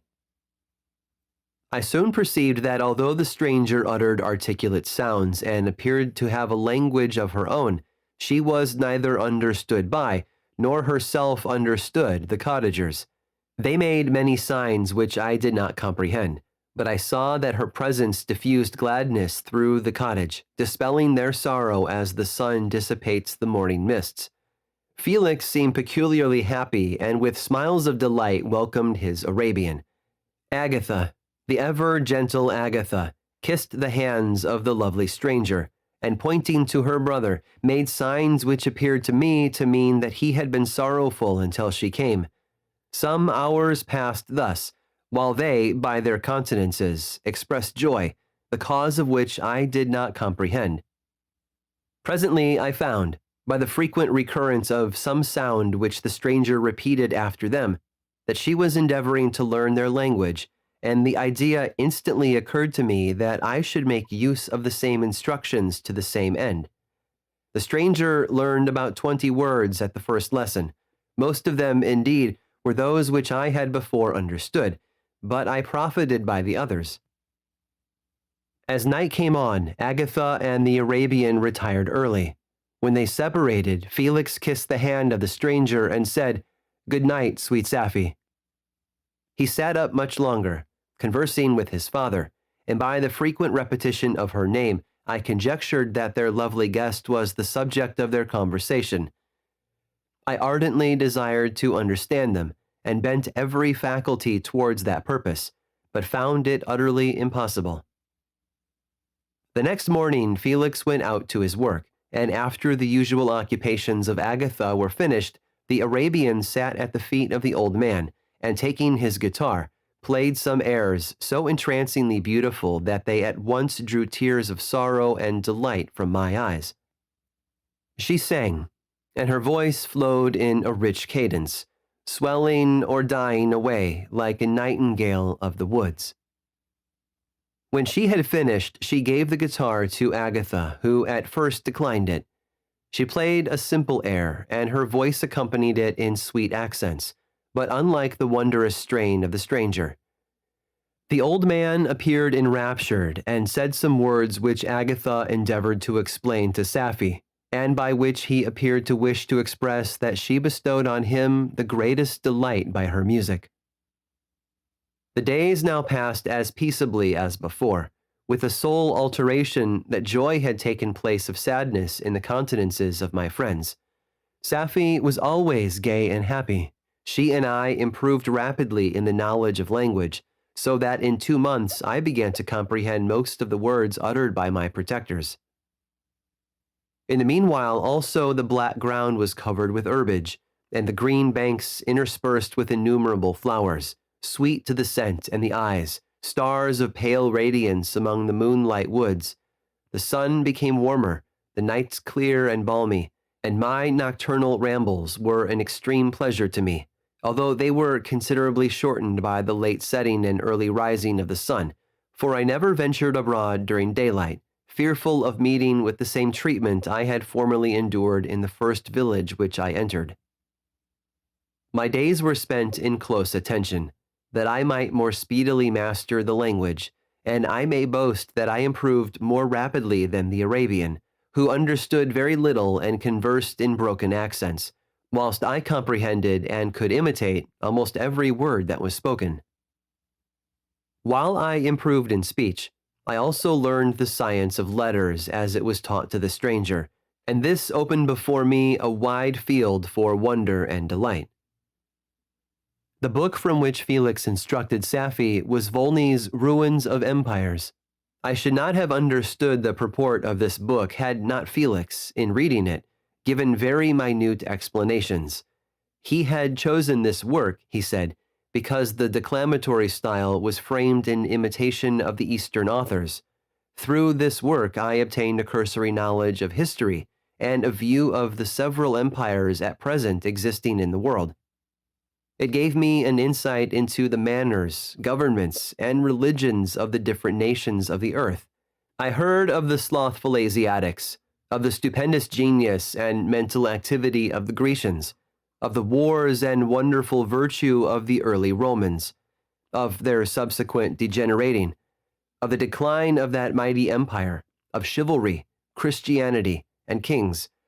I heard of the discovery of the American hemisphere, and wept with Safi over the hapless fate of its original inhabitants. These wonderful narrations inspired me with strange feelings. Was man indeed at once so powerful, so virtuous and magnificent, yet so vicious and base? He appeared at one time a mere scion of the evil principle, and at another as all that can be conceived of noble and godlike. To be a great and virtuous man appeared the highest honor that can befall a sensitive being. To be base and vicious, as many on record have been, appeared the lowest degradation, a condition more abject than that of the blind mole or harmless worm. For a long time I could not conceive how one man could go forth to murder his fellow, or even why there were laws and governments. But when I heard details of vice and bloodshed, my wonder ceased, and I turned away with disgust and loathing. Every conversation of the cottagers now opened new wonders to me. While I listened to the instructions which Felix bestowed upon the Arabian, the strange system of human society was explained to me.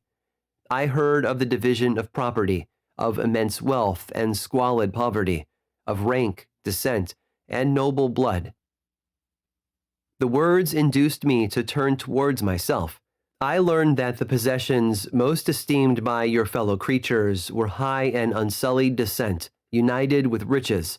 A man might be respected with only one of these advantages, but without either he was considered, except in very rare instances, as a vagabond and a slave, doomed to waste his powers for the profits of the chosen few.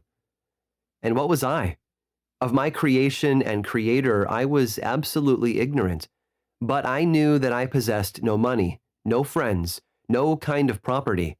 I was, besides, endued with a figure hideously deformed and loathsome. I was not even of the same nature as man. I was more agile than they, and could subsist upon coarser diet. I bore the extremes of heat and cold with less injury to my frame. My stature far exceeded theirs.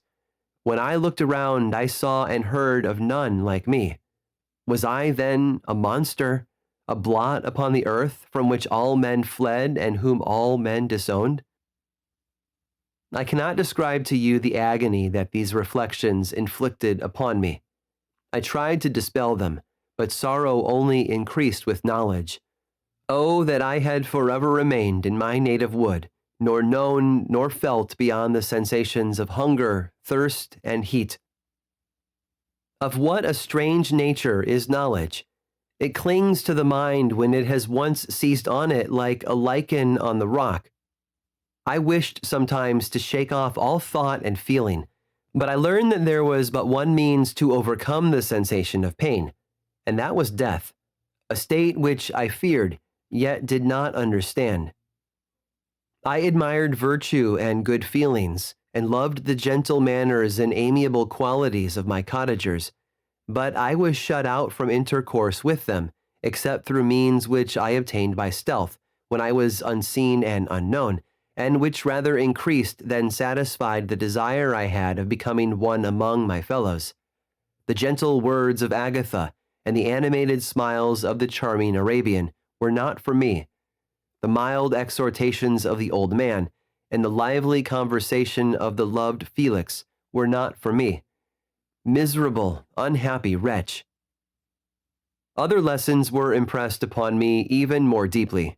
I heard of the difference of sexes, and the birth and growth of children, how the father doted on the smiles of the infant, and the lively sallies of the older child, how all the life and cares of the mother were wrapped up in the precious charge, how the mind of youth expanded and gained knowledge, of brother, sister, and all the various relationships which bind one human being to another in mutual bonds.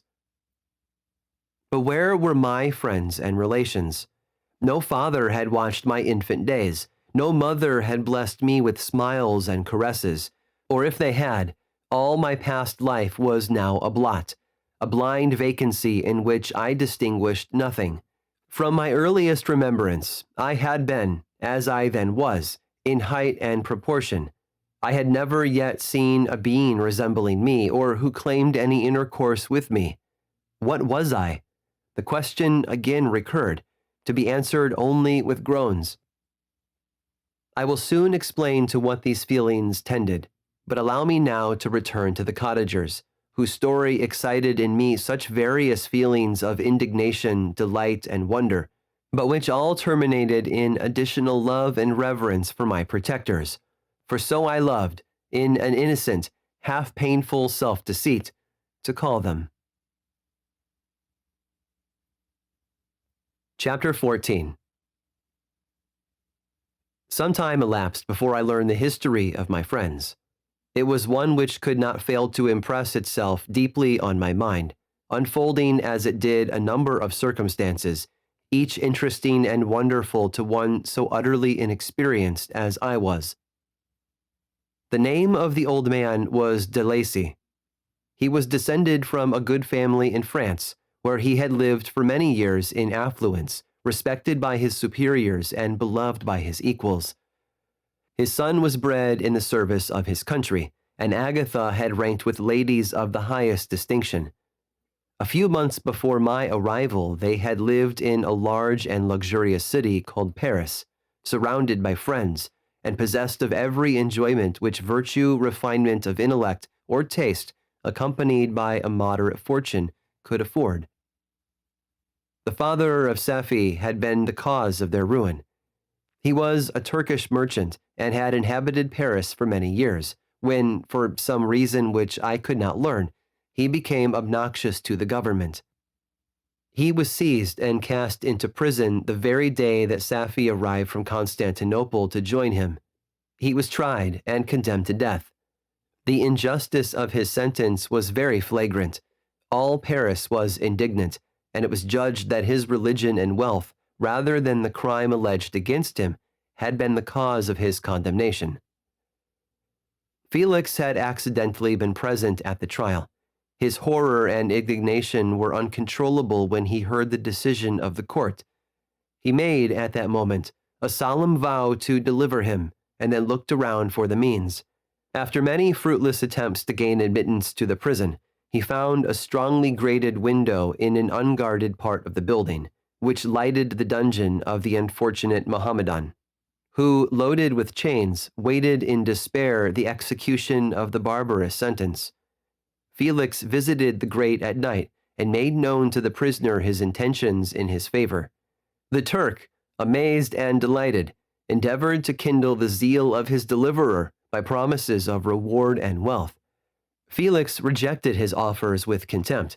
Yet when he saw the lovely Safi, who was allowed to visit her father and who by her gestures expressed her lively gratitude, the youth could not help owning to his own mind that the captive possessed a treasure which would fully reward his toil and hazard. The Turk quickly perceived the impression that his daughter had made on the heart of Felix, and endeavored to secure him more entirely in his interests by the promise of her hand in marriage, so soon as he should be conveyed to a place of safety. Felix was too delicate to accept this offer, yet he looked forward to the probability of the event as to the consummation of his happiness. During the ensuing days, while the preparations were going forward for the escape of the merchant, the zeal of Felix was warmed by several letters that he received from this lovely girl, who found means to express her thoughts in the language of her lover by the aid of an old man, a servant of her father who understood French. She thanked him in the most ardent terms for his intended services towards her parent, and at the same time, she gently deplored her own fate. I have copies of these letters, for I found means, during my residence in the hovel, to procure the implements of writing, and the letters were often in the hands of Felix or Agatha. Before I depart, I will give them to you. They will prove the truth of my tale. But at present, as the sun is already far declined, I shall only have time to repeat the substance of them to you. Safi related that her mother was a Christian Arab seized and made a slave by the Turks. Recommended by her beauty, she had won the heart of the father of Safi, who married her. The young girl spoke in high and enthusiastic terms of her mother, who, born in freedom, spurned the bondage to which she was now reduced. She instructed her daughter in the tenets of her religion and taught her to aspire to higher powers of intellect and an independence of spirit forbidden to the female followers of Muhammad. This lady died, but her lessons were indelibly impressed on the mind of Safi, who sickened at the prospect of again returning to Asia and being immured within the walls of a harem, allowed only to occupy herself with infantile amusements, ill-suited to the temper of her soul, now accustomed to grand ideas and a noble emulation for virtue. The prospect of marrying a Christian and remaining in a country where women were allowed to take a rank in society was enchanting to her. The day for the execution of the Turk was fixed, but on the night previous to it, he quitted his prison and before morning was distant many leagues from Paris. Felix had procured passports in the name of his father, sister, and himself. He had previously communicated his plan to the former, who aided the deceit by quitting his house under the pretense of a journey and concealed himself with his daughter in an obscure part of Paris. Felix conducted the fugitives through France to Lyon and across Mont-Cenis to Leghorn, where the merchant had decided to wait a favorable opportunity of passing into some part of the Turkish dominions. Safi resolved to remain with her father until the moment of his departure, before which time the Turk renewed his promise that she should be united to his deliverer, and Felix remained with them in expectation of that event. And in the meantime he enjoyed the society of the Arabian, who exhibited towards him the simplest and tenderest affection. They conversed with one another through the means of an interpreter, and sometimes with the interpretation of looks, and Safi sang to him the divine airs of her native country. The Turk allowed this intimacy to take place and encouraged the hopes of the youthful lovers, while in his heart he had formed far other plans.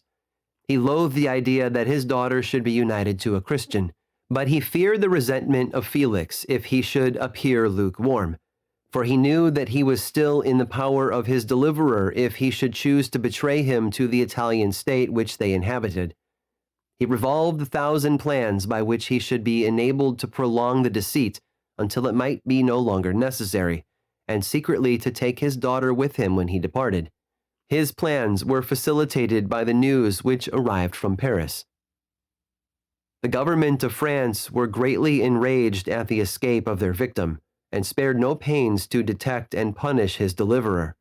The plot of Felix was quickly discovered, and De Lacy and Agatha were thrown into prison. The news reached Felix and roused him from his dream of pleasure. His blind and aged father and his gentle sister lay in a noisome dungeon while he enjoyed the free air and the society of her whom he loved. This idea was torture to him.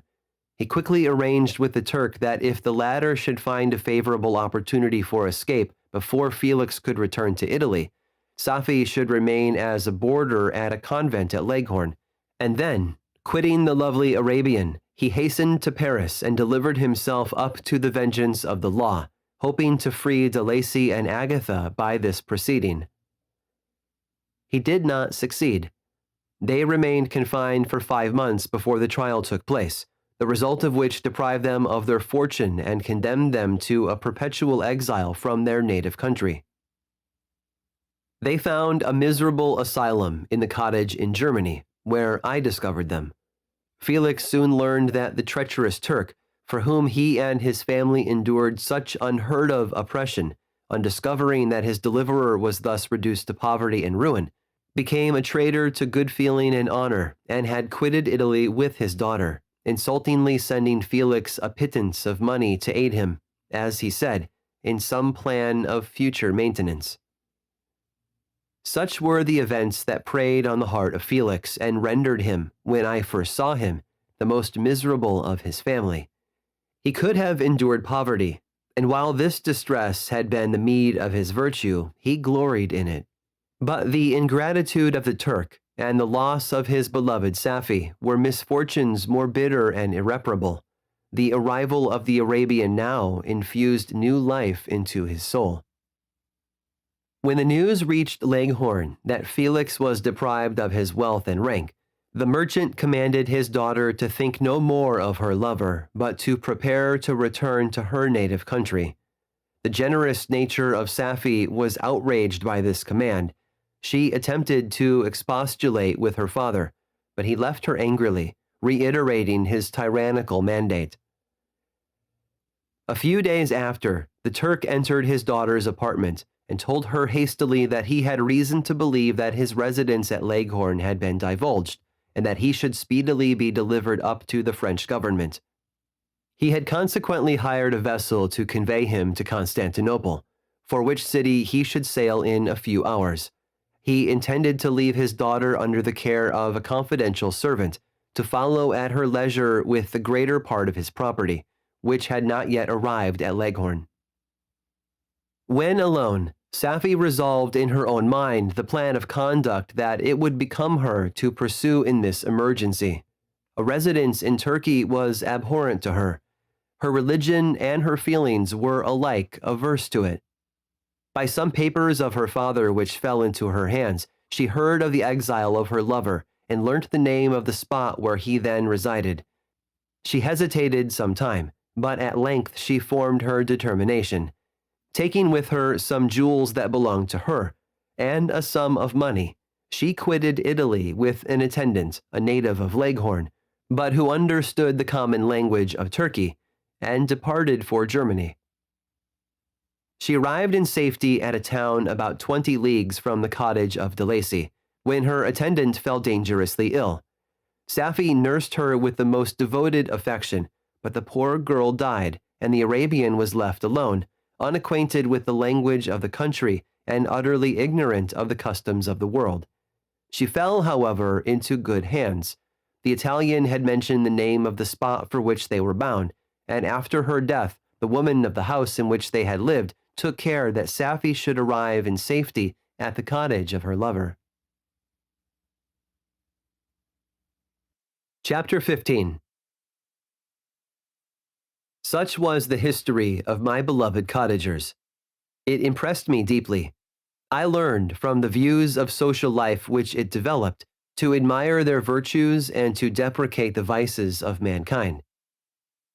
As yet I looked upon crime as a distant evil. Benevolence and generosity were ever present before me, inciting within me a desire to become an actor in the busy scene where so many admirable qualities were called forth and displayed. But in giving an account of the progress of my intellect, I must not omit a circumstance which occurred in the beginning of the month of August of the same year. One night, during my accustomed visit to the neighboring wood, where I collected my own food and brought home firing for my protectors, I found on the ground a leathern portmanteau containing several articles of dress and some books. I eagerly seized the prize and returned with it to my hovel. Fortunately, the books were written in the language, the elements of which I had acquired at the cottage. They consisted of Paradise Lost, a volume of Plutarch's Lives, and the Sorrows of Werther. The possession of these treasures gave me extreme delight. I now continually studied and exercised my mind upon these histories, whilst my friends were employed in their ordinary occupations. I can hardly describe to you the effect of these books. They produced in me an infinity of new images and feelings that sometimes raised me to ecstasy, but more frequently sunk me into the lowest dejection.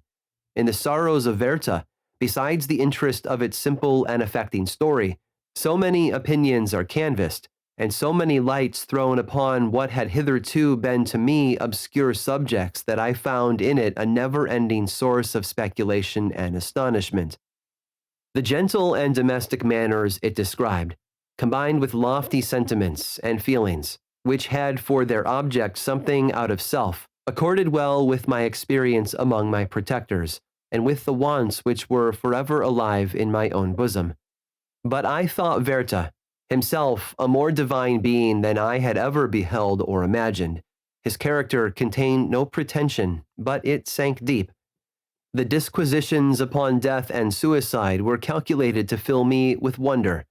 I did not pretend to enter into the merits of the case, yet I inclined towards the opinions of the hero, whose extinction I wept, without precisely understanding it.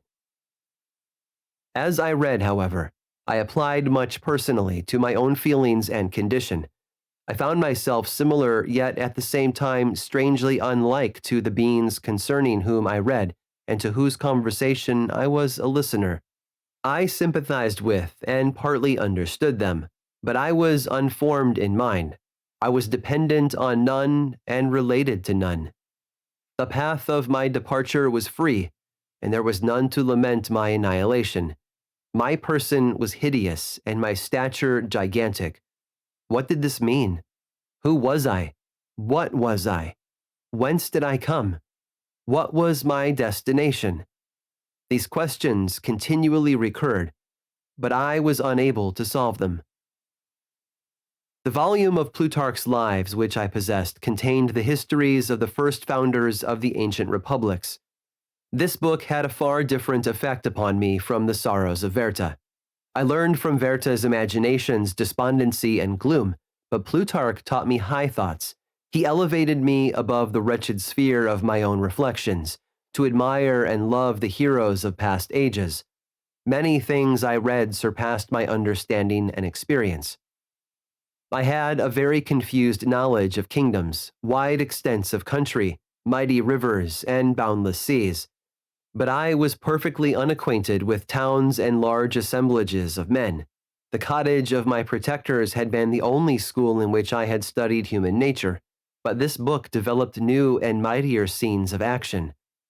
I read of men concerned in public affairs, governing or massacring their species. I felt the greatest ardor for virtue rise within me, and abhorrence for vice, as far as I understood the signification of those terms, relative as they were, as I applied them to pleasure and pain alone. Induced by these feelings, I was, of course, led to admire peaceable lawgivers, Numa, Solon, and Lycurgus, in preference to Romulus and Theseus. The patriarchal lives of my protectors caused these impressions to take a firm hold on my mind. Perhaps, if my first introduction to humanity had been made by a young soldier, burning for glory and slaughter, I should have been imbued with different sensations. But Paradise Lost excited different and far deeper emotions. I read it as I had read the other volumes which had fallen into my hands, as a true history. It moved every feeling of wonder and awe that the picture of an omnipotent God warring with his creatures was capable of exciting. I often referred the several situations, as their similarity struck me, to my own. Like Adam, I was apparently united by no link to any other being in existence, but his state was far different from mine in every other respect. He had come forth from the hands of God, a perfect creature, happy and prosperous, guarded by the especial care of his Creator. He was allowed to converse with and acquire knowledge from beings of a superior nature. But I was wretched, helpless, and alone. Many times I considered Satan as the fitter emblem of my condition, for often, like him, when I viewed the bliss of my protectors, the bitter gall of envy rose within me. Another circumstance strengthened and confirmed these feelings. Soon after my arrival in the hovel, I discovered some papers in the pocket of the dress which I had taken from your laboratory. At first, I had neglected them, but now that I was able to decipher the characters in which they were written, I began to study them with diligence. It was your journal of the 4 months that preceded my creation. You minutely described in these papers every step you took in the progress of your work. This history was mingled with accounts of domestic occurrences. You doubtless recollect these papers. Here they are. Everything is related in them which bears reference to my accursed origin. The whole detail of that series of disgusting circumstances which produced it is set in view. The minutest description of my odious and loathsome person is given, in language which painted your own horrors and rendered mine indelible. I sickened as I read. "Hateful day when I received life," I exclaimed in agony. "Accursed Creator, why did you form a monster so hideous that even you turned from me in disgust? God, in pity, made man beautiful and alluring after his own image. But my form is a filthy type of yours, more horrid even from the very resemblance. Satan had his companions, fellow devils, to admire and encourage him, but I am solitary and abhorred." These were the reflections of my hours of despondency and solitude, but when I contemplated the virtues of the cottagers, their amiable and benevolent dispositions, I persuaded myself that when they should become acquainted with my admiration of their virtues, they would compassionate me and overlook my personal deformity. Could they turn from their door one, however monstrous, who solicited their compassion and friendship? I resolved, at least, not to despair, but in every way to fit myself for an interview with them, which would decide my fate. I postponed this attempt for some months longer, for the importance attached to its success inspired me with a dread lest I should fail. Besides, I found that my understanding improved so much with every day's experience that I was unwilling to commence this undertaking until a few more months should have added to my sagacity. Several changes in the meantime took place in the cottage. The presence of Safie diffused happiness among its inhabitants, and I also found that a greater degree of plenty reigned there. Felix and Agatha spent more time in amusement and conversation, and were assisted in their labors by servants. They did not appear rich, but they were contented and happy. Their feelings were serene and peaceful, while mine became every day more tumultuous. Increase of knowledge only discovered to me more clearly what a wretched outcast I was. I cherished hope, it is true, but it vanished when I beheld my person reflected in water, or my shadow in the moonshine, even as that frail image, and that inconstant shade. I endeavored to crush these fears, and to fortify myself for the trial which in a few months I resolved to undergo. And sometimes I allowed my thoughts, unchecked by reason, to ramble in the fields of paradise, and dared to fancy amiable and lovely creatures sympathizing with my feelings and sharing my gloom. Their angelic countenances breathed smiles of consolation. But it was all a dream. No Eve soothed my sorrows nor shared my thoughts. I was alone. I remembered Adam's supplication to his Creator, But where was mine? He had abandoned me, and in the bitterness of my heart, I cursed him. Autumn passed thus. I saw, with surprise and grief, the leaves decay and fall, and nature again assume the barren and bleak appearance it had worn when I first beheld the woods and the lovely moon. Yet I did not heed the bleakness of the weather. I was better fitted by my conformation for the endurance of cold than heat. But my chief delights were the sight of the flowers, the birds, and all the gay apparel of summer. When those deserted me, I turned with more attention towards the cottagers. Their happiness was not decreased by the absence of summer. They loved and sympathized with one another, and their joys, depending on each other, were not interrupted by the casualties that took place around them. The more I saw of them, the greater became my desire to claim their protection and kindness. My heart yearned to be known and loved by these amiable creatures.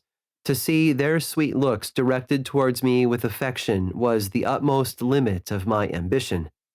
I dared not think that they would turn them from me with disdain and horror. The poor that stopped at their door were never driven away. I asked, it is true, for greater treasures than a little food or rest. I required kindness and sympathy, but I did not believe myself utterly unworthy of it.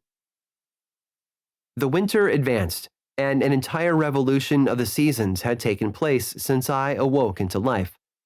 My attention at this time was solely directed towards my plan of introducing myself into the cottage of my protectors. I revolved many projects, but that on which I finally fixed was to enter the dwelling when the blind old man should be alone.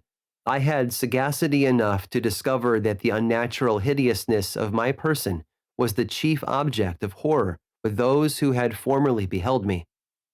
My voice, although harsh, had nothing terrible in it. I thought, therefore, that if in the absence of his children I could gain the good will and mediation of the old de Lacy, I might, by his means, be tolerated by my younger protectors. One day, when the sun shone on the red leaves that strewed the ground and diffused cheerfulness, although it denied warmth, Safie, Agatha, and Felix departed on a long country walk, and the old man, at his own desire, was left alone in the cottage. When his children had departed, he took up his guitar and played several mournful but sweet airs, more sweet and mournful than I had ever heard him play before. At first his countenance was illuminated with pleasure, but as he continued, thoughtfulness and sadness succeeded. At length, laying aside the instrument, he sat absorbed in reflection. My heart beat quick. This was the hour and moment of trial, which would decide my hopes or realize my fears. The servants were gone to a neighboring fair. All was silent in and around the cottage. It was an excellent opportunity. Yet when I proceeded to execute my plan, my limbs failed me, and I sank to the ground. Again I rose, and exerting all the firmness of which I was master, removed the planks which I had placed before my hovel to conceal my retreat. The fresh air revived me, and with renewed determination I approached the door of their cottage. I knocked. "Who is there?" said the old man. "Come in." I entered. "Pardon this intrusion," said I. "I am a traveler in want of a little rest. You would greatly oblige me if you would allow me to remain a few minutes before the fire." "Enter," said de Lacy, "and I will try in what manner I can to relieve your wants. But unfortunately my children are from home, and as I am blind, I am afraid I shall find it difficult to procure food for you." "Do not trouble yourself, my kind host. I have food. It is warmth and rest only that I need." I sat down, and a silence ensued. I knew that every minute was precious to me, yet I remained irresolute in what manner to commence the interview, when the old man addressed me. "By your language, stranger, I suppose you are my countrymen. Are you French?" "No, but I was educated by a French family, and understand that language only. I am now going to claim the protection of some friends, whom I sincerely love, and of whose favor I have some hopes. Are they Germans? No, they are French. But let us change the subject. I am an unfortunate and deserted creature. I look around and I have no relation or friend upon earth. These amiable people to whom I go have never seen me, and know little of me. I am full of fears, for if I fail there, I am an outcast in the world forever. Do not despair. To be friendless is indeed to be unfortunate, but the hearts of men, when unprejudiced by any obvious self-interest, are full of brotherly love and charity. Rely, therefore, on your hopes, and if these friends are good and amiable, do not despair. They are kind. They are the most excellent creatures in the world, but unfortunately they are prejudiced against me. I have good dispositions. My life has been hitherto harmless and in some degree beneficial, but a fatal prejudice clouds their eyes, and where they ought to see a feeling and kind friend, they behold only a detestable monster. That is indeed unfortunate, but if you are really blameless, cannot you undeceive them? I am about to undertake that task, and it is on that account that I feel so many overwhelming terrors. I tenderly love these friends. I have, unknown to them, been for many months in the habits of daily kindness towards them, but they believe that I wish to injure them, and it is that prejudice which I wish to overcome. Where do these friends reside? Near this spot. The old man paused, and then continued. If you will unreservedly confide to me the particulars of your tale, I perhaps may be of use in undeceiving them. I am blind, and cannot judge of your countenance, but there is something in your words which persuades me that you are sincere. I am poor and an exile, but it will afford me true pleasure to be in any way serviceable to a human creature. Excellent man, I thank you and accept your generous offer.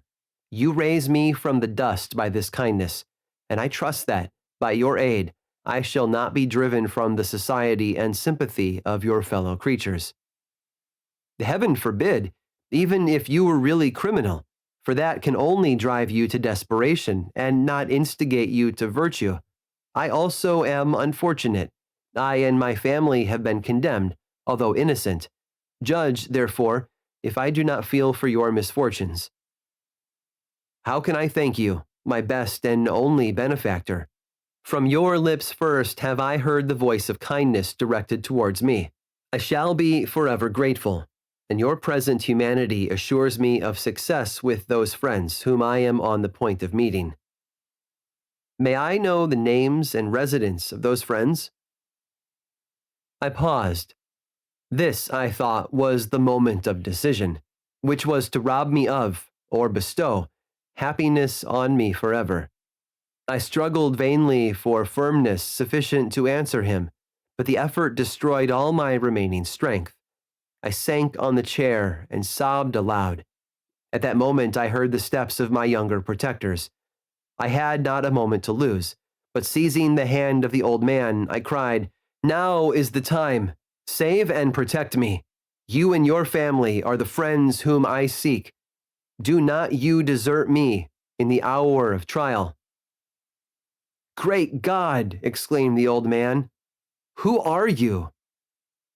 At that instant the cottage door was opened, and Felix, Safie, and Agatha entered. Who can describe their horror and consternation on beholding me? Agatha fainted, and Safie, unable to attend to her friend, rushed out of the cottage. Felix darted forward and with supernatural force tore me from his father, to whose knees I clung. In a transport of fury, he dashed me to the ground and struck me violently with a stick. I could have torn him limb from limb, as the lion rends the antelope, but my heart sank within me as with bitter sickness, and I refrained. I saw him on the point of repeating his blow, when, overcome by pain and anguish, I quitted the cottage, and in the general tumult escaped unperceived to my hovel. Chapter 16. Cursed, cursed Creator! Why did I live? Why, in that instant, did I not extinguish the spark of existence which you had so wantonly bestowed? I know not. Despair had not yet taken possession of me. My feelings were those of rage and revenge. I could with pleasure have destroyed the cottage and its inhabitants, and have glutted myself with their shrieks and misery. When night came, I quitted my retreat, and wandered in the wood, and now, no longer restrained by the fear of discovery, I gave vent to my anguish in fearful howlings. I was like a wild beast that had broken the toils, destroying the objects that obstructed me, and ranging through the wood with a stag-like swiftness. Oh, what a miserable night I passed! The cold stars shone in mockery, and the bare trees waved their branches above me. Now and then the sweet voice of a bird burst forth amidst the universal stillness. All, save I, were at rest or in enjoyment. I, like the arch-fiend, bore a hell within me, and finding myself unsympathized with, wished to tear up the trees, spread havoc and destruction around me, and then to have sat down and enjoyed the ruin. But this was a luxury of sensation that could not endure. I became fatigued with excess of bodily exertion, and sank on the damp grass in the sick impotence of despair. There was none among the myriads of men that existed who would pity or assist me. And should I feel kindness towards my enemies? No.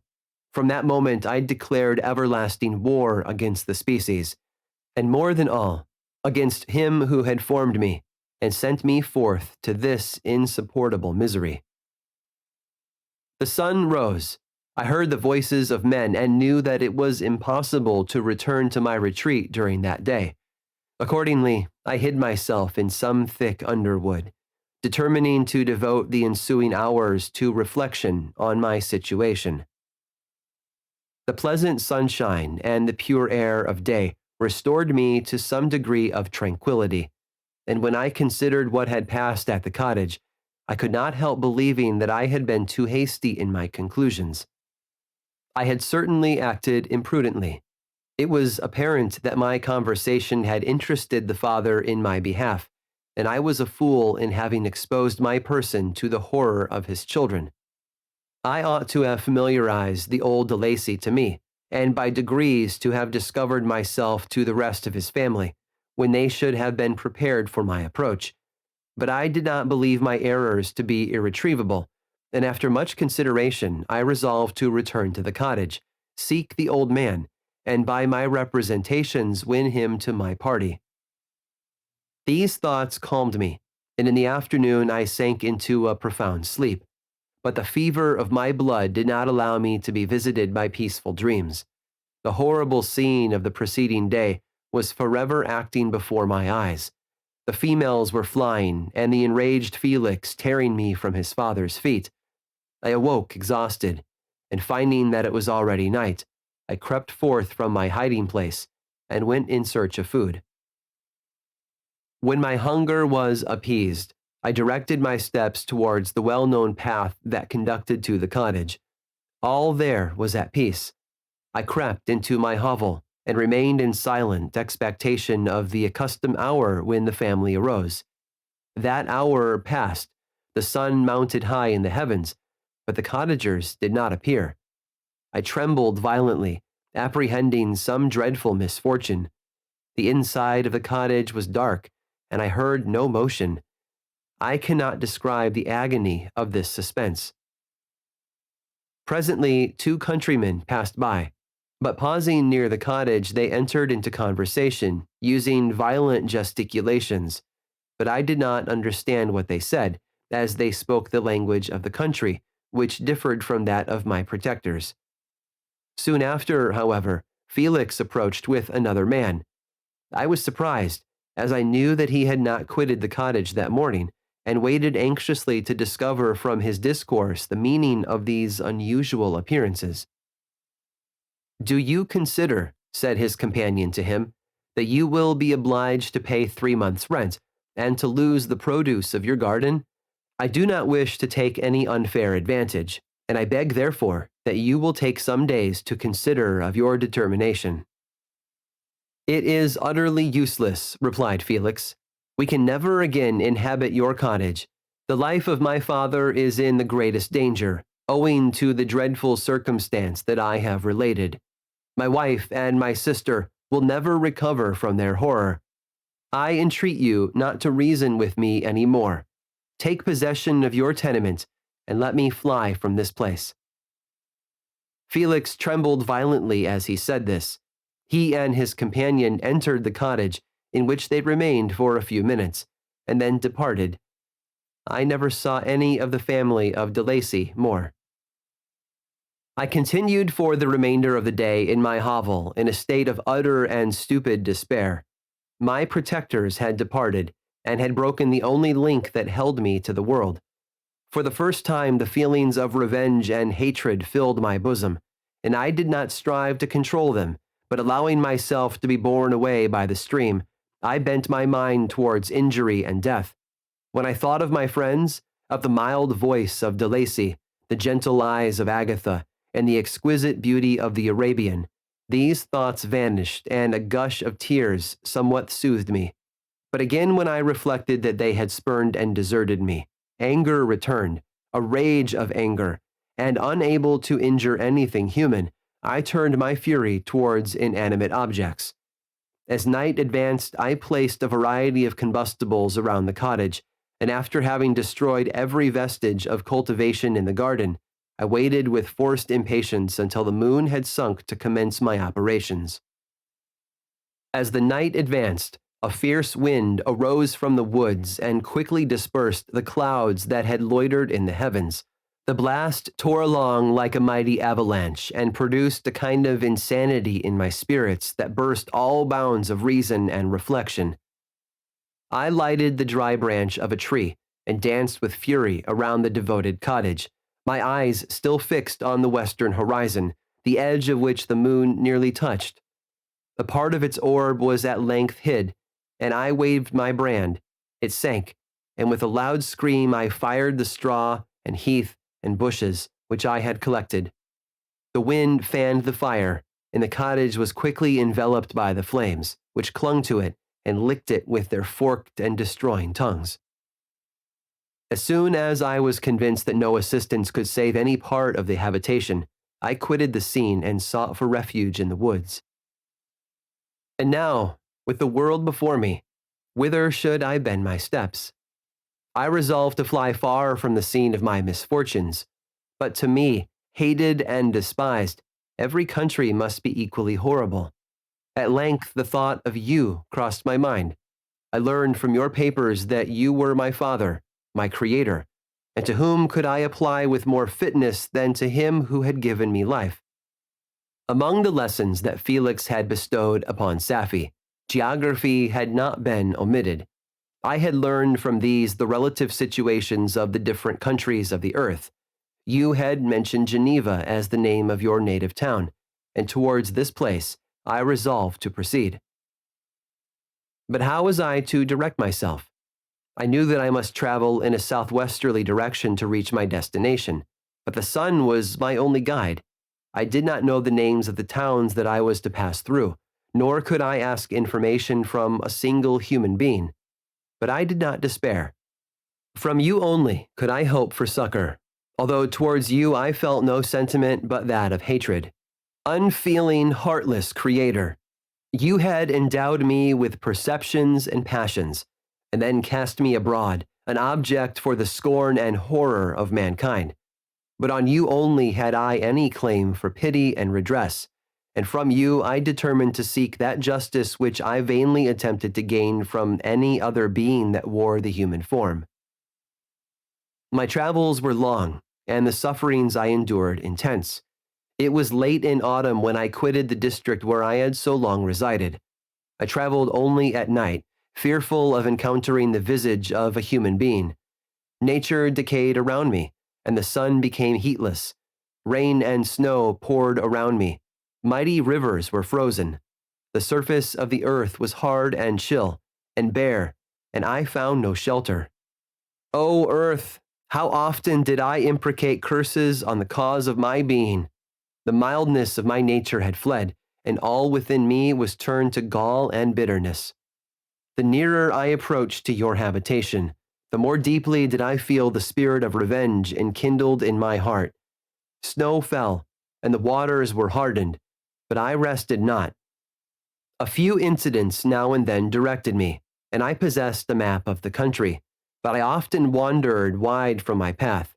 The agony of my feelings allowed me no respite. No incident occurred from which my rage and misery could not extract its food.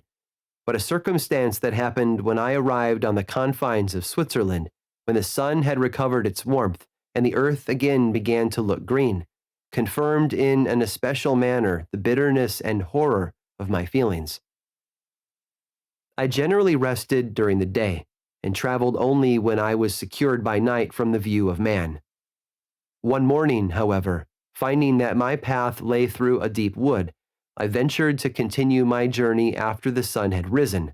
The day, which was one of the first of spring, cheered even me by the loveliness of its sunshine and the balminess of the air. I felt emotions of gentleness and pleasure that had long appeared dead revive within me. Half surprised by the novelty of these sensations, I allowed myself to be borne away by them, and forgetting my solitude and deformity, dared to be happy. Soft tears again bedewed my cheeks, and I even raised my humid eyes with thankfulness towards the blessed sun, which bestowed such joy upon me.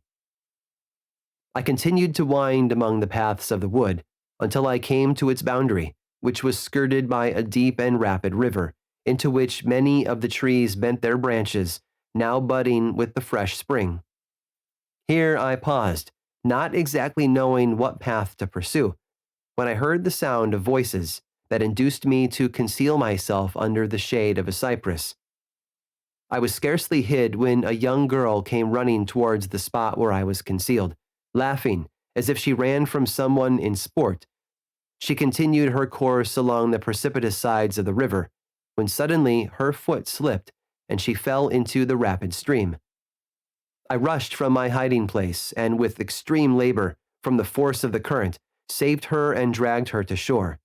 She was senseless, and I endeavored by every means in my power to restore animation, when I was suddenly interrupted by the approach of a rustic, who was probably the person from whom she had playfully fled. On seeing me, he darted towards me, and tearing the girl from my arms, hastened towards the deeper parts of the wood. I followed speedily, I hardly knew why. But when the man saw me draw near, he aimed a gun which he carried at my body and fired. I sank to the ground, and my injurer, with increased swiftness, escaped into the wood. This was then the reward of my benevolence. I had saved a human being from destruction, and as a recompense I now writhed under the miserable pain of a wound which shattered the flesh and bone.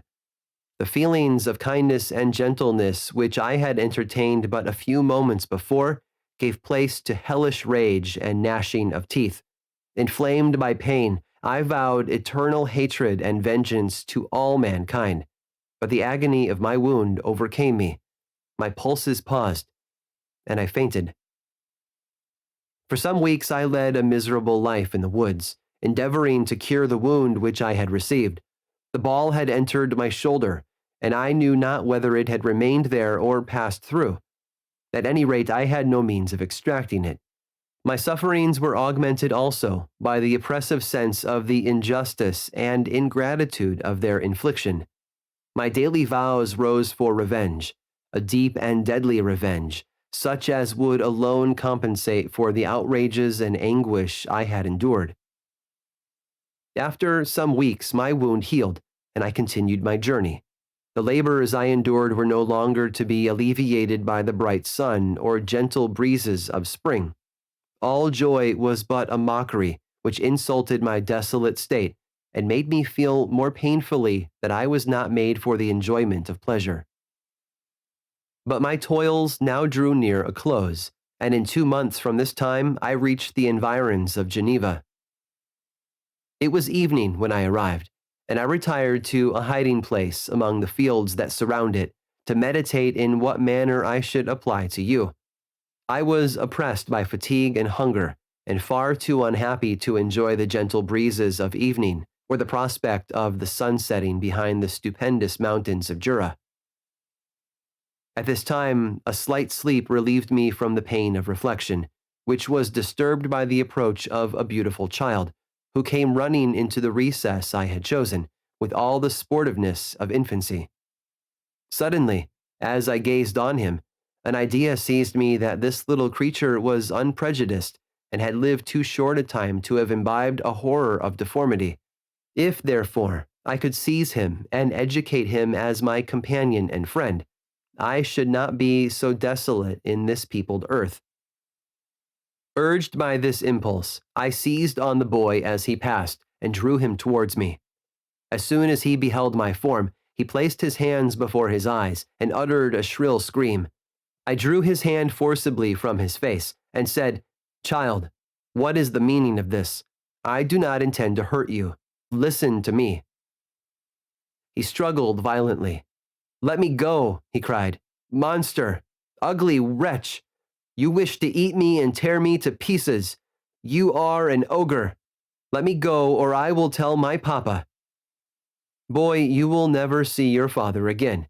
You must come with me." "Hideous monster! Let me go. My papa is a syndic. He is Monsieur Frankenstein. He will punish you. You dare not keep me." "Frankenstein, you belong then to my enemy, to him towards whom I have sworn eternal revenge. You shall be my first victim." The child still struggled and loaded me with epithets which carried despair to my heart. I grasped his throat to silence him, and in a moment he lay dead at my feet.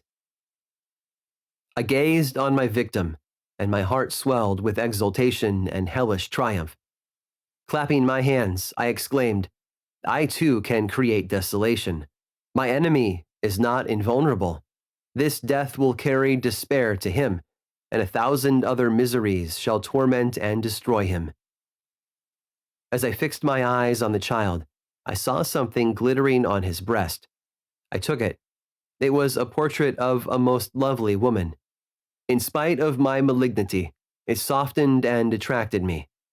For a few moments I gazed with delight on her dark eyes, fringed by deep lashes, and her lovely lips, but presently my rage returned. I remembered that I was forever deprived of the delights that such beautiful creatures could bestow, and that she whose resemblance I contemplated would, in regarding me, have changed that air of divine benignity to one expressive of disgust and affright. Can you wonder that such thoughts transported me with rage? I only wonder that at that moment, instead of venting my sensations in exclamations in agony, I did not rush among mankind and perish in the attempt to destroy them. While I was overcome by these feelings, I left the spot where I had committed the murder, and seeking a more secluded hiding place, I entered a barn which had appeared to me to be empty. A woman was sleeping on some straw. She was young, not indeed so beautiful as her whose portrait I held, but of an agreeable aspect, and blooming in the loveliness of youth and health. Here, I thought, is one of those whose joy-imparting smiles are bestowed on all but me. And then I bent over her and whispered, "Awake, fairest, thy lover is near. He who would give his life but to obtain one look of affection from thine eyes. My beloved, awake." The sleeper stirred. A thrill of terror ran through me. Should she indeed awake and see me, and curse me, and denounce the murderer? Thus would she assuredly act if her darkened eyes opened and she beheld me. The thought was madness. It stirred the fiend within me. Not I, but she, shall suffer. The murder I have committed because I am forever robbed of all that she could give me. She shall atone. The crime had its source in her. Be hers the punishment. Thanks to the lessons of Felix and the sanguinary laws of man, I had learned now to work mischief. I bent over her and placed the portrait securely in one of the folds of her dress. She moved again, and I fled.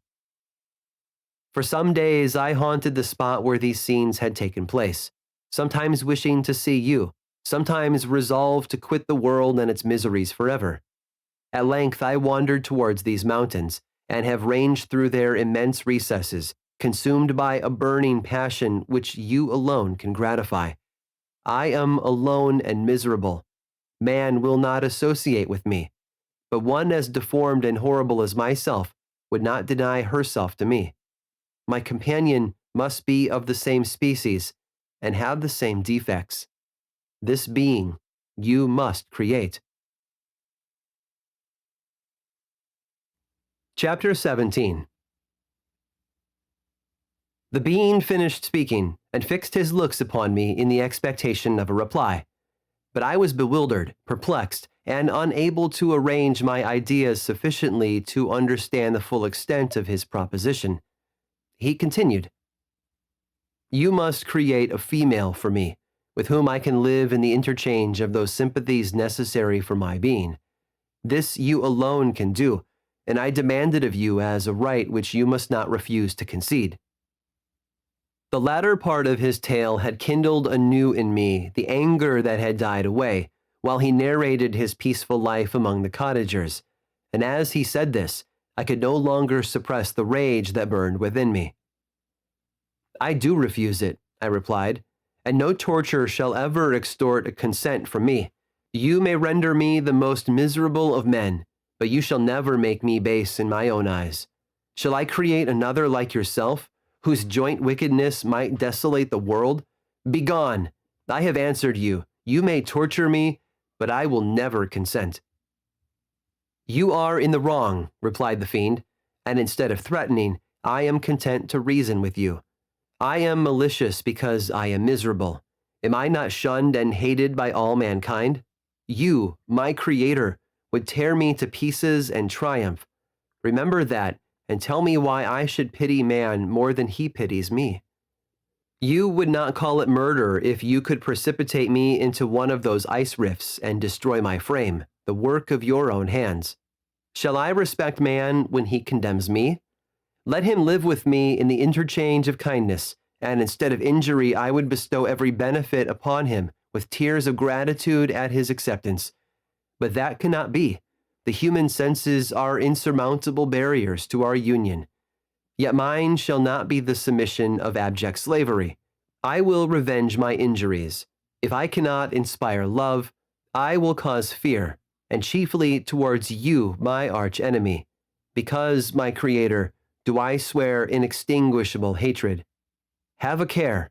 I will work at your destruction, nor finish until I desolate your heart, so that you shall curse the hour of your birth." A fiendish rage animated him as he said this. His face was wrinkled into contortions too horrible for human eyes to behold, but presently he calmed himself and proceeded. "I intended to reason. This passion is detrimental to me, for you do not reflect that you are the cause of its excess.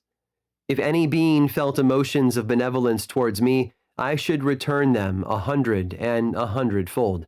For that one creature's sake I would make peace with the whole kind, but I now indulge in dreams of bliss that cannot be realized. What I ask of you is reasonable and moderate.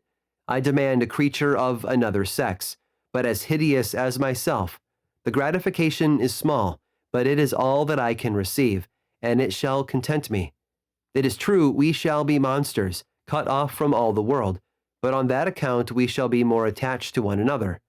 Our lives will not be happy, but they will be harmless and free from the misery I now feel. Oh, my Creator, make me happy. Let me feel gratitude towards you for one benefit. Let me see that I excite the sympathy of some existing thing. Do not deny me my request."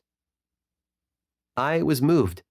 I shuddered when I thought of the possible consequences of my consent, but I felt that there was some justice in his argument. His tale and the feelings he now expressed proved him to be a creature of fine sensations, and did I not as his maker owe him all the portion of happiness that it was in my power to bestow? He saw my change of feeling, and continued, "If you consent, Neither you nor any other human being shall ever see us again. I will go to the vast wilds of South America. My food is not that of man. I do not destroy the lamb and the kid to glut my appetite. Acorns and berries afford me sufficient nourishment. My companion will be of the same nature as myself, and will be content with the same fare. We shall make our bed of dried leaves. The sun will shine on us as on man, and will ripen our food. The picture I present to you is peaceful and human, and you must feel that you could deny it only in the wantonness of power and cruelty. Pitiless as you have been towards me, I now see compassion in your eyes. Let me seize the favorable moment and persuade you to promise what I so ardently desire. You propose, replied I, to fly from the habitations of man, to dwell in those wilds where the beasts of the field will be your only companions. How can you, who long for the love and sympathy of man, persevere in this exile? You will return and again seek their kindness, and you will meet with their detestation. Your evil passions will be renewed, and you will then have a companion to aid you in the task of destruction. This may not be. Cease to argue the point, for I cannot consent. How inconstant are your feelings! But a moment ago you were moved by my representations, and why do you again harden yourself to my complaints? I swear to you, by the earth which I inhabit, and by you that made me, that with the companion you bestow I will quit the neighborhood of man and dwell, as it may chance, in the most savage of places. My evil passions will have fled, for I shall meet with sympathy. My life will flow quietly away, and in my dying moments I shall not curse my Maker. His words had a strange effect upon me. I compassionated him, and sometimes felt a wish to console him, but when I looked upon him, when I saw the filthy mass that moved and talked, my heart sickened, and my feelings were altered to those of horror and hatred. I tried to stifle these sensations. I thought that as I could not sympathize with him, I had no right to withhold from him the small portion of happiness which was yet in my power to bestow. You swear, I said, to be harmless, but have you not already shown a degree of malice that should reasonably make me distrust you? May not even this be a feint that will increase your triumph by affording a wider scope for your revenge? How is this? I must not be trifled with, and I demand an answer. If I have no ties and no affections, hatred and vice must be my portion. The love of another will destroy the cause of my crimes, and I shall become a thing of whose existence everyone will be ignorant. My vices are the children of a forced solitude that I abhor, and my virtues will necessarily arise when I live in communion with an equal. I shall feel the affections of a sensitive being, and become linked to the chain of existence and events from which I am now excluded. I paused some time to reflect on all he had related, and the various arguments which he had employed. I thought of the promise of virtues which he had displayed on the opening of his existence, and the subsequent blight of all kindly feeling by the loathing and scorn which his protectors had manifested towards him. His power and threats were not omitted in my calculations. A creature who could exist in the ice caves of the glaciers and hide himself from pursuit among the ridges of inaccessible precipices was a being possessing faculties it would be vain to cope with. After a long pause of reflection, I concluded that the justice due both to him and my fellow creatures demanded of me that I should comply with his request. Turning to him, therefore, I said, I consent to your demand, on your solemn oath to quit Europe forever, and every other place in the neighborhood of man, as soon as I shall deliver into your hands a female who will accompany you in your exile. I swear, he cried, by the sun, and by the blue sky of heaven, and by the fire of love that burns my heart, that if you grant my prayer, while they exist you shall never behold me again. Depart to your home and commence your labors. I shall watch their progress with unutterable anxiety, and fear not but that when you are ready, I shall appear. Saying this, he suddenly quitted me, fearful perhaps of any change in my sentiments, I saw him descend the mountain with greater speed than the flight of an eagle, and quickly lost among the undulations of the sea of ice. His tail had occupied the whole day, and the sun was upon the verge of the horizon when he departed. I knew that I ought to hasten my descent towards the valley, as I should soon be encompassed in darkness, but my heart was heavy, and my steps slow. The labor of winding among the little paths of the mountain and fixing my feet firmly as I advanced perplexed me, occupied as I was by the emotions which the occurrences of the day had produced. Night was far advanced when I came to the halfway resting place and seated myself beside the fountain. The stars shone at intervals as the clouds passed from over them. The dark pines rose before me, and every here and there a broken tree lay on the ground. It was a scene of wonderful solemnity, and stirred strange thoughts within me. I wept bitterly, and clasping my hands in agony, I exclaimed, "Oh, stars and clouds and winds, ye are all about to mock me. If ye really pity me, crush sensation and memory. Let me become as naught, but if not, depart, depart, and leave me in darkness." These were wild and miserable thoughts, but I cannot describe to you how the eternal twinkling of the stars weighed upon me, and how I listened to every blast of wind as if it were a dull, ugly siroc on its way to consume me. Morning dawned before I arrived at the village of Chamonix. I took no rest, but returned immediately to Geneva. Even in my own heart, I could give no expression to my sensations. They weighed on me with a mountain's weight, and their excess destroyed my agony beneath them. Thus I returned home, and entering the house, presented myself to the family. My haggard and wild appearance awoke intense alarm, but I answered no question, scarcely did I speak. I felt as if I were placed under a ban, as if I had no right to claim their sympathies, as if never more might I enjoy companionship with them. Yet even thus I loved them to adoration, and to save them, I resolved to dedicate myself to my most abhorred task. The prospect of such an occupation made every other circumstance of existence pass before me like a dream, and that thought only had to me the reality of life. Chapter 18. Day after day, week after week, passed away on my return to Geneva, and I could not collect the courage to recommence my work. I feared the vengeance of the disappointed fiend, yet I was unable to overcome my repugnance to the task which was enjoined me. I found that I could not compose a female, without again devoting several months to profound study and laborious disquisition.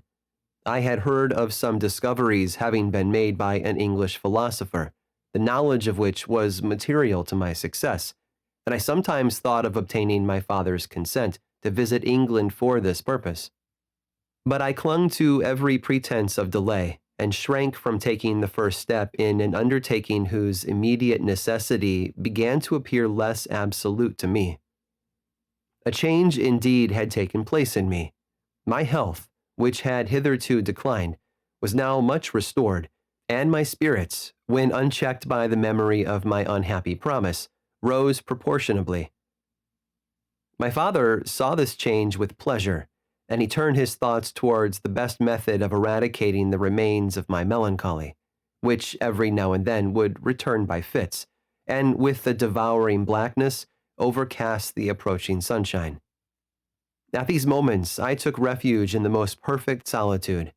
I passed whole days on the lake alone in a little boat, watching the clouds and listening to the rippling of the waves, silent and listless. But the fresh air and bright sun seldom failed to restore me to some degree of composure, and on my return, I met the salutations of my friends with a readier smile and a more cheerful heart.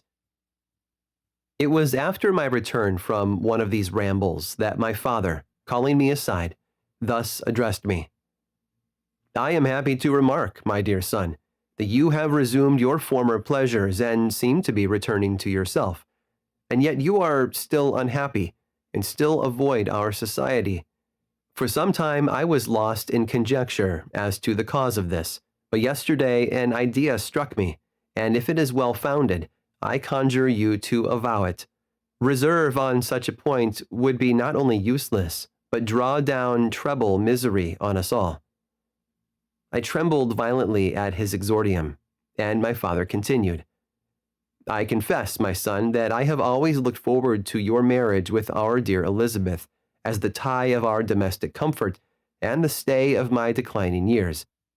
You were attached to each other from your earliest infancy. You studied together and appeared in dispositions and tastes entirely suited to one another. But so blind is the experience of man that what I conceive to be the best assistance to my plan may have entirely destroyed it. You perhaps regard her as your sister, without any wish that she might become your wife. Nay, you may have met with another whom you may love, and considering yourself as bound in honor to Elizabeth, this struggle may occasion the poignant misery which you appear to feel. My dear father, reassure yourself. I love my cousin tenderly and sincerely. I never saw any woman who excited, as Elizabeth does, my warmest admiration and affection. My future hopes and prospects are entirely bound up in the expectation of our union. The expression of your sentiments of this subject, my dear Victor, gives me more pleasure than I have for some time experienced. If you feel thus, we shall assuredly be happy, however present events may cast a gloom over us. But it is this gloom which appears to have taken so strong a hold of your mind that I wish to dissipate. Tell me, therefore, whether you object to an immediate solemnization of the marriage. We have been unfortunate, and recent events have drawn us from that everyday tranquility befitting my years and infirmities. You are younger, yet I do not suppose, possessed as you are of a competent fortune, that an early marriage would at all interfere with any future plans of honor and utility that you may have formed.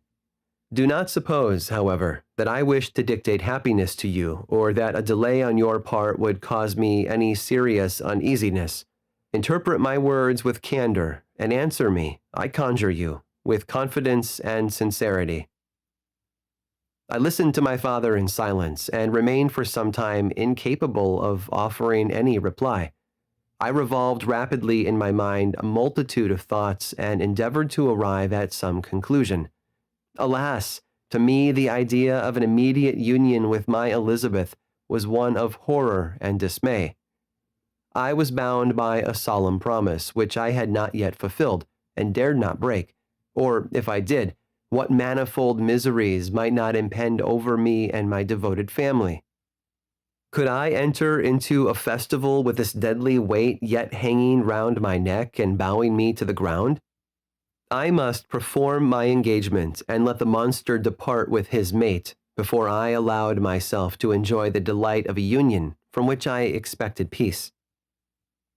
I remembered also the necessity imposed upon me of either journeying to England or entering into a long correspondence with those philosophers of that country whose knowledge and discoveries were of indispensable use to me in my present undertaking.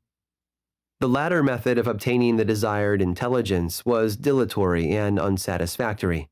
Besides, I had an insurmountable aversion to the idea of engaging myself in my loathsome task in my father's house while in habits of familiar intercourse with those I loved.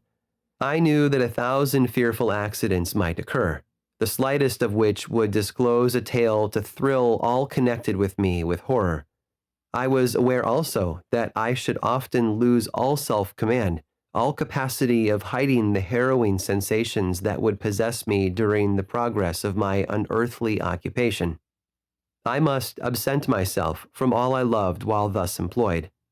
Once commenced, it would quickly be achieved, and I might be restored to my family in peace and happiness. My promise fulfilled, the monster would depart forever. Or, so my fond fancy imagined, some accident might meanwhile occur to destroy him and put an end to my slavery forever. These feelings dictated my answer to my father. I expressed a wish to visit England, but concealing the true reasons of this request, I clothed my desires under a guise which excited no suspicion, while I urged my desire with an earnestness that easily induced my father to comply. After so long a period of an absorbing melancholy that resembled madness in its intensity and effects, he was glad to find that I was capable of taking pleasure in the idea of such a journey, and he hoped that change of scene and varied amusement would, before my return, have restored me entirely to myself. The duration of my absence was left to my own choice.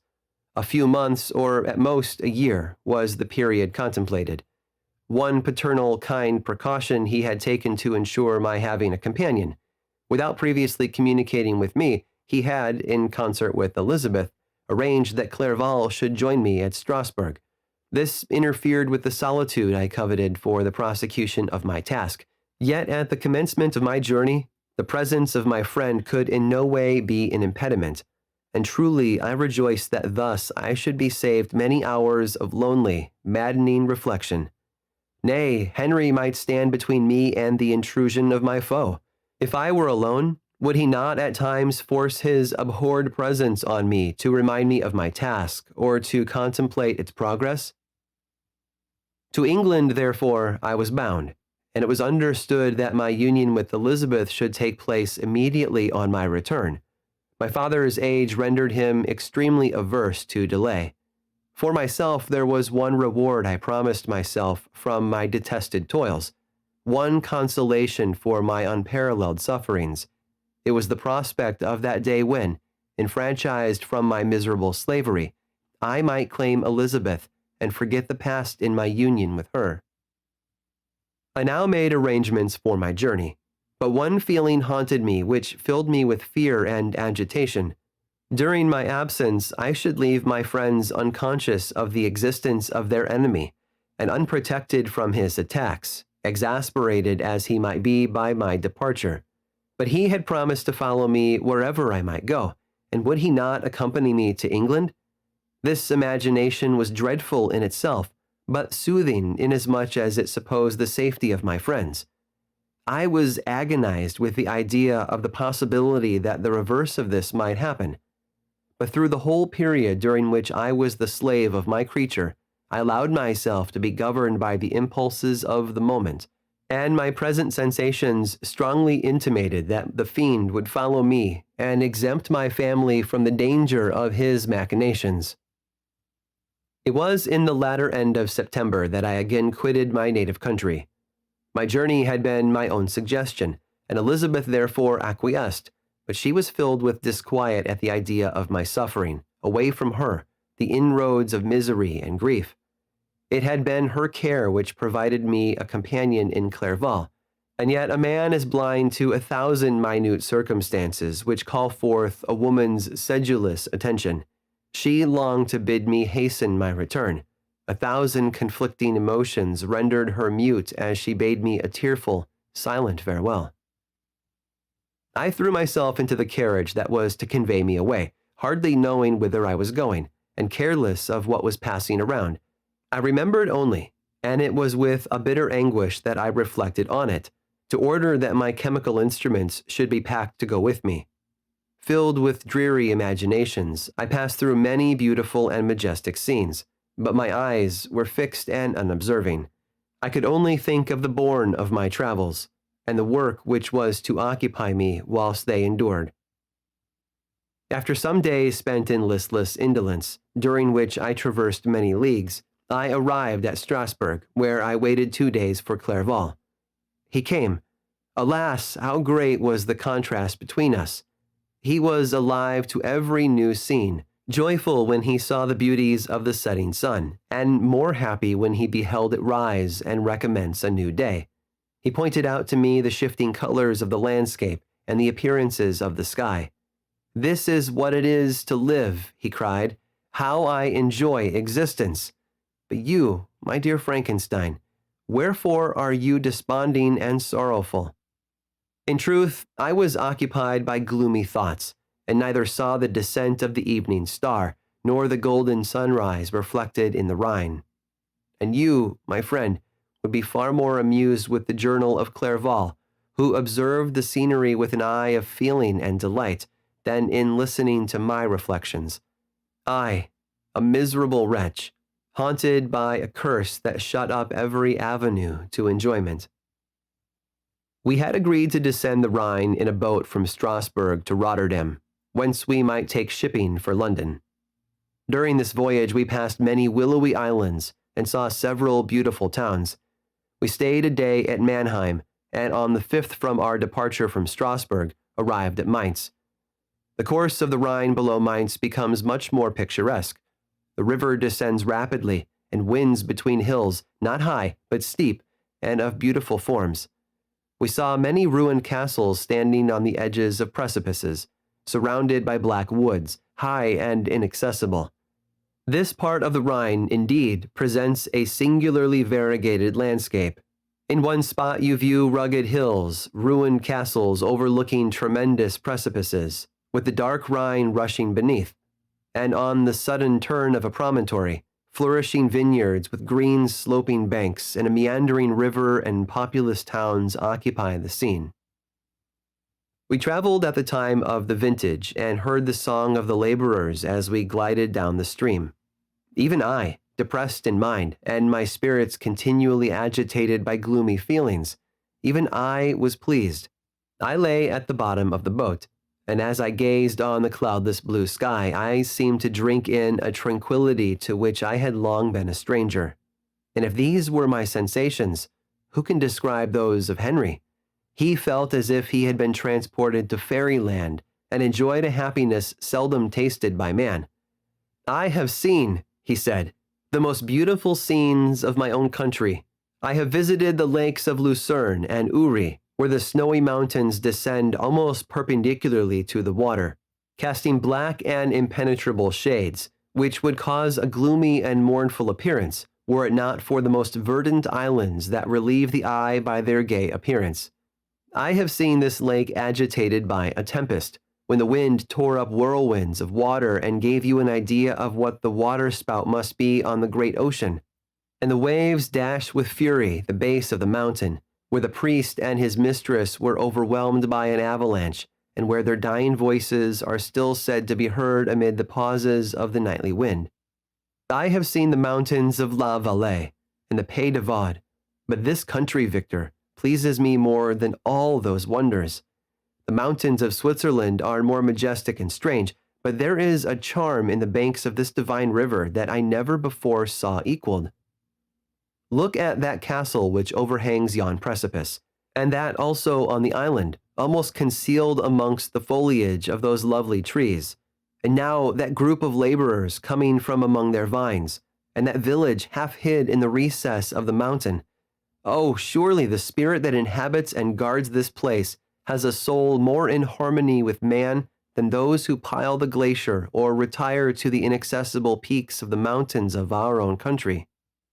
Clerval, beloved friend, even now it delights me to record your words and to dwell on the praise of which you are so eminently deserving. He was a being formed in the very poetry of nature. His wild and enthusiastic imagination was chastened by the sensibility of his heart.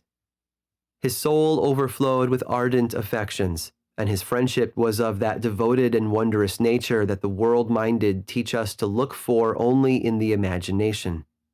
But even human sympathies were not sufficient to satisfy his eager mind. The scenery of external nature, which others regard only with admiration, he loved with ardor. The sounding cataract haunted him like a passion, the tall rock, the mountain and the deep and gloomy wood. Their colors and their forms were then to him an appetite, a feeling, and a love that had no need of a remoter charm, by thought supplied or any interest, unborrowed from the eye. And where does he now exist? Is this gentle and lovely being lost forever? Has this mind, so replete with ideas, imaginations fanciful and magnificent, which formed a world whose existence depended on the life of its creator, has this mind perished? Does it now only exist in my memory? No, it is not thus. Your form so divinely wrought, and beaming with beauty, has decayed, but your spirit still visits and consoles your unhappy friend. Pardon this gush of sorrow. These ineffectual words are but a slight tribute to the unexampled worth of Henry, but they soothe my heart, overflowing with the anguish which his remembrance creates. I will proceed with my tale. Beyond Cologne, we descended to the plains of Holland, and we resolved to post the remainder of our way, for the wind was contrary and the stream of the river was too gentle to aid us. Our journey here lost the interest arising from beautiful scenery, but we arrived in a few days at Rotterdam, whence we proceeded by sea to England. It was on a clear morning, in the latter days of December, that I first saw the white cliffs of Britain. The banks of the Thames presented a new scene. They were flat but fertile, and almost every town was marked by the remembrance of some story. We saw Tilbury Fort, and remembered the Spanish Armada, Gravesend, Woolwich, and Greenwich, places which I had heard of even in my country. At length we saw the numerous steeples of London, St. Paul's towering above all, and the Tower, famed in English history. Chapter 19. London was our present point of rest. We determined to remain several months in this wonderful and celebrated city.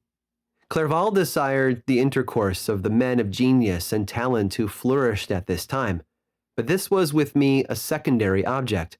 I was principally occupied with the means of obtaining the information necessary for the completion of my promise, and quickly availed myself of the letters of introduction that I had brought with me, addressed to the most distinguished natural philosophers. If this journey had taken place during my days of study and happiness, it would have afforded me inexpressible pleasure. But a blight had come over my existence, and I only visited these people for the sake of the information they might give me on the subject in which my interest was so terribly profound. Company was irksome to me. When alone, I could fill my mind with the sights of heaven and earth. The voice of Henry soothed me, and I could thus cheat myself into a transitory peace. But busy, uninteresting, joyous faces brought back despair to my heart. I saw an insurmountable barrier placed between me and my fellow men. This barrier was sealed with the blood of William and Justine, and to reflect on the events connected with those names filled my soul with anguish.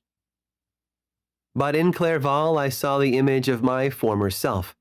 He was inquisitive and anxious to gain experience and instruction.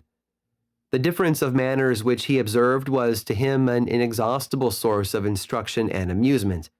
He was also pursuing an object he had long had in view.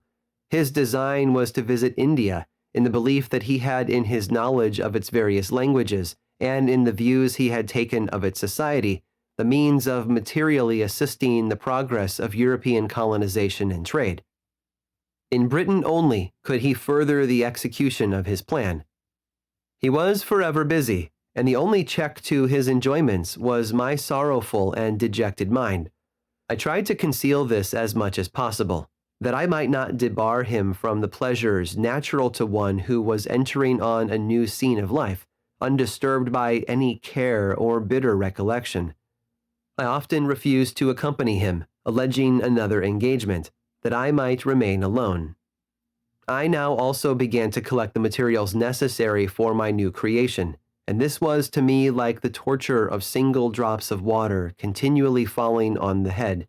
Every thought that was devoted to it was in extreme anguish, and every word that I spoke in allusion to it caused my lips to quiver and my heart to palpitate.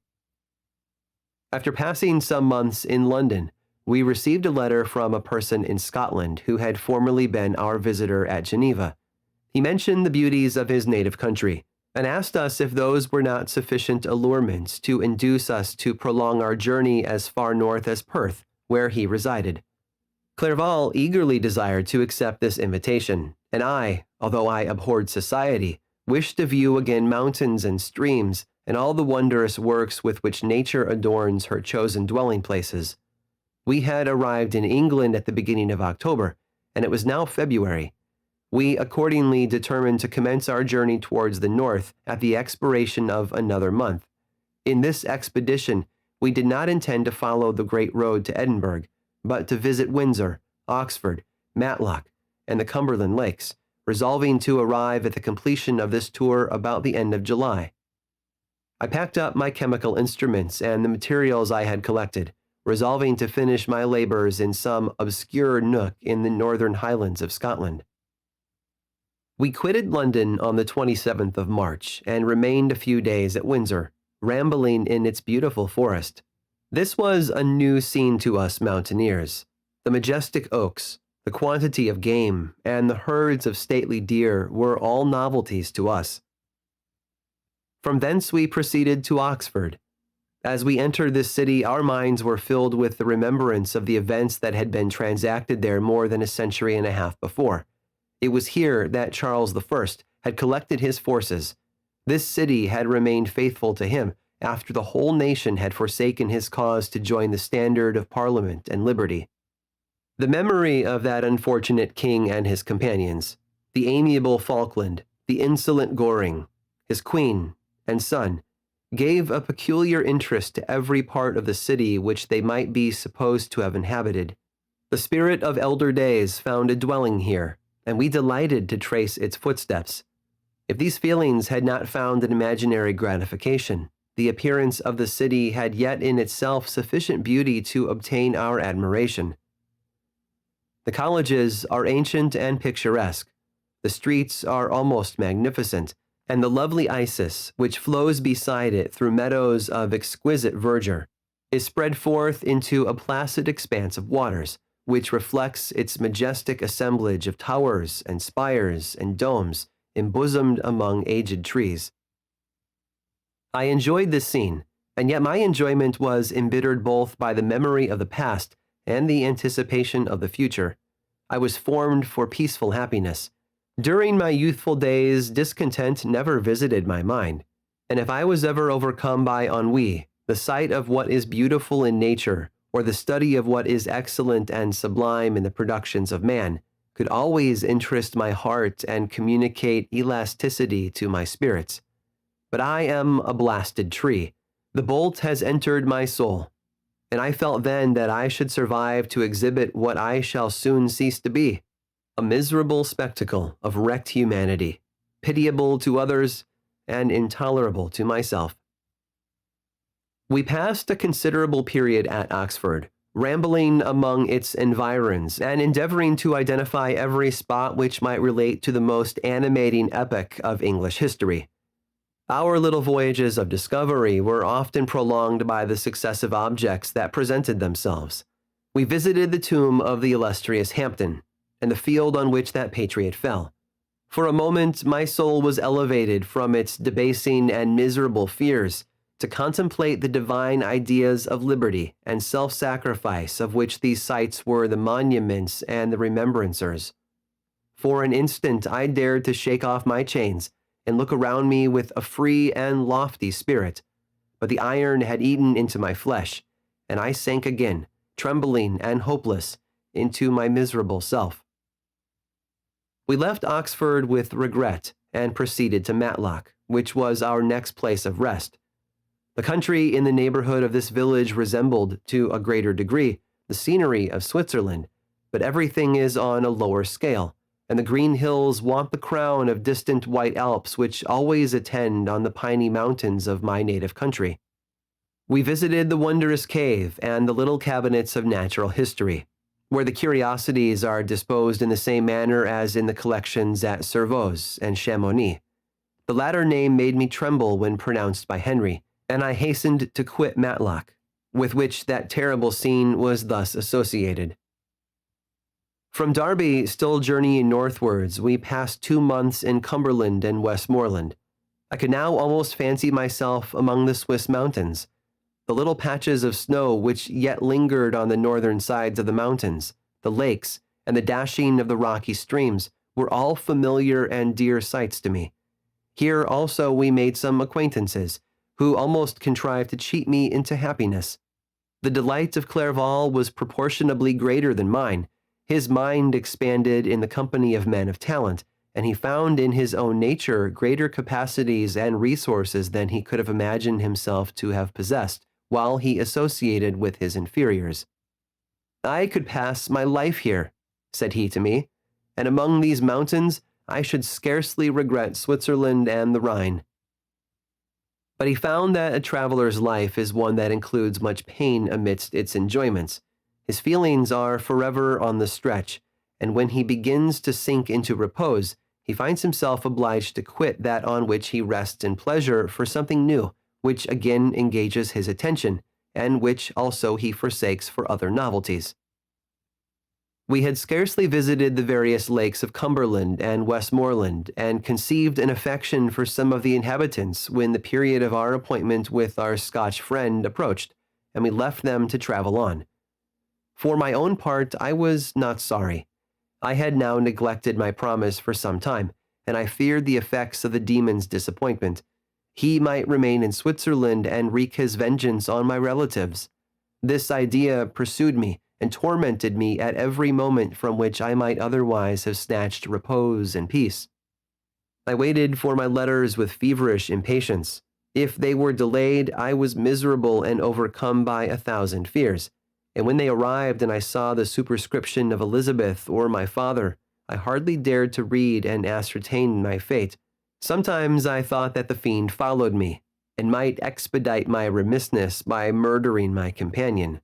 When these thoughts possessed me, I would not quit Henry for a moment, but followed him as his shadow, to protect him from the fancied rage of his destroyer. I felt as if I had committed some great crime, the consciousness of which haunted me. I was guiltless, but I had indeed drawn down a horrible curse upon my head, as mortal as that of crime. I visited Edinburgh with languid eyes and mind, and yet that city might have interested the most unfortunate being.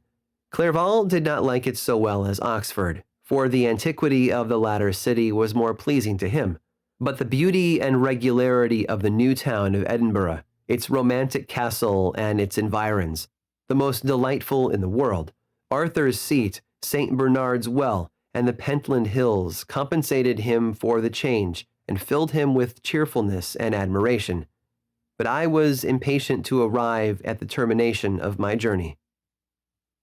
We left Edinburgh in a week, passing through Cooper, St. Andrews, and along the banks of the Tay to Perth, where our friend expected us.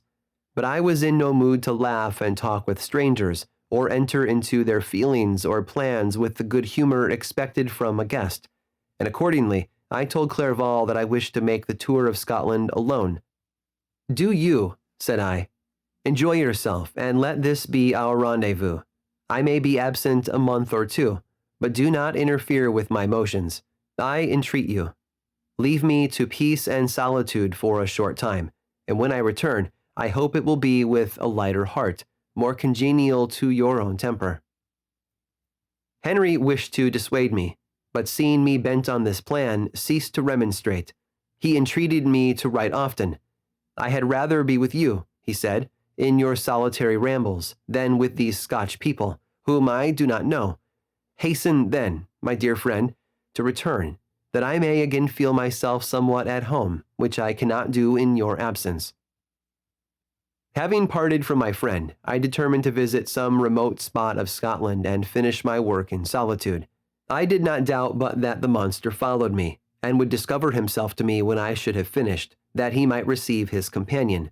With this resolution I traversed the northern highlands, and fixed on one of the remotest of the Orkneys as the scene of my labors. It was a place fitted for such a work, being hardly more than a rock whose high sides were continually beaten upon by the waves. The soil was barren, scarcely affording pasture for a few miserable cows, and oatmeal for its inhabitants, which consisted of 5 persons, whose gaunt and scraggy limbs gave tokens of their miserable fare. Vegetables and bread, when they indulged in such luxuries, and even fresh water, was to be procured from the mainland, which was about 5 miles distant. On the whole island there were but 3 miserable huts, and one of these was vacant when I arrived. This I hired. It contained but 2 rooms, and these exhibited all the squalidness of the most miserable penury. The thatch had fallen in, the walls were unplastered, and the door was off its hinges. I ordered it to be repaired, bought some furniture, and took possession. An incident, which would doubtless have occasioned some surprise, had not all the senses of the cottagers been benumbed by want and squalid poverty. As it was, I lived ungazed at and unmolested, hardly thanked for the pittance of food and clothes which I gave. So much does suffering blunt even the coarsest sensations of men. In this retreat I devoted the morning to labor, but in the evening, when the weather permitted, I walked on the stony beach of the sea to listen to the waves as they roared and dashed at my feet. It was a monotonous yet ever-changing scene. I thought of Switzerland. It was far different from this desolate and appalling landscape. Its hills are covered with vines, and its cottages are scattered thickly in the plains. Its fair lakes reflect a blue and gentle sky, and when troubled by the winds, their tumult is but as the play of a lively infant when compared to the roarings of the giant ocean. In this manner I distributed my occupations when I first arrived, but as I proceeded in my labor, it became every day more horrible and irksome to me.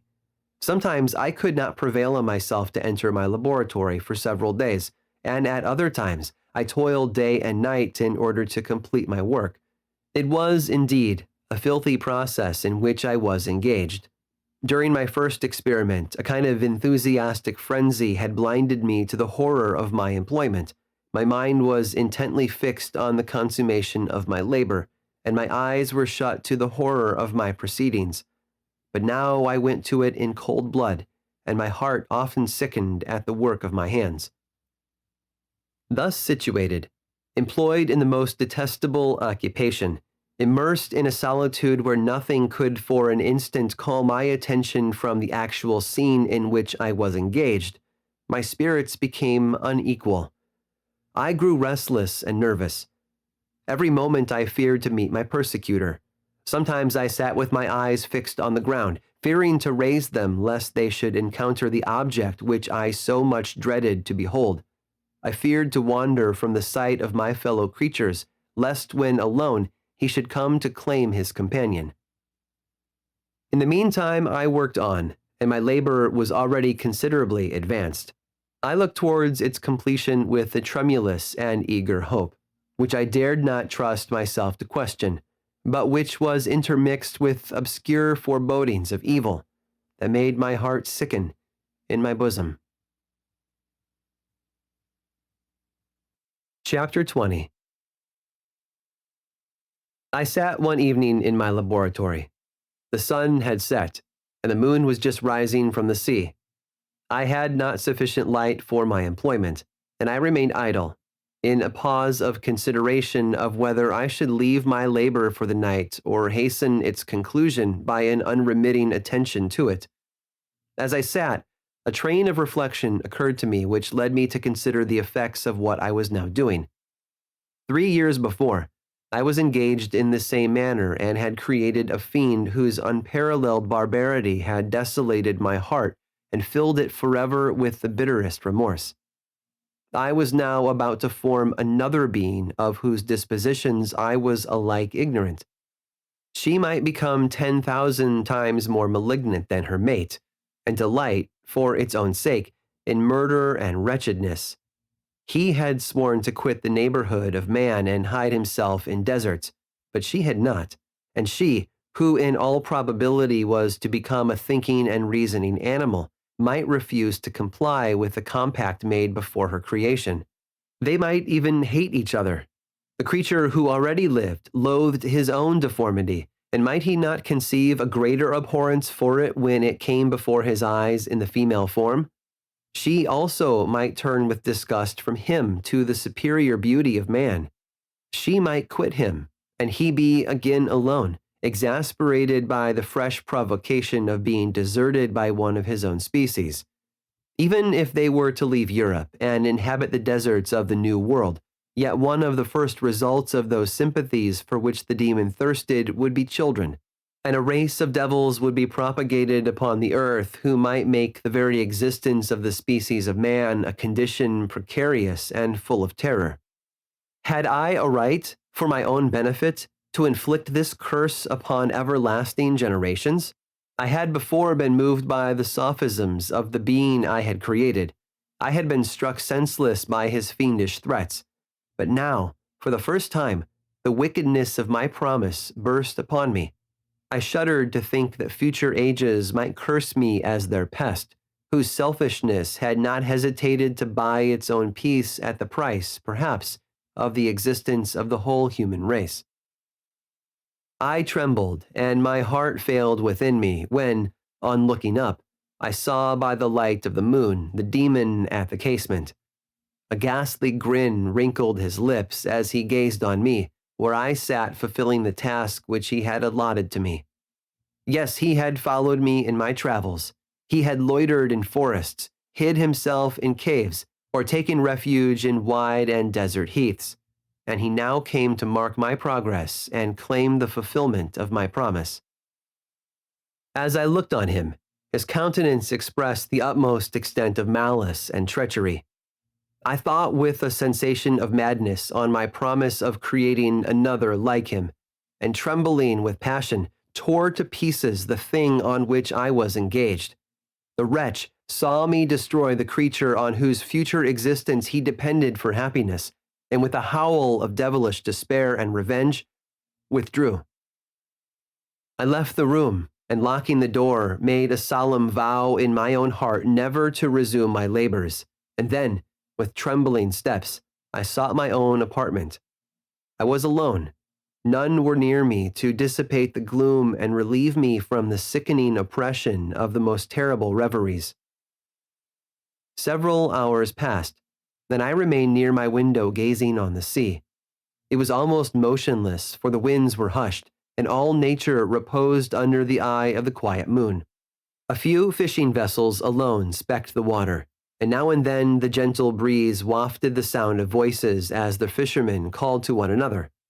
I felt the silence, although I was hardly conscious of its extreme profundity, until my ear was suddenly arrested by the paddling of oars near the shore, and a person landed close to my house.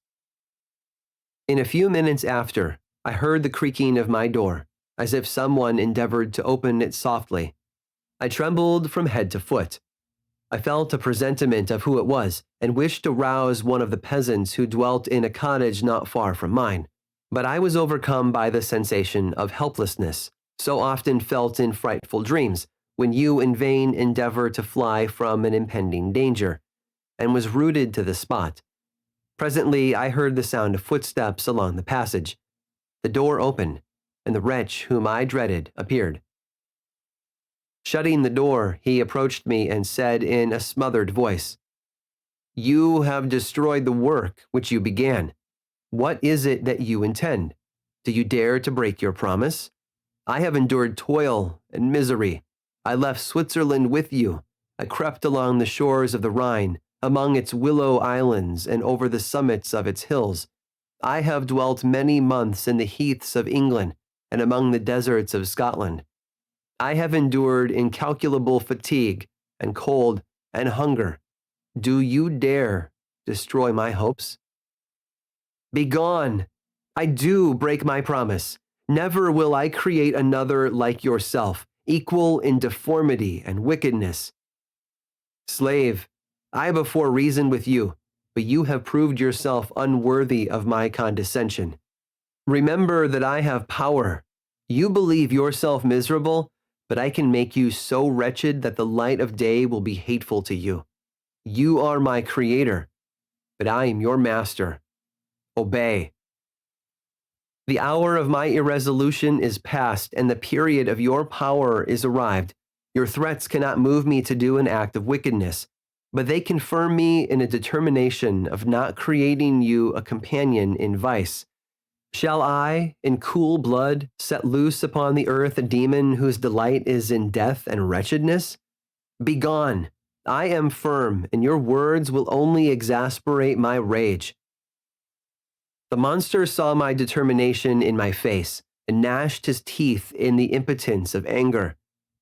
"Shall each man," cried he, "find a wife for his bosom, and each beast have his mate, and I be alone? I had feelings of affection, and they were requited by detestation and scorn. Man, you may hate, but beware, your hours will pass in dread and misery, and soon the bolt will fall which must ravish from you your happiness forever. Are you to be happy while I grovel in the intensity of my wretchedness? You can blast my other passions, but revenge remains.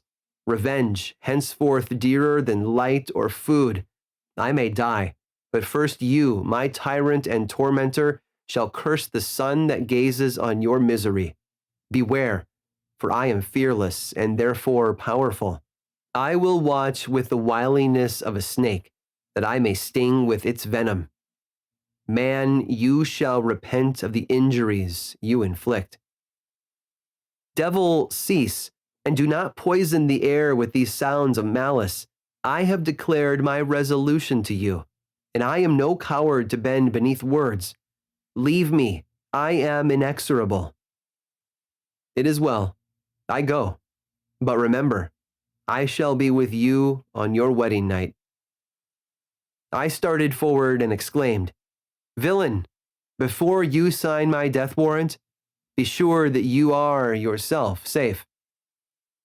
I would have seized him, but he eluded me and quitted the house with precipitation.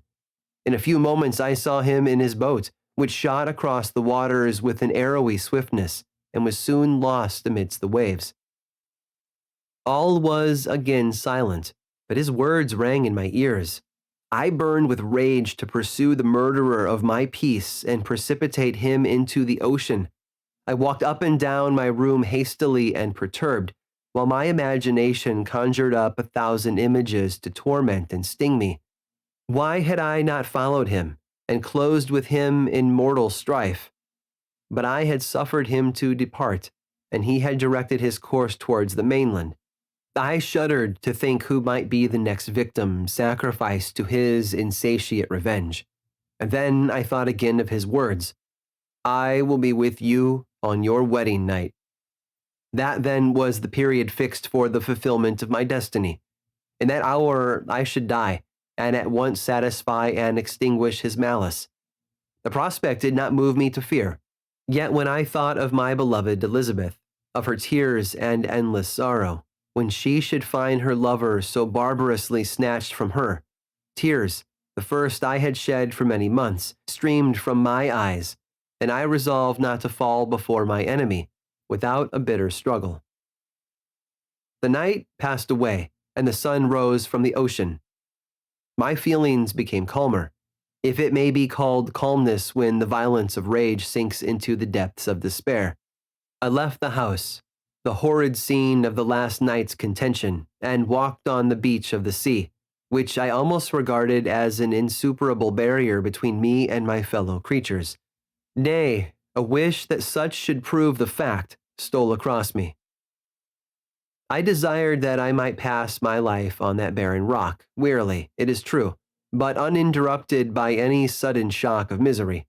If I returned, it was to be sacrificed or to see those whom I most loved die under the grasp of a demon whom I had myself created. I walked about the isle like a restless specter, separated from all it loved and miserable in the separation. When it became noon and the sun rose higher, I lay down on the grass and was overpowered by a deep sleep.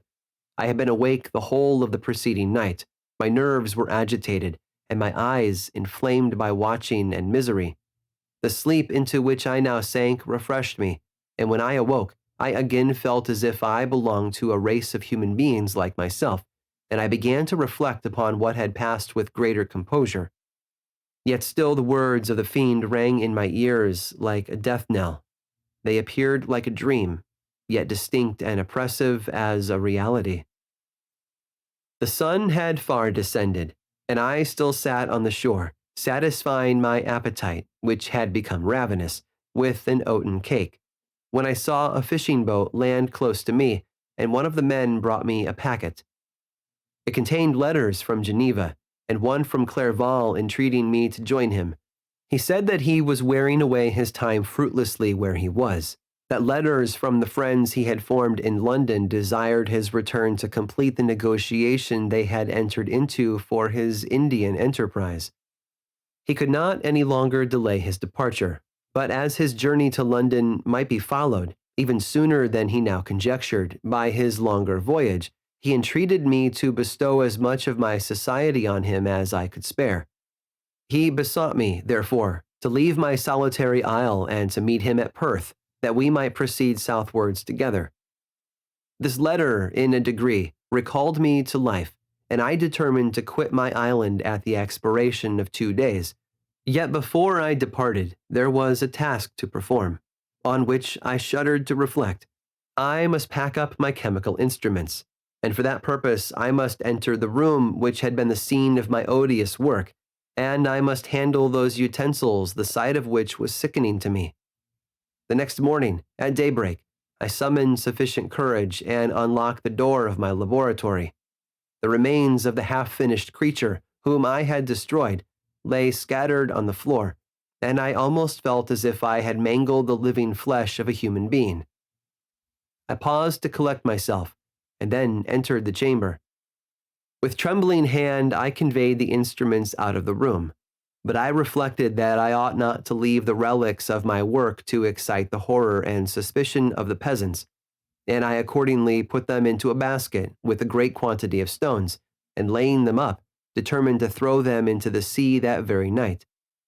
And in the meantime I sat upon the beach, employed in cleaning and arranging my chemical apparatus. Nothing could be more complete than the alteration that had taken place in my feelings since the night of the appearance of the demon. I had before regarded my promise with a gloomy despair as a thing that, with whatever consequences, must be fulfilled. But I now felt as if a film had been taken from before my eyes, and that I, for the first time, saw clearly. The idea of renewing my labors did not for one instant occur to me. The threat I had heard weighed on my thoughts, but I did not reflect that a voluntary act of mine could avert it. I had resolved in my own mind that to create another like the fiend I had first made would be an act of the basest and most atrocious selfishness, and I banished from my mind every thought that could lead to a different conclusion. Between 2 and 3 in the morning, the moon rose, and I then, putting my basket aboard a little skiff, sailed out about 4 miles from the shore. The scene was perfectly solitary. A few boats were returning towards land, but I sailed away from them. I felt as if I was about the commission of a dreadful crime, and avoided with shuddering anxiety any encounter with my fellow creatures. At one time the moon, which had before been clear, was suddenly overspread by a thick cloud, and I took advantage of the moment of darkness, and cast my basket into the sea. I listened to the gurgling sound as it sank and then sailed away from the spot. The sky became clouded, but the air was pure, although chilled by the northeast breeze that was then rising. But it refreshed me and filled me with such agreeable sensations that I resolved to prolong my stay on the water, and fixing the rudder in a direct position, stretched myself at the bottom of the boat. Clouds hid the moon. Everything was obscure, and I heard only the sound of the boat as its keel cut through the waves. The murmur lulled me, and in a short time I slept soundly. I do not know how long I remained in this situation, but when I awoke, I found that the sun had already mounted considerably. The wind was high, and the waves continually threatened the safety of my little skiff. I found that the wind was northeast, and must have driven me far from the coast from which I had embarked. I endeavored to change my course, but quickly found that if I again made the attempt, the boat would be instantly filled with water. Thus situated, my only resource was to drive before the wind. I confess that I felt a few sensations of terror. I had no compass with me, and was so slenderly acquainted with the geography of this part of the world that the sun was of little benefit to me. I might be driven into the wide Atlantic and feel all the tortures of starvation, or be swallowed up in the immeasurable waters that roared and buffeted around me. I had already been out many hours, and felt the torment of a burning thirst. a prelude to my other sufferings. I looked on the heavens, which were covered by clouds that flew before the wind, only to be replaced by others. I looked upon the sea. It was to be my grave. Fiend, I exclaimed, your task is already fulfilled. I thought of Elizabeth, of my father, and of Clerval, all left behind, on whom the monster might satisfy his sanguinary and merciless passions. This idea plunged me into a reverie so despairing and frightful that even now, when the scene is on the point of closing before me forever, I shudder to reflect on it. Some hours passed thus, but by degrees, as the sun declined towards the horizon, the wind died away into a gentle breeze, and the sea became free from breakers. But these gave place to a heavy swell. I felt sick and hardly able to hold the rudder, when suddenly I saw a line of high land towards the south. Almost spent, as I was, by fatigue and the dreadful suspense I endured for several hours, this sudden certainty of life rushed like a flood of warm joy to my heart, and tears gushed from my eyes. How mutable are our feelings, and how strange is that clinging love we have of life even in the excess of misery. I constructed another sail with a part of my dress, and eagerly steered my course towards the land. It had a wild and rocky appearance, but as I approached nearer, I easily perceived the traces of cultivation. I saw vessels near the shore, and found myself suddenly transported back to the neighborhood of civilized man. I carefully traced the windings of the land, and hailed a steeple which I at length saw issuing from behind a small promontory. As I was in a state of extreme debility, I resolved to sail directly towards the town, as a place where I could most easily procure nourishment. Fortunately, I had money with me. As I turned the promontory, I perceived a small, neat town and a good harbor, which I entered, my heart bounding with joy at my unexpected escape. As I was occupied in fixing the boat and arranging the sails, several people crowded towards the spot. They seemed much surprised at my appearance, but instead of offering me any assistance, whispered together with gestures that at any other time might have produced in me a slight sensation of alarm. As it was, I merely remarked that they spoke English, and I therefore addressed them in that language. "My good friends," said I, "will you be so kind as to tell me the name of this town, and inform me where I am?" "You will know that soon enough," replied a man with a hoarse voice. "Maybe you are come to a place that will not prove much to your taste, but you will not be consulted as to your quarters, I promise you." I was exceedingly surprised on receiving so rude an answer from a stranger, and I was also disconcerted on perceiving the frowning and angry countenances of his companions. "Why do you answer me so roughly?" I replied. "Surely it is not the custom of Englishmen to receive strangers so inhospitably." "I do not know," said the man, "what the custom of the English may be, but it is the custom of the Irish to hate villains." While this strange dialogue continued, I perceived the crowd rapidly increase. Their faces expressed a mixture of curiosity and anger, which annoyed and, in some degree, alarmed me. I inquired the way to the inn, but no one replied. I then moved forward, and a murmuring sound arose from the crowd as they followed and surrounded me, when an ill-looking man approaching tapped me on the shoulder and said, "Come, sir, you must follow me to Mr. Kerwin's to give an account of yourself." "Who is Mr. Kerwin? Why am I to give an account of myself? Is not this a free country?" "Aye, sir, free enough for honest folks. Mr. Kerwin is a magistrate, and you are to give an account of the death of a gentleman who was found murdered here last night." This answer startled me, but I presently recovered myself. I was innocent. That could easily be proved. Accordingly, I followed my conductor in silence and was led to one of the best houses in the town. I was ready to sink from fatigue and hunger, but being surrounded by a crowd, I thought it politic to rouse all my strength, that no physical debility might be construed into apprehension or conscious guilt. Little did I then expect the calamity that was, in a few moments, to overwhelm me and extinguish in horror and despair all fear of ignominy or death. I must pause here, for it requires all my fortitude to recall the memory of the frightful events which I am about to relate, in proper detail, to my recollection. Chapter 21. I was soon introduced into the presence of the magistrate, an old benevolent man with calm and mild manners. He looked upon me, however, with some degree of severity, and then, turning towards my conductors, he asked who appeared as witnesses on this occasion. About half a dozen men came forward, and one being selected by the magistrate, he deposed that he had been out fishing the night before with his son and brother-in-law, Daniel Nugent, when, about 10 o'clock, they observed a strong northerly blast rising, and they accordingly put in for port. It was a very dark night, as the moon had not yet risen. They did not land at the harbor, but as they had been accustomed, at a creek about 2 miles below. He walked on first, carrying a part of the fishing tackle, and his companions followed him at some distance.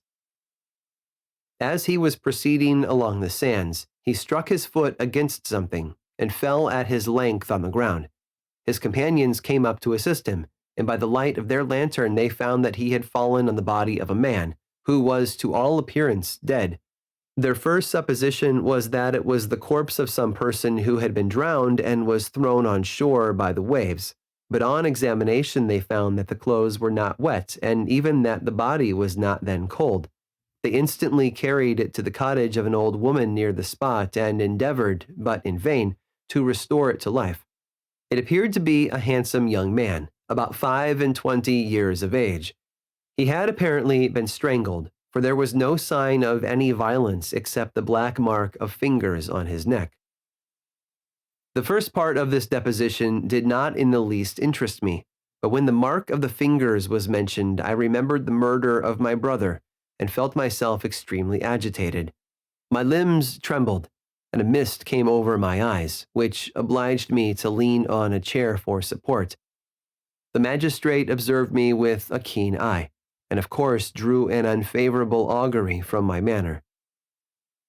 The son confirmed his father's account, but when Daniel Nugent was called, he swore positively that just before the fall of his companion, he saw a boat with a single man in it, at a short distance from the shore, and as far as he could judge by the light of a few stars, it was the same boat in which I had just landed. A woman deposed that she lived near the beach and was standing at the door of her cottage, waiting for the return of the fishermen, about an hour before she heard of the discovery of the body, when she saw a boat with only one man in it push off from that part of the shore where the corpse was afterwards found.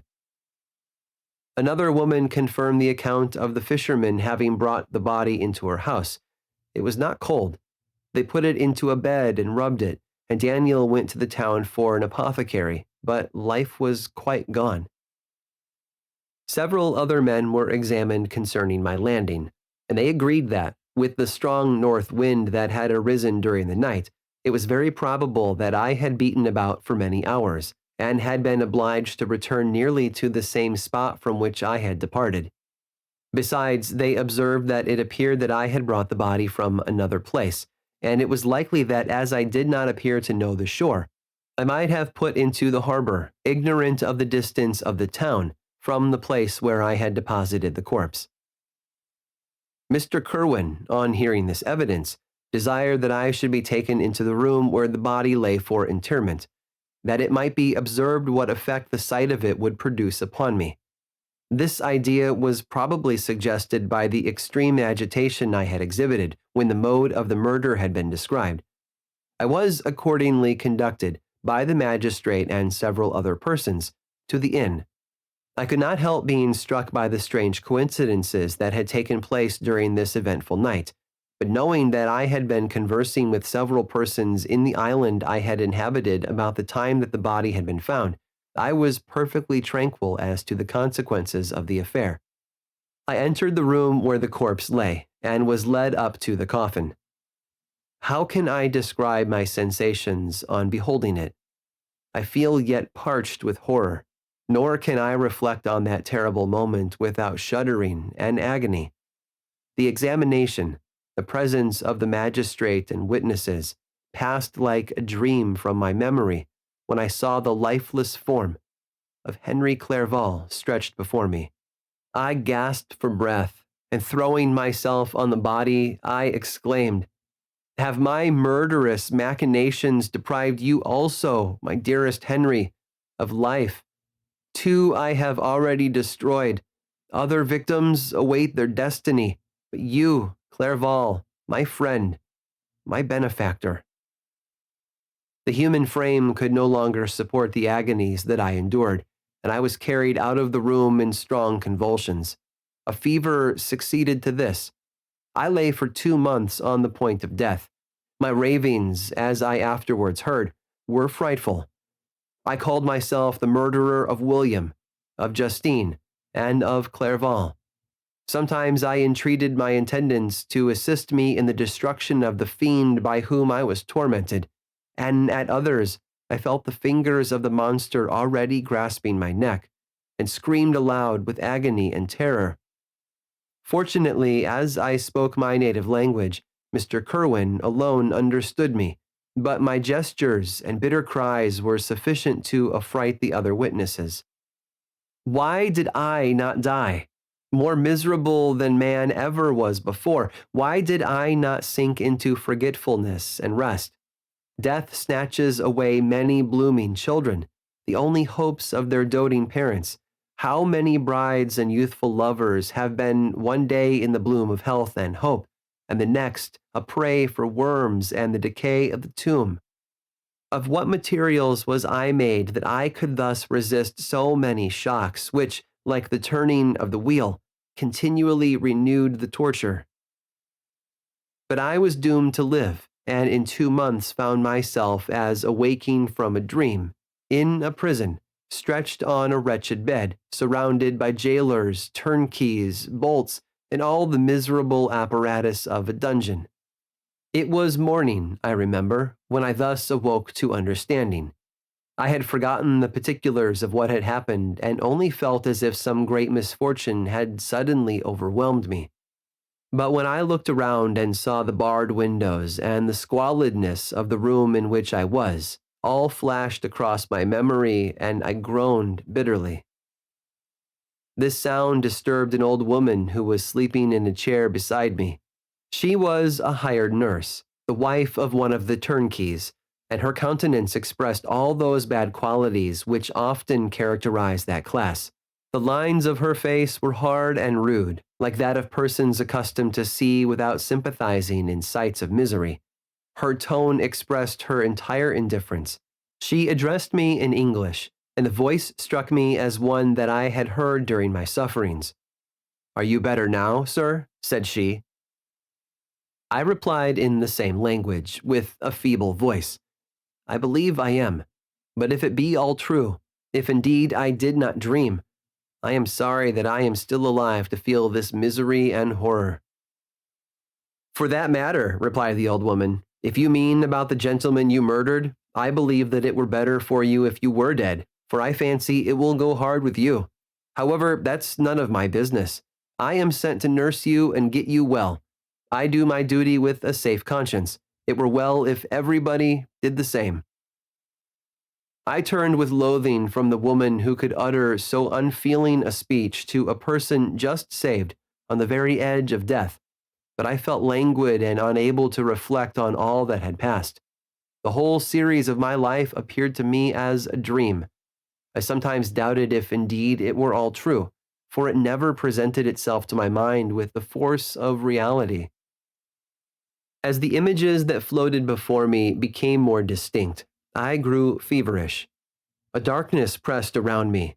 No one was near me who soothed me with the gentle voice of love. No dear hand supported me. The physician came and prescribed medicines, and the old woman prepared them for me.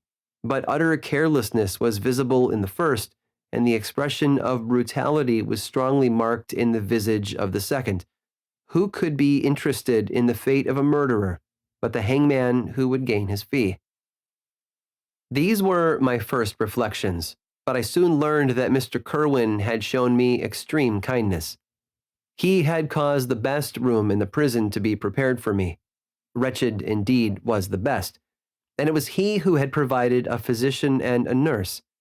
It is true, he seldom came to see me, for although he ardently desired to relieve the sufferings of every human creature, he did not wish to be present at the agonies and miserable ravings of a murderer. He came, therefore, sometimes to see that I was not neglected, but his visits were short and with long intervals. One day, while I was gradually recovering, I was seated in a chair, my eyes half open and my cheeks livid like those in death. I was overcome by gloom and misery, and often reflected I had better seek death than desire to remain in a world which, to me, was replete with wretchedness. At one time, I considered whether I should not declare myself guilty and suffer the penalty of the law, less innocent than poor Justine had been. Such were my thoughts when the door of my apartment was opened and Mr. Kerwin entered. His countenance expressed sympathy and compassion. He drew a chair close to mine and addressed me in French. "I fear that this place is very shocking to you. Can I do anything to make you more comfortable?"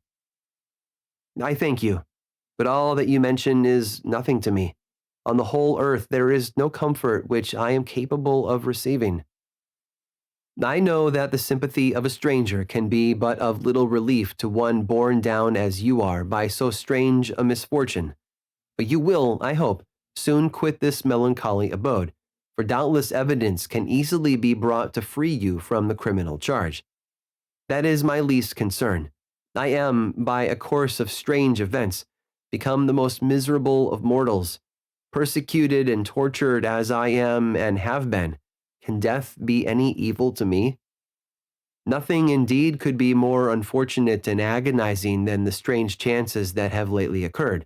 You were thrown, by some surprising accident, on this shore, renowned for its hospitality, seized immediately, and charged with murder. The first sight that was presented to your eyes was the body of your friend, murdered in so unaccountable a manner, and placed, as it were, by some fiend across your path. As Mr. Kerwin said this, notwithstanding the agitation I endured on this retrospect of my sufferings, I also felt considerable surprise at the knowledge he seemed to possess concerning me. I suppose some astonishment was exhibited in my countenance, for Mr. Kerwin hastened to say, "Immediately upon your being taken ill, all the papers that were on your person were brought to me, and I examined them that I might discover some trace by which I could send to your relations an account of your misfortune and illness. I found several letters, and, among others, one which I discovered from its commencement to be from your father. I instantly wrote to Geneva. Nearly 2 months have elapsed since the departure of my letter. But you are ill. Even now you tremble. You are unfit for agitation of any kind. This suspense is 1,000 times worse than the most horrible event. Tell me what new scene of death has been acted, and whose murder I am now to lament."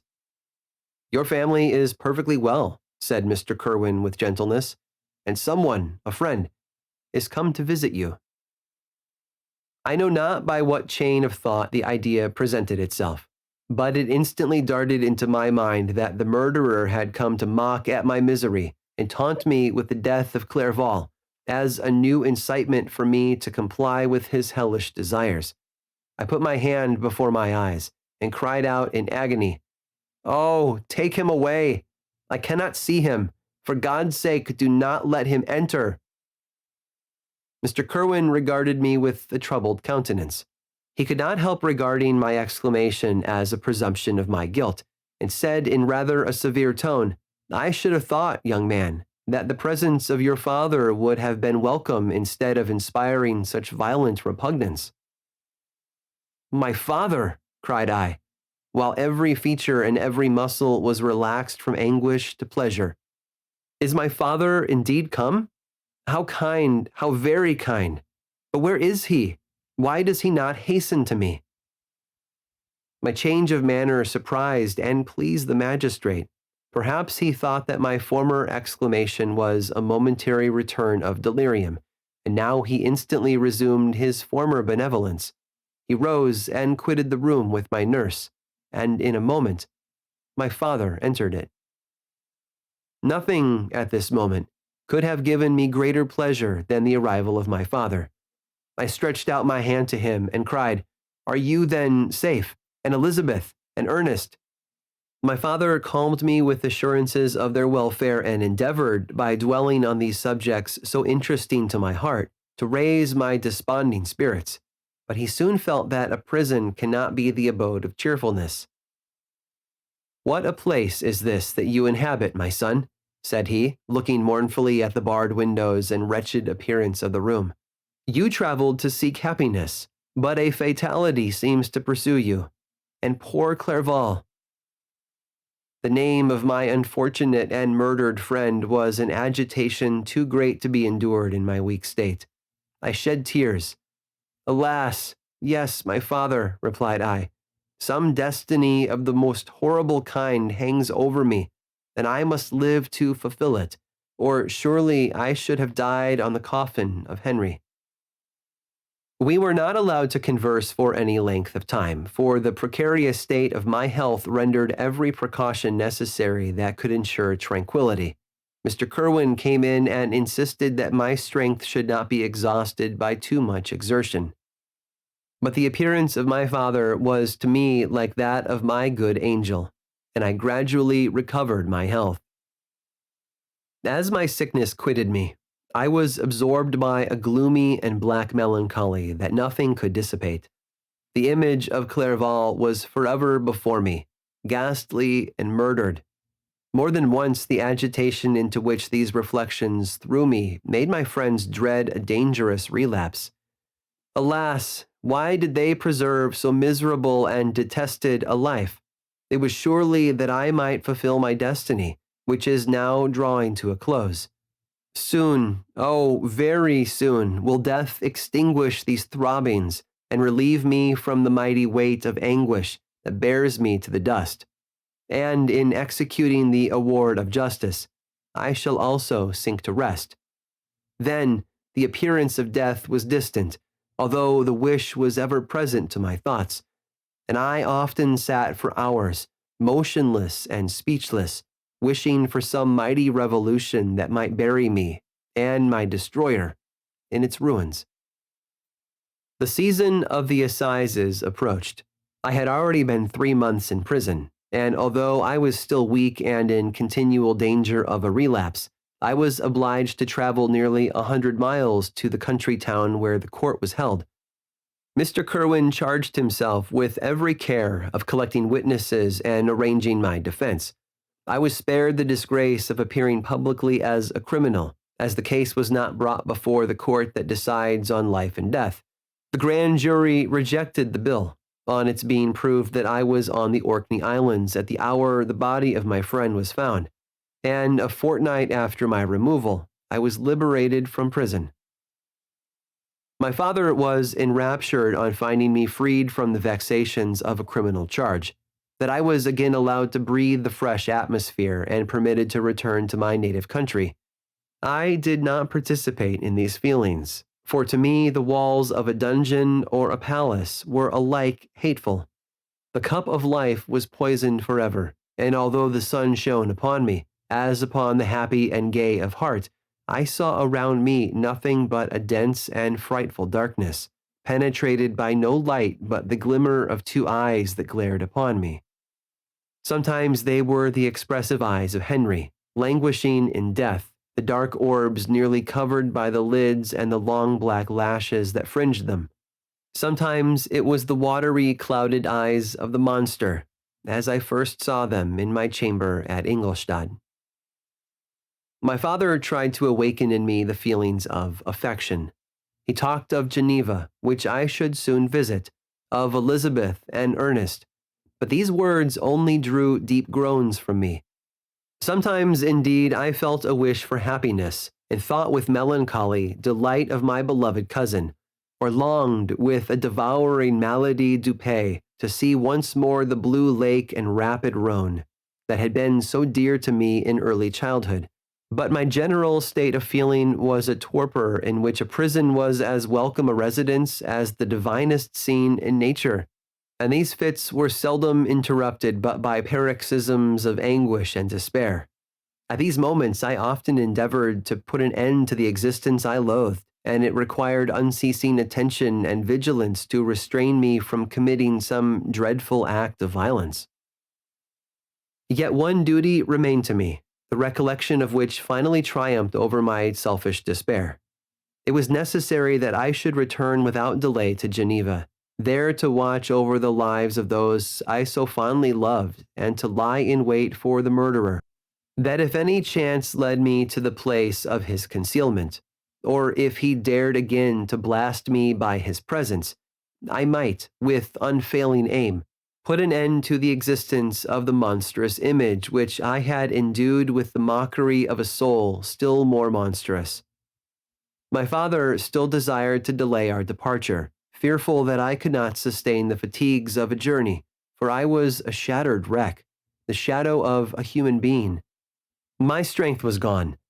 I was a mere skeleton, and fever night and day preyed upon my wasted frame. Still, as I urged our leaving Ireland with such inquietude and impatience, my father thought it best to yield. We took our passage on board a vessel bound for Havre de Grace and sailed with a fair wind from the Irish shores. It was midnight. I lay on the deck looking at the stars and listening to the dashing of the waves. I hailed the darkness that shut Ireland from my sight, and my pulse beat with a feverish joy when I reflected that I should soon see Geneva. The past appeared to me in the light of a frightful dream, yet the vessel in which I was, the wind that blew me from the detested shore of Ireland, and the sea which surrounded me, told me too forcibly that I was deceived by no vision and that Clerval, my friend and dearest companion, had fallen a victim to me and the monster of my creation. I repassed in my memory my whole life, my quiet happiness while residing with my family in Geneva, the death of my mother, and my departure for Ingolstadt. I remembered, shuddering, the mad enthusiasm that hurried me on to the creation of my hideous enemy, and I called to mind the night in which he first lived. I was unable to pursue the train of thought. 1,000 feelings pressed upon me, and I wept bitterly. Ever since my recovery from the fever, I had been in the custom of taking, every night, a small quantity of laudanum, for it was by means of this drug only that I was enabled to gain the rest necessary for the preservation of life. Oppressed by the recollection of my various misfortunes, I now swallowed double my usual quantity, and soon slept profoundly. But sleep did not afford me respite from thought and misery. My dreams presented 1,000 objects that scared me. Towards morning, I was possessed by a kind of nightmare. I felt the fiend's grasp in my neck and could not free myself from it. Groans and cries rang in my ears. My father, who was watching over me, perceiving my restlessness, awoke me. The dashing waves were around, the cloudy sky above. The fiend was not here. A sense of security, a feeling that a truce was established between the present hour and the irresistible, disastrous future imparted to me a kind of calm forgetfulness, of which the human mind is, by its structure, peculiarly susceptible. Chapter 22. The voyage came to an end. We landed and proceeded to Paris. I soon found that I had overtaxed my strength, and that I must repose before I could continue my journey. My father's care and attentions were indefatigable, but he did not know the origin of my sufferings and sought erroneous methods to remedy the incurable ill. He wished me to seek amusement in society.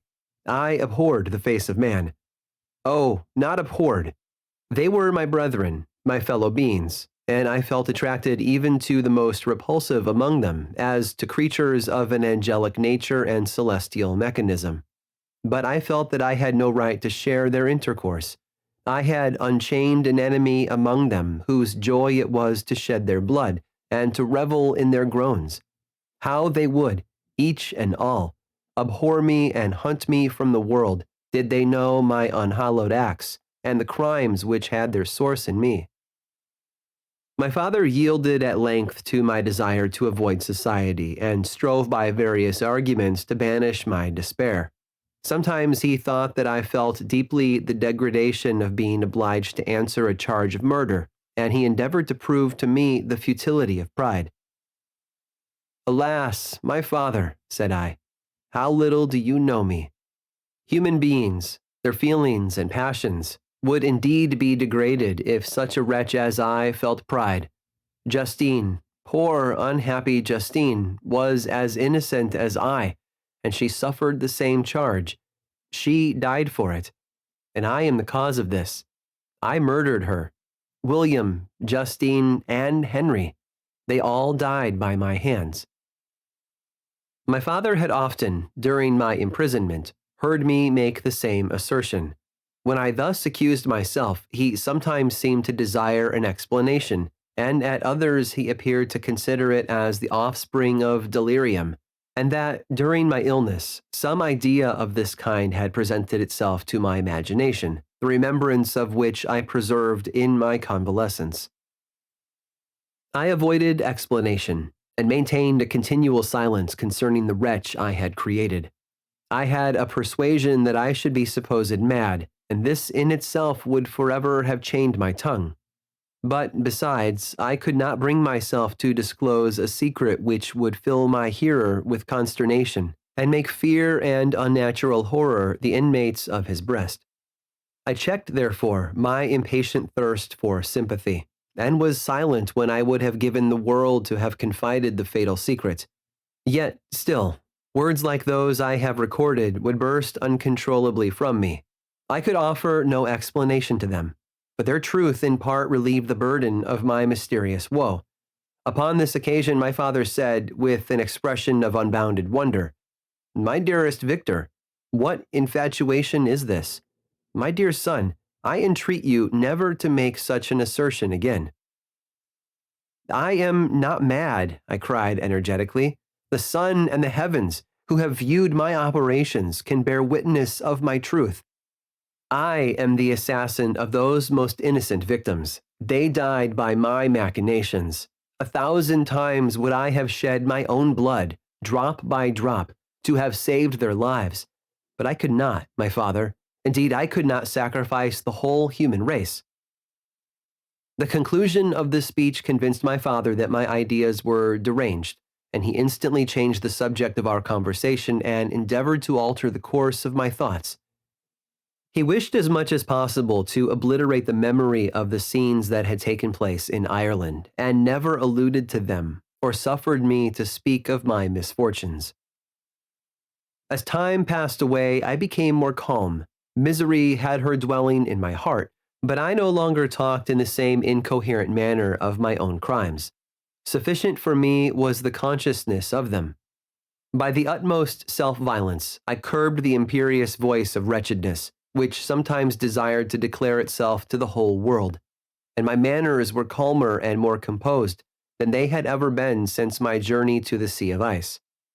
A few days before we left Paris on our way to Switzerland, I received the following letter from Elizabeth. "My dear friend, it gave me the greatest pleasure to receive a letter from my uncle dated at Paris. You are no longer at a formidable distance, and I may hope to see you in less than a fortnight. My poor cousin, how much you must have suffered. I expect to see you looking even more ill than when you quitted Geneva. This winter has been passed most miserably, tortured as I have been by anxious suspense, yet I hope to see peace in your countenance, and to find that your heart is not totally void of comfort and tranquility. Yet I fear that the same feelings now exist that made you so miserable a year ago, even perhaps augmented by time.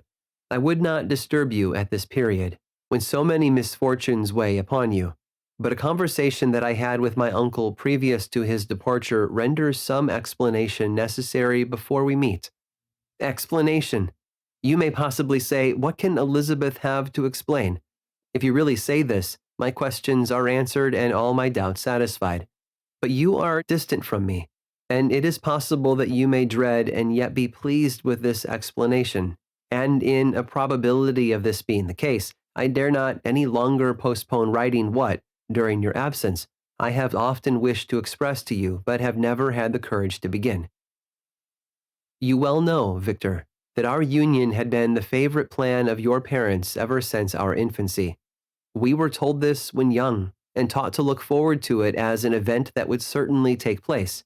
We were affectionate playfellows during childhood, and, I believe, dear and valued friends to one another as we grew older. But as brother and sister often entertain a lively affection towards each other without desiring a more intimate union, may not such also be our case? Tell me, dearest Victor, answer me. I conjure you by our mutual happiness, with simple truth. Do you not love another? You have traveled.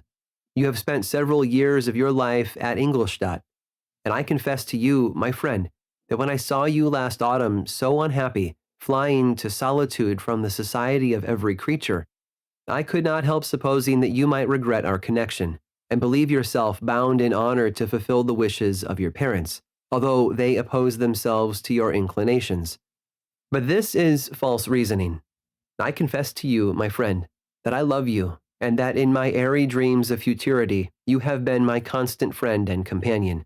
But it is your happiness I desire as well as my own, when I declare to you that our marriage would render me eternally miserable unless it were the dictate of your own free choice. Even now I weep to think that, borne down as you are by the cruelest misfortunes, you may stifle, by the word honor, all hope of that love and happiness which would alone restore you to yourself. I, who have so disinterested an affection for you, may increase your miseries tenfold by being an obstacle to your wishes.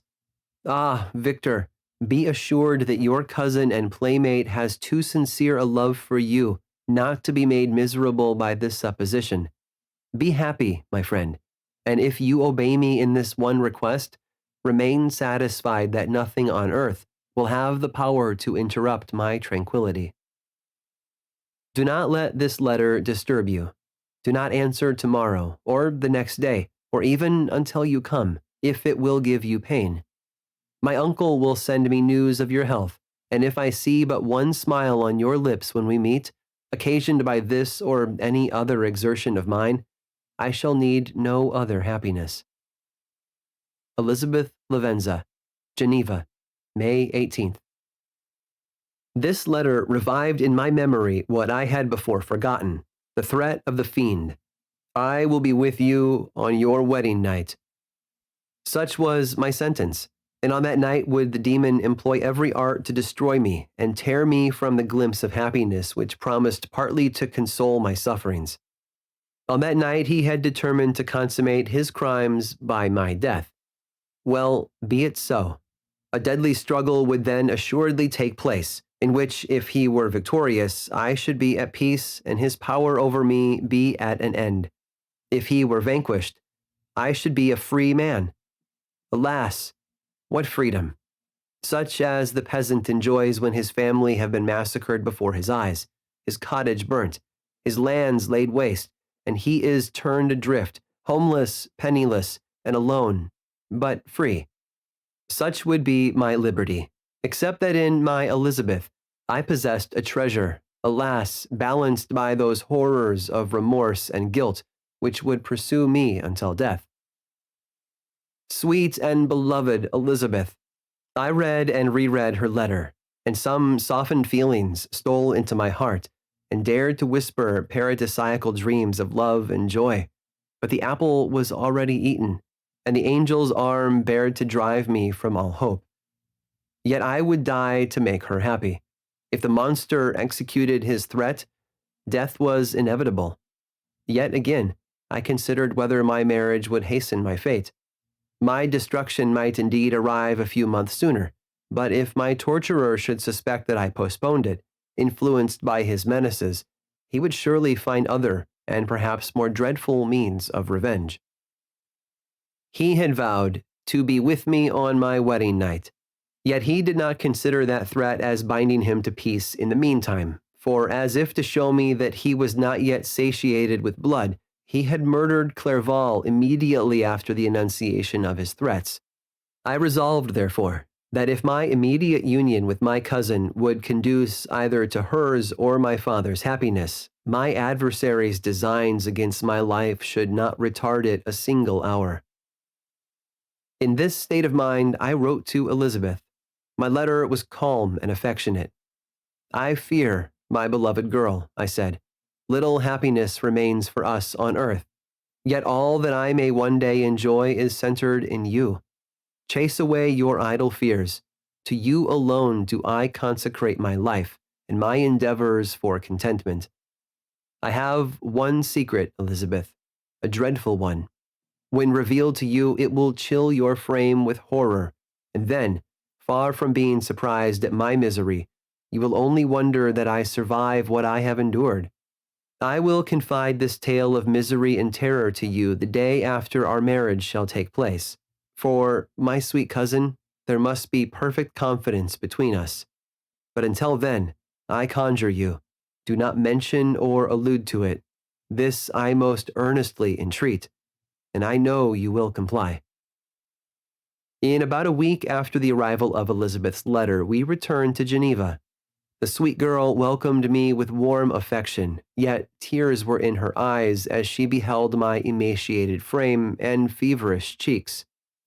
I saw a change in her also. She was thinner and had lost much of that heavenly vivacity that had before charmed me, but her gentleness and soft looks of compassion made her a more fit companion for one blasted and miserable as I was. The tranquility which I now enjoyed did not endure. Memory brought madness with it, and when I thought of what had passed, a real insanity possessed me. Sometimes I was furious and burnt with rage, sometimes low and despondent. I neither spoke nor looked at anyone, but sat motionless, bewildered by the multitude of miseries that overcame me. Elizabeth alone had the power to draw me from these fits. Her gentle voice would soothe me when transported by passion, and inspire me with human feelings when sunk in torpor. She wept with me and for me. When reason returned, she would remonstrate and endeavor to inspire me with resignation. Ah, it is well for the unfortunate to be resigned, but for the guilty there is no peace. The agonies of remorse poison the luxury there is otherwise sometimes found in indulging the excess of grief. Soon after my arrival, my father spoke of my immediate marriage with Elizabeth. I remained silent. Have you, then, some other attachment? None on earth. I love Elizabeth and look forward to our union with delight. Let the day, therefore, be fixed, and on it I will consecrate myself, in life or death, to the happiness of my cousin. My dear Victor, do not speak thus. Heavy misfortunes have befallen us, but let us only cling closer to what remains and transfer our love for those whom we have lost to those who yet live. Our circle will be small, but bound close by the ties of affection and mutual misfortune. And when time shall have softened your despair, new and dear objects of care will be born to replace those of whom we have been so cruelly deprived. Such were the lessons of my father. But to me, the remembrance of the threat returned, nor can you wonder that, omnipotent as the fiend had yet been in his deeds of blood, I should almost regard him as invincible, and that when he had pronounced the words, "I shall be with you on your wedding night," I should regard the threatened fate as unavoidable. But death was no evil to me if the loss of Elizabeth were balanced with it, and I therefore, with a contented and even cheerful countenance, agreed with my father that if my cousin would consent, the ceremony should take place in 10 days, and thus put, as I imagined, the seal to my fate. Great God! If for one instant I had thought what might be the hellish intention of my fiendish adversary, I would rather have banished myself forever from my native country and wandered a friendless outcast over the earth than have consented to this miserable marriage. But, as if possessed of magic powers, the monster had blinded me to his real intentions, and when I thought that I had prepared only my own death, I hastened that of a far dearer victim. As the period fixed for our marriage drew nearer, whether from cowardice or a prophetic feeling, I felt my heart sink within me. But I concealed my feelings by an appearance of hilarity that brought smiles and joy to the countenance of my father, but hardly deceived the ever-watchful and nicer eye of Elizabeth.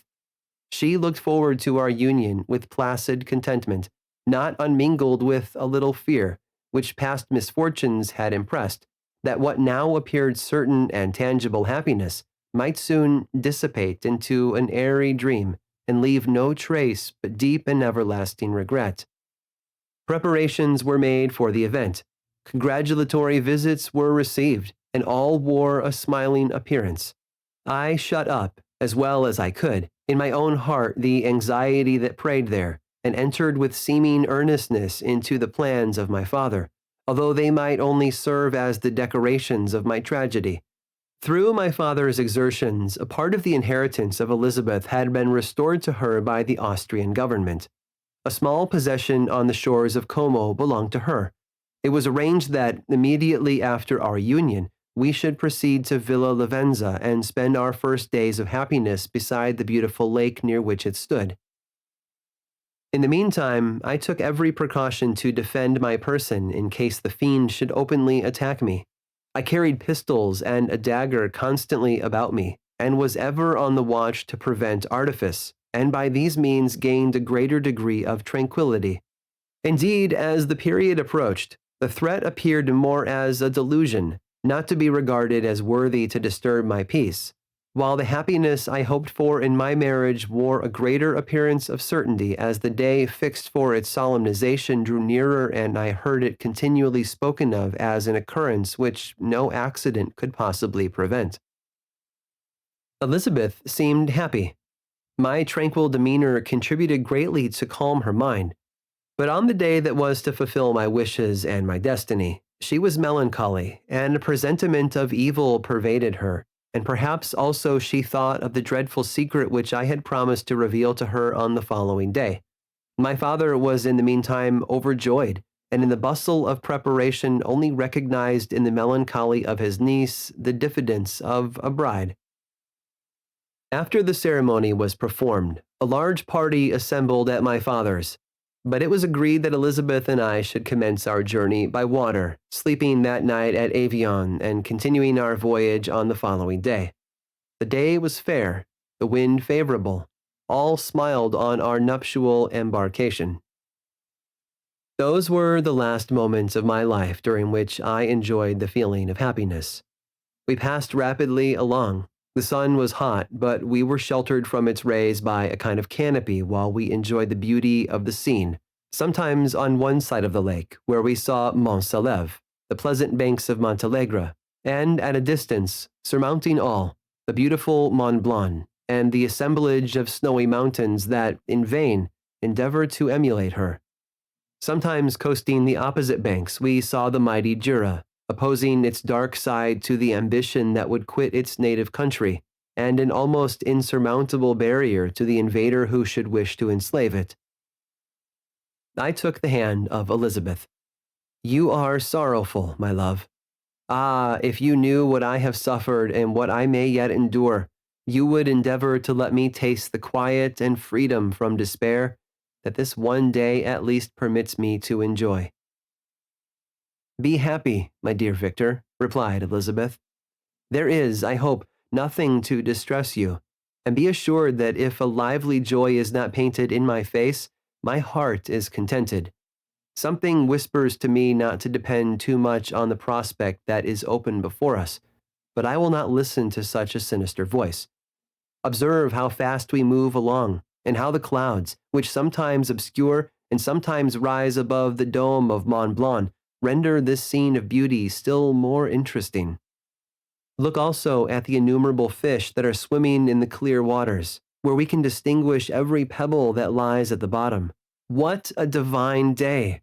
How happy and serene all nature appears! Thus Elizabeth endeavored to divert her thoughts and mind from all reflection upon melancholy subjects. But her temper was fluctuating. Joy for a few instants shone in her eyes, but it continually gave place to distraction and reverie. The sun sank lower in the heavens. We passed the river Drance and observed its path through the chasms of the higher and the glens of the lower hills. The Alps here come closer to the lake, and we approached the amphitheater of mountains which forms its eastern boundary. The spire of Avion shone under the woods that surrounded it, and the range of mountain above mountain by which it was overhung. The wind, which had hitherto carried us along with amazing rapidity, sank at sunset to a light breeze. The soft air just ruffled the water and caused a pleasant motion among the trees as we approached the shore, from which it wafted the most delightful scent of flowers and hay. The sun sank beneath the horizon as we landed, and as I touched the shore I felt those cares and fears revive which soon were to clasp me and cling to me forever. Chapter 23. It was 8 o'clock when we landed. We walked for a short time on the shore, enjoying the transitory light, and then retired to the inn and contemplated the lovely scene of waters, woods, and mountains, obscured in darkness, yet still displaying their black outlines. The wind, which had fallen in the south, now rose with great violence in the west. The moon had reached her summit in the heavens and was beginning to descend. The clouds swept across it swifter than the flight of the vultures and dimmed her rays, while the lake reflected the scene of the busy heavens, rendered still busier by the restless waves that were beginning to rise. Suddenly, a heavy storm of rain descended. I had been calm during the day, but so soon as night obscured the shapes of objects, 1,000 fears arose in my mind. I was anxious and watchful, while my right hand grasped a pistol which was hidden in my bosom. Every sound terrified me, but I resolved that I would sell my life dearly, and not shrink from the conflict until my own life or that of my adversary was extinguished. Elizabeth observed my agitation for some time in timid and fearful silence, but there was something in my glance which communicated terror to her, and trembling, she asked, "What is it that agitates you, my dear Victor? What is it you fear?" "Oh, peace, peace, my love," replied I. "This night, and all will be safe. But this night is dreadful, very dreadful." I passed an hour in this state of mind, when suddenly I reflected how fearful the combat which I momentarily expected would be to my wife, and I earnestly entreated her to retire, resolving not to join her until I had obtained some knowledge as to the situation of my enemy. She left me, and I continued some time walking up and down the passages of the house and inspecting every corner that might afford a retreat to my adversary. But I discovered no trace of him, and was beginning to conjecture that some fortunate chance had intervened to prevent the execution of his menaces, when suddenly I heard a shrill and dreadful scream. It came from the room into which Elizabeth had retired. As I heard it, the whole truth rushed into my mind. My arms dropped, the motion of every muscle and fiber was suspended. I could feel the blood trickling in my veins and tingling in the extremities of my limbs. This state lasted but for an instant. The scream was repeated, and I rushed into the room. Great God, why did I not then expire? Why am I here to relate the destruction of the best hope and the purest creature on earth? She was there, lifeless and inanimate, thrown across the bed, her head hanging down and her pale and distorted features half covered by her hair. Everywhere I turn, I see the same figure, her bloodless arms and relaxed form, flung by the murderer on its bridal bier. Could I behold this and live? Alas, life is obstinate and clings closest where it is most hated. For a moment only did I lose recollection. I fell senseless on the ground. When I recovered, I found myself surrounded by the people of the inn. Their countenances expressed a breathless terror. but the horror of others appeared only as a mockery, a shadow of the feelings that oppressed me. I escaped from them to the room where lay the body of Elizabeth, my love, my wife, so lately living, so dear, so worthy. She had been moved from the posture in which I had first beheld her, and now, as she lay, her head upon her arm and a handkerchief thrown across her face and neck, I might have supposed her asleep. I rushed towards her and embraced her with ardor, but the deadly languor and coldness of the limbs told me that what I now held in my arms had ceased to be the Elizabeth whom I had loved and cherished. The murderous mark of the fiend's grasp was on her neck, and the breath had ceased to issue from her lips. While I still hung over her in the agony of despair, I happened to look up. The windows of the room had before been darkened, and I felt a kind of panic on seeing the pale yellow light of the moon illuminate the chamber. The shutters had been thrown back, and with a sensation of horror not to be described, I saw at the opened window a figure, most hideous and abhorred. A grin was on the face of the monster. He seemed to jeer, as with his fiendish finger he pointed towards the corpse of my wife. I rushed towards the window, and drawing a pistol from my bosom, fired, but he eluded me, leaped from his station, and running with the swiftness of lightning, plunged into the lake. The report of the pistol brought a crowd into the room. I pointed to the spot where he had disappeared, and we followed the track with boats. Nets were cast, but in vain. After passing several hours, we returned hopeless, most of my companions believing it to have been a form conjured up by my fancy. After having landed, they proceeded to search the country, parties going in different directions among the woods and vines. I attempted to accompany them and proceeded a short distance from the house, but my head whirled round. My steps were like those of a drunken man. I fell at last in a state of utter exhaustion. A film covered my eyes, and my skin was parched with the heat of fever. In this state I was carried back and placed on a bed, hardly conscious of what had happened. My eyes wandered round the room, as if to seek something that I had lost. After an interval, I arose, and as if by instinct, crawled into the room where the corpse of my beloved lay. There were women weeping around. I hung over it and joined my sad tears to theirs. All this time no distinct idea presented itself to my mind, but my thoughts rambled to various subjects, reflecting confusedly on my misfortunes and their cause. I was bewildered, in a cloud of wonder and horror. The death of William, the execution of Justine, the murder of Clerval, and lastly of my wife.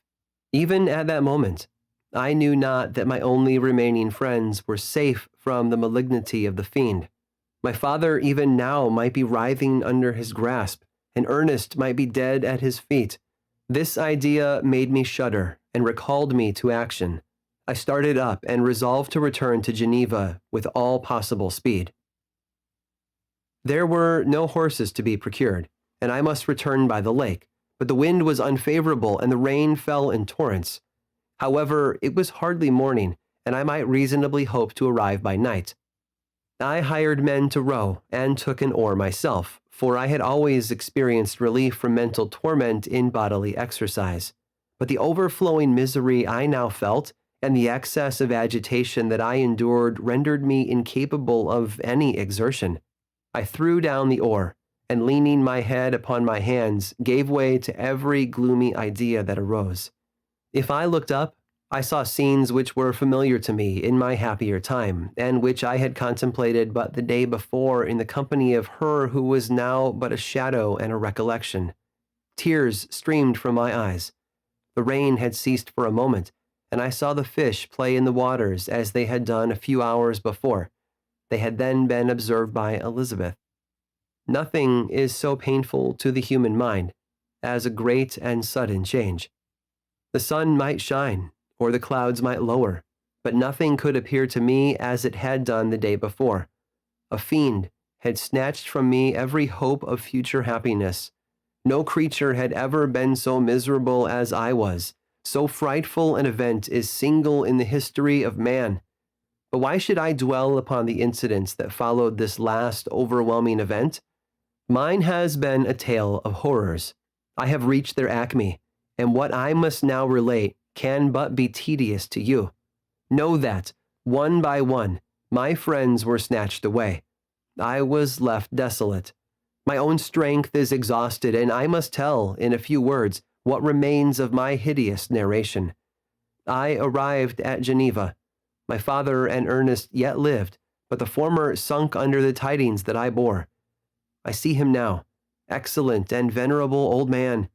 His eyes wandered in vacancy, for they had lost their charm and their delight. His Elizabeth, his more than daughter, whom he doted on with all that affection which a man feels, who in the decline of life, having few affections, clings more earnestly to those that remain. Cursed, cursed be the fiend that brought misery on his gray hairs and doomed him to waste in wretchedness. He could not live under the horrors that were accumulated around him. The springs of existence suddenly gave way. He was unable to rise from his bed, and in a few days, he died in my arms. What then became of me? I know not. I lost sensation, and chains and darkness were the only objects that pressed upon me. Sometimes, indeed, I dreamt that I wandered in flowery meadows and pleasant vales with the friends of my youth, but I awoke and found myself in a dungeon.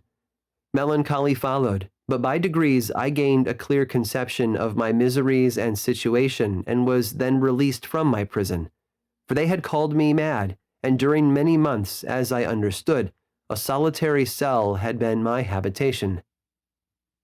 Liberty, however, had been a useless gift to me, had I not, as I awakened to reason, at the same time awakened to revenge. As the memory of past misfortunes pressed upon me, I began to reflect on their cause, the monster whom I had created, the miserable demon whom I had sent abroad into the world for my destruction.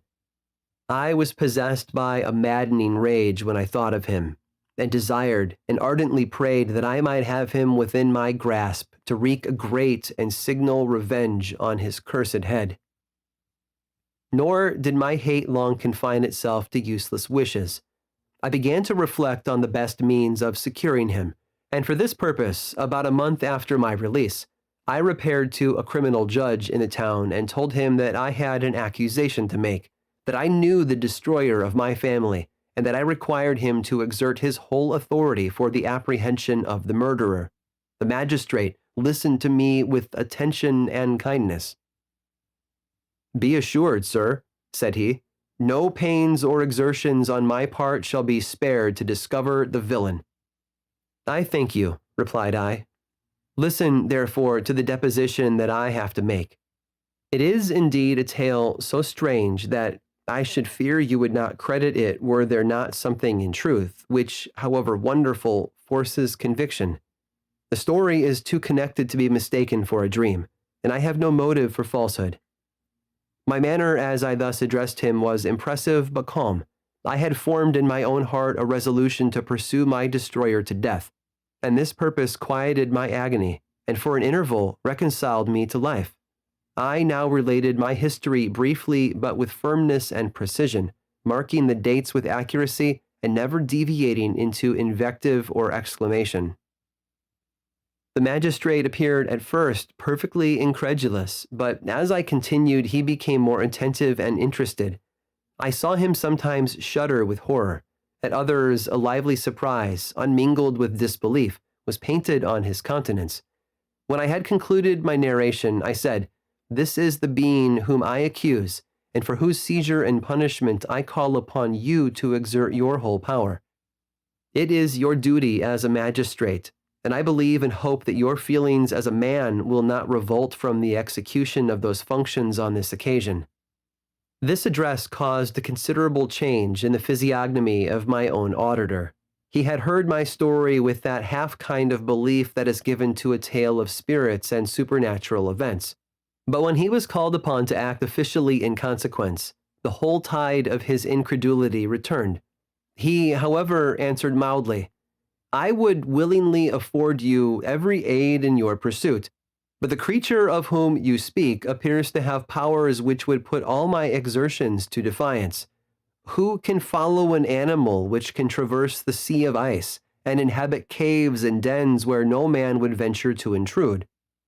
Besides, some months have elapsed since the commission of his crimes, and no one can conjecture to what place he has wandered or what region he may now inhabit. I do not doubt that he hovers near the spot which I inhabit, and if he has indeed taken refuge in the Alps, he may be hunted like the chamois and destroyed as a beast of prey. But I perceive your thoughts. You do not credit my narrative and do not intend to pursue my enemy with the punishment which is his desert. As I spoke, rage sparkled in my eyes. The magistrate was intimidated. You are mistaken, said he. I will exert myself, and if it is in my power to seize the monster, be assured that he shall suffer punishment proportionate to his crimes. But I fear, from what you have yourself described to be his properties, that this will prove impracticable, and thus, while every proper measure is pursued, you should make up your mind to disappointment. That cannot be, but all that I can say will be of little avail. My revenge is of no moment to you. Yet while I allow it to be a vice, I confess that it is the devouring and only passion of my soul. My rage is unspeakable when I reflect that the murderer, whom I have turned loose upon society, still exists. You refuse my just demand. I have but one resource, and I devote myself, either in my life or death, to his destruction. I trembled with excess of agitation as I said this. There was a frenzy in my manner, and something, I doubt not, of that haughty fierceness which the martyrs of old are said to have possessed.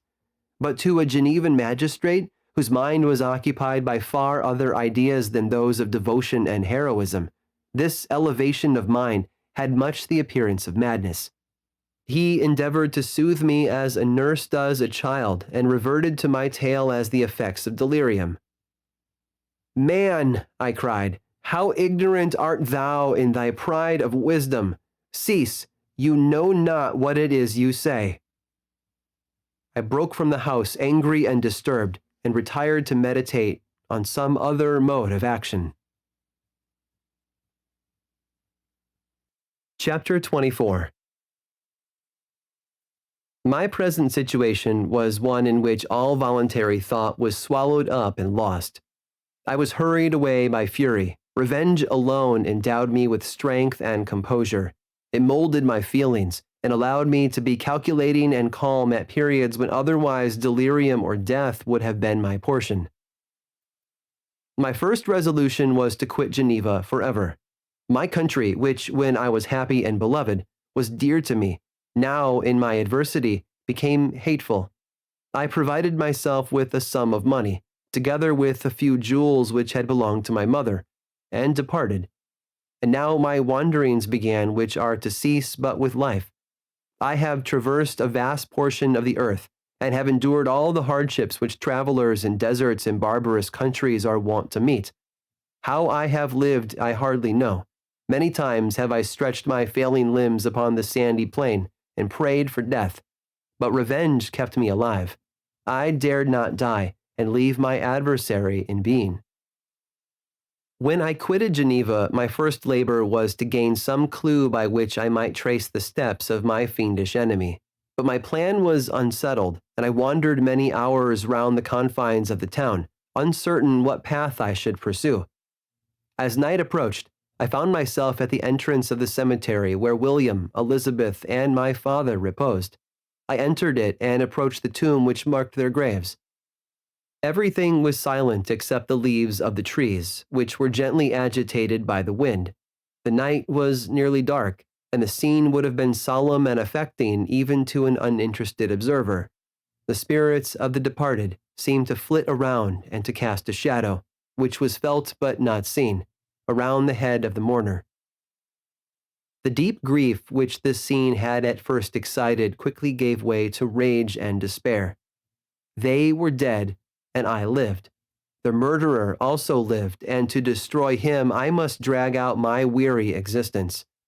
I knelt on the grass and kissed the earth, and with quivering lips exclaimed, "By the sacred earth on which I kneel, by the shades that wander near me, by the deep and eternal grief that I feel, I swear, and by thee, O night, and the spirits that preside over thee, to pursue the demon who caused this misery, until he or I shall perish in mortal conflict. For this purpose I will preserve my life. To execute this dear revenge will I again behold the sun and tread the green herbage of earth, which otherwise should vanish from my eyes forever. And I call on you, spirits of the dead, and on you, wandering ministers of vengeance, to aid and conduct me in my work. Let the cursed and hellish monster drink deep of agony. Let him feel the despair that now torments me." I had begun my adjuration with solemnity and an awe which almost assured me that the shades of my murdered friends heard and approved my devotion. But the furies possessed me as I concluded, and rage choked my utterance. I was answered through the stillness of night by a loud and fiendish laugh. It rang on my ears long and heavily, and the mountains re-echoed it, and I felt as if all hell surrounded me with mockery and laughter. Surely in that moment I should have been possessed by frenzy and have destroyed my miserable existence, but that my vow was heard and that I was reserved for vengeance. The laughter died away, when a well-known and abhorred voice, apparently close to my ear, addressed me in an audible whisper. "I am satisfied, miserable wretch. You have determined to live, and I am satisfied." I darted towards the spot from which the sound proceeded, but the devil eluded my grasp. Suddenly, the broad disk of the moon arose and shone full upon his ghastly and distorted shape as he fled with more than mortal speed.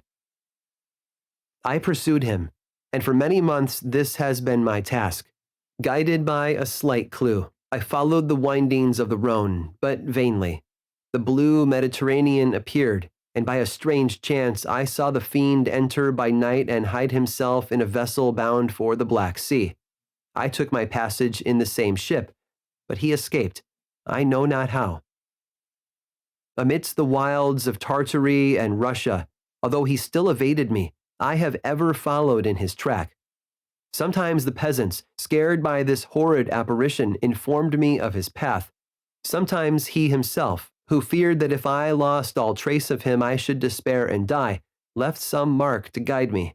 The snows descended on my head, and I saw the print of his huge step on the white plain.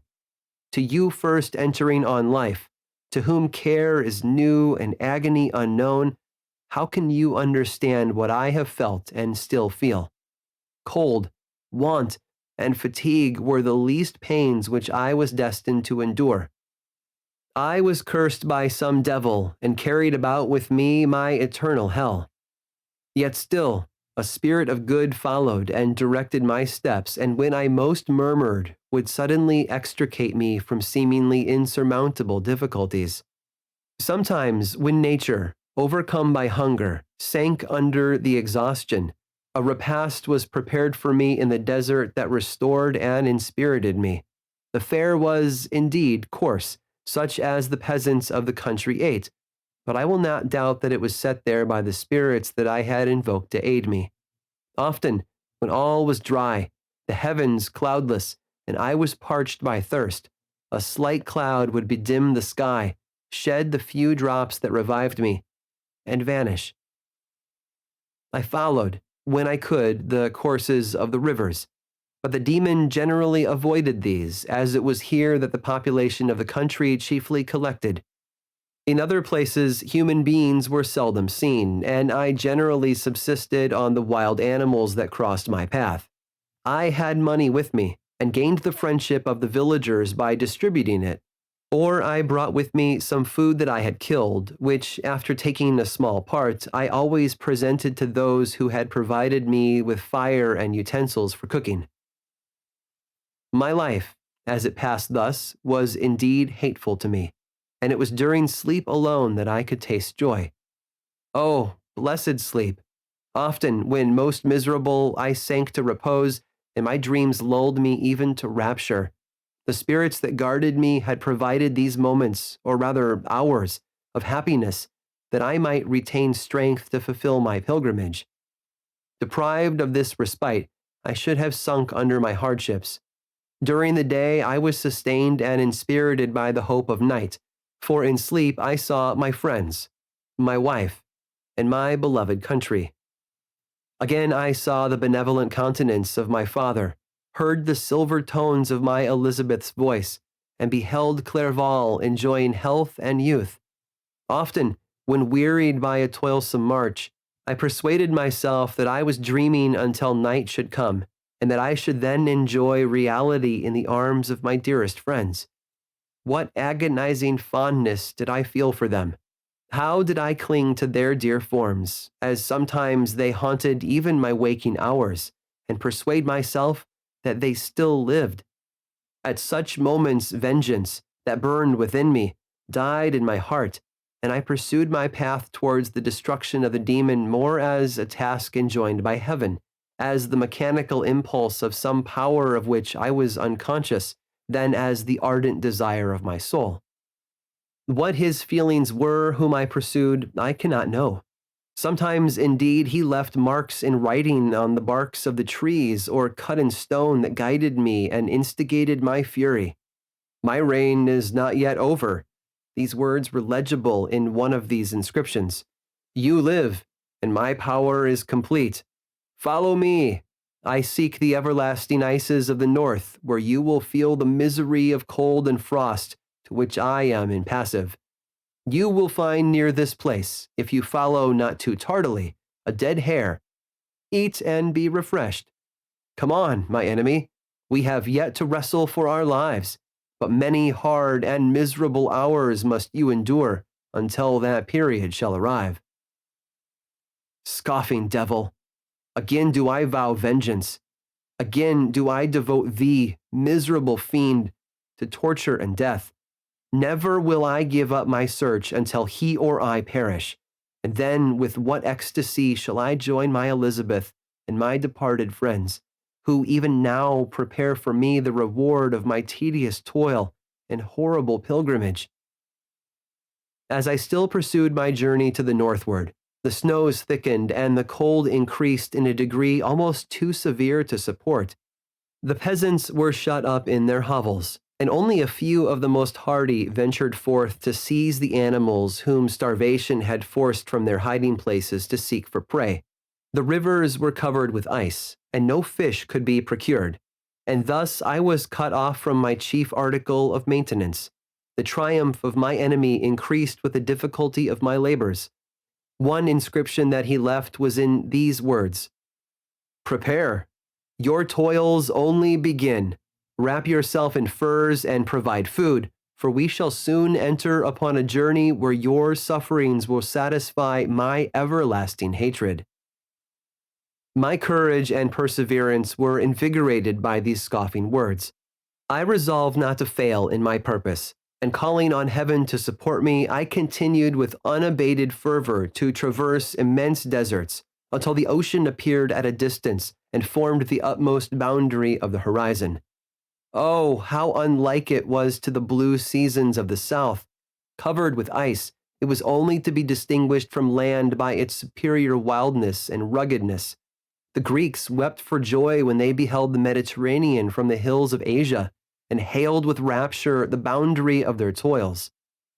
I did not weep, but I knelt down, and with a full heart thanked my guiding spirit for conducting me in safety to the place where I hoped, notwithstanding my adversary's jibe, to meet and grapple with him.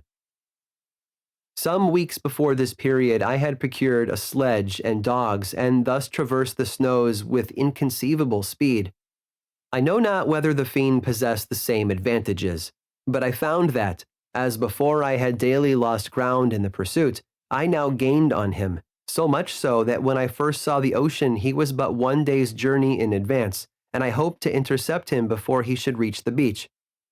With new courage, therefore, I pressed on, and in 2 days arrived at a wretched hamlet on the seashore. I inquired of the inhabitants concerning the fiend and gained accurate information. A gigantic monster, they said, had arrived the night before, armed with a gun and many pistols, putting to flight the inhabitants of a solitary cottage through fear of his terrific appearance. He had carried off their store of winter food, and placing it in a sledge, to draw which he had seized on a numerous drove of trained dogs, he had harnessed them, and the same night, to the joy of the horror-struck villagers, had pursued his journey across the sea in a direction that led to no land, and they conjectured that he must speedily be destroyed by the breaking of the ice or frozen by the eternal frosts. On hearing this information, I suffered a temporary access of despair. He had escaped me, and I must commence a destructive and almost endless journey across the mountainous ices of the ocean, amidst cold that few of the inhabitants could long endure, and which I, the native of a genial and sunny climate, could not hope to survive. Yet at the idea that the fiend should live and be triumphant, my rage and vengeance returned, and like a mighty tide overwhelmed every other feeling. After a slight repose, during which the spirits of the dead hovered round and instigated me to toil and revenge, I prepared for my journey. I exchanged my land sledge for one fashioned for the inequalities of the frozen ocean, and purchasing a plentiful stock of provisions, I departed from land. I cannot guess how many days have passed since then, but I have endured misery which nothing but the eternal sentiment of a just retribution burning within my heart could have enabled me to support. Immense and rugged mountains of ice often barred up my passage, and I often heard the thunder of the ground sea, which threatened my destruction. But again the frost came, and made the paths of the sea secure. By the quantity of provision which I had consumed, I should guess that I had passed 3 weeks in this journey, and the continual protraction of hope, returning back upon the heart, often wrung bitter drops of despondency and grief from my eyes. Despair had indeed almost secured her prey, and I should soon have sunk beneath this misery. Once, after the poor animals that conveyed me had with incredible toil gained the summit of a sloping ice mountain, and one, sinking under his fatigue, died, I viewed the expanse before me with anguish, when suddenly my eye caught a dark speck upon the dusky plain. I strained my sight to discover what it could be, and uttered a wild cry of ecstasy when I distinguished a sledge and the distorted proportions of a well-known form within. Oh, with what a burning gush did hope revisit my heart! Warm tears filled my eyes, which I hastily wiped away, that they might not intercept the view I had of the demon. But still my sight was dimmed by the burning drops, until, giving way to the emotions that oppressed me, I wept aloud.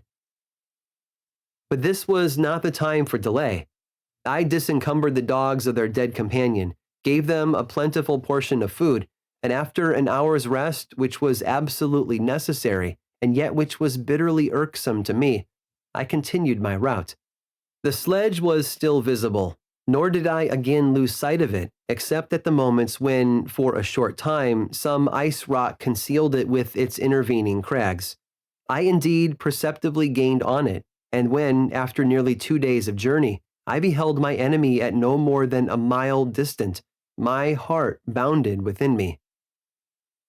But now, when I appeared almost within grasp of my foe, my hopes were suddenly extinguished, and I lost all trace of him more utterly than I had ever done before. A ground sea was heard, the thunder of its progress, as the waters rolled and swelled beneath me, became every moment more ominous and terrific. I pressed on, but in vain. The wind arose, the sea roared, and, as with the mighty shock of an earthquake, it split and cracked with a tremendous and overwhelming sound. The work was soon finished. In a few minutes, a tumultuous sea rolled between me and my enemy, and I was left drifting on a scattered piece of ice that was continually lessening and thus preparing for me a hideous death. In this manner, many appalling hours passed. Several of my dogs died, and I myself was about to sink under the accumulation of distress, when I saw your vessel riding at anchor and holding forth to me hopes of succor and life. I had no conception that vessels ever came so far north, and was astounded at the sight. I quickly destroyed part of my sledge to construct oars, and by these means was enabled, with infinite fatigue, to move my ice raft in the direction of your ship. I had determined, if you were going southwards, still to trust myself to the mercy of the seas rather than abandon my purpose.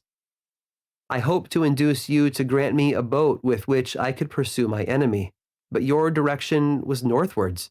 You took me on board when my vigor was exhausted, and I should soon have sunk under my multiplied hardships into a death which I still dread, for my task is unfulfilled.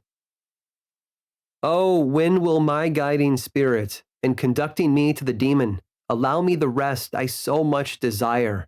Or must I die and he yet live? If I do, swear to me, Walton, that he shall not escape, that you will seek him and satisfy my vengeance in his death. And do I dare to ask of you to undertake my pilgrimage, to endure the hardships that I have undergone? No, I am not so selfish. Yet when I am dead, if he should appear, if the ministers of vengeance should conduct him to you, swear that he shall not live. Swear that he shall not triumph over my accumulated woes and survive to add to the list of his dark crimes. He is eloquent and persuasive, and once his words had even power over my heart. But trust him not. His soul is as hellish as his form, full of treachery and fiend-like malice. Hear him not. Call on the names of William, Justine, Clerval, Elizabeth, my father, and of the wretched Victor, and thrust your sword into his heart. I will hover near and direct the steel aright. Walton, in continuation. August 26th. You have read this strange and terrific story, Margaret, and do you not feel your blood congeal with horror, like that which even now curdles mine? Sometimes, seized with sudden agony, he could not continue his tale. At others, his voice broken, yet piercing, uttered with difficulty the words so replete with anguish. His fine and lovely eyes were now lighted up with indignation, now subdued to downcast sorrow and quenched in infinite wretchedness. Sometimes he commanded his countenance and tones and related the most horrible incidents with a tranquil voice, suppressing every mark of agitation. Then, like a volcano bursting forth, his face would suddenly change to an expression of the wildest rage as he shrieked out imprecations on his persecutor. His tale is connected and told with an appearance of the simplest truth. Yet I own to you that the letters of Felix and Safie, which he showed me, and the apparition of the monster seen from our ship, brought to me a greater conviction of the truth of his narrative than his asseverations, however earnest and connected. Such a monster has, then, real existence. I cannot doubt it, yet I am lost in surprise and admiration. Sometimes I endeavored to gain from Frankenstein the particulars of his creature's formation, but on this point he was impenetrable. "Are you mad, my friend?" said he, "or whither does your senseless curiosity lead you? Would you also create for yourself and the world a demoniacal enemy? Peace, peace, learn my miseries and do not seek to increase your own." Frankenstein discovered that I made notes concerning his history. He asked to see them, and then himself corrected and augmented them in many places, but principally in giving the life and spirit to the conversations he held with his enemy. "Since you have preserved my narration," said he, "I would not that a mutilated one should go down to posterity." Thus has a week passed away, while I have listened to the strangest tale that ever imagination formed. My thoughts and every feeling of my soul have been drunk up by the interest for my guest which this tale and his own elevated and gentle manners have created. I wish to soothe him, yet can I counsel one so infinitely miserable, so destitute of every hope of consolation, to live? Oh no, the only joy that he can now know will be when he composes his shattered spirit to peace and death. Yet he enjoys one comfort, the offspring of solitude and delirium. He believes that when in dreams he holds converse with his friends and derives from that communion consolation for his miseries or excitements to his vengeance, that they are not the creations of his fancy, but the beings themselves who visit him from the regions of a remote world. This faith gives a solemnity to his reveries that render them to me almost as imposing and interesting as truth. Our conversations are not always confined to his own history and misfortunes. On every point of general literature, he displays unbounded knowledge and a quick and piercing apprehension. His eloquence is forcible and touching, nor can I hear him when he relates a pathetic incident or endeavors to move the passions of pity or love without tears. What a glorious creature must he have been in the days of his prosperity, when he is thus noble and godlike in ruin. He seems to feel his own worth and the greatness of his fall. When younger, said he, I believed myself destined for some great enterprise. My feelings are profound, but I possessed a coolness of judgment that fitted me for illustrious achievements. This sentiment of the worth of my nature supported me when others would have been oppressed, for I deemed it criminal to throw away in useless grief those talents that might be useful to my fellow creatures. When I reflected on the work I had completed, no less a one than the creation of a sensitive and rational animal, I could not rank myself with the herd of common projectors. But this thought, which supported me in the commencement of my career, now serves only to plunge me lower in the dust. All my speculations and hopes are as nothing, and like the archangel who aspired to omnipotence, I am chained in an eternal hell. My imagination was vivid, yet my powers of analysis and application were intense. By the union of these qualities, I conceived the idea and executed the creation of a man. Even now, I cannot recollect without passion my reveries while the work was incomplete. I trod heaven in my thoughts, now exulting in my powers, now burning with the idea of their effects. From my infancy, I was imbued with high hopes and a lofty ambition. But how am I sunk? Oh, my friend, if you had known me as I once was, you would not recognize me in this state of degradation. Despondency rarely visited my heart. A high destiny seemed to bear me on, until I fell, never again to rise. Must I then lose this admirable being? I have longed for a friend. I have sought one who would sympathize with and love me. Behold, on these desert seas I have found such a one, but I fear I have gained him only to know his value and lose him. I would reconcile him to life, but he repulses the idea.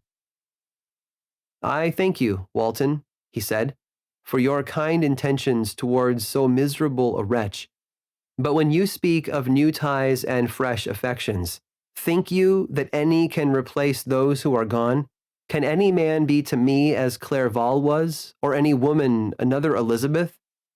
Even where the affections are not strongly moved by any superior excellence, the companions of our childhood always possess a certain power over our minds which hardly any later friend can obtain.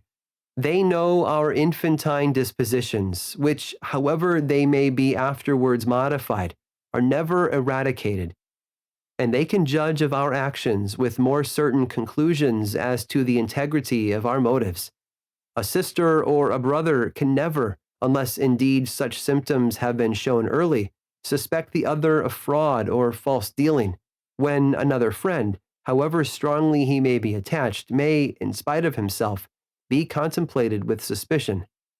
But I enjoyed friends, dear not only through habit and association, but from their own merits, and wherever I am, the soothing voice of my Elizabeth and the conversation of Clerval will be ever whispered in my ear. They are dead, and but one feeling in such a solitude can persuade me to preserve my life. If I were engaged in any high undertaking or design, fraught with extensive utility to my fellow creatures, then could I live to fulfill it. But such is not my destiny. I must pursue and destroy the being to whom I gave existence. Then my lot on earth will be fulfilled, and I may die. September 2nd. My beloved sister, I write to you, encompassed by peril and ignorant whether I am ever doomed to see again dear England and the dearer friends that inhabit it. I am surrounded by mountains of ice which admit of no escape and threaten every moment to crush my vessel. The brave fellows whom I have persuaded to be my companions look towards me for aid, but I have none to bestow. There is something terribly appalling in our situation, yet my courage and hopes do not desert me. Yet it is terrible to reflect that the lives of all these men are endangered through me. If we are lost, my mad schemes are the cause. And what, Margaret, will be the state of your mind? You will not hear of my destruction, and you will anxiously await my return. Years will pass, and you will have visitings of despair and yet be tortured by hope. Oh, my beloved sister, the sickening failing of your heartfelt expectations is, in prospect, more terrible to me than my own death. But you have a husband and lovely children. You may be happy. Heaven bless you, and make you so. My unfortunate guest regards me with the tenderest compassion. He endeavors to fill me with hope and talks as if life were a possession which he valued. He reminds me how often the same accidents have happened to other navigators who have attempted this sea, and in spite of myself, he fills me with cheerful auguries. Even the sailors feel the power of his eloquence. When he speaks, they no longer despair.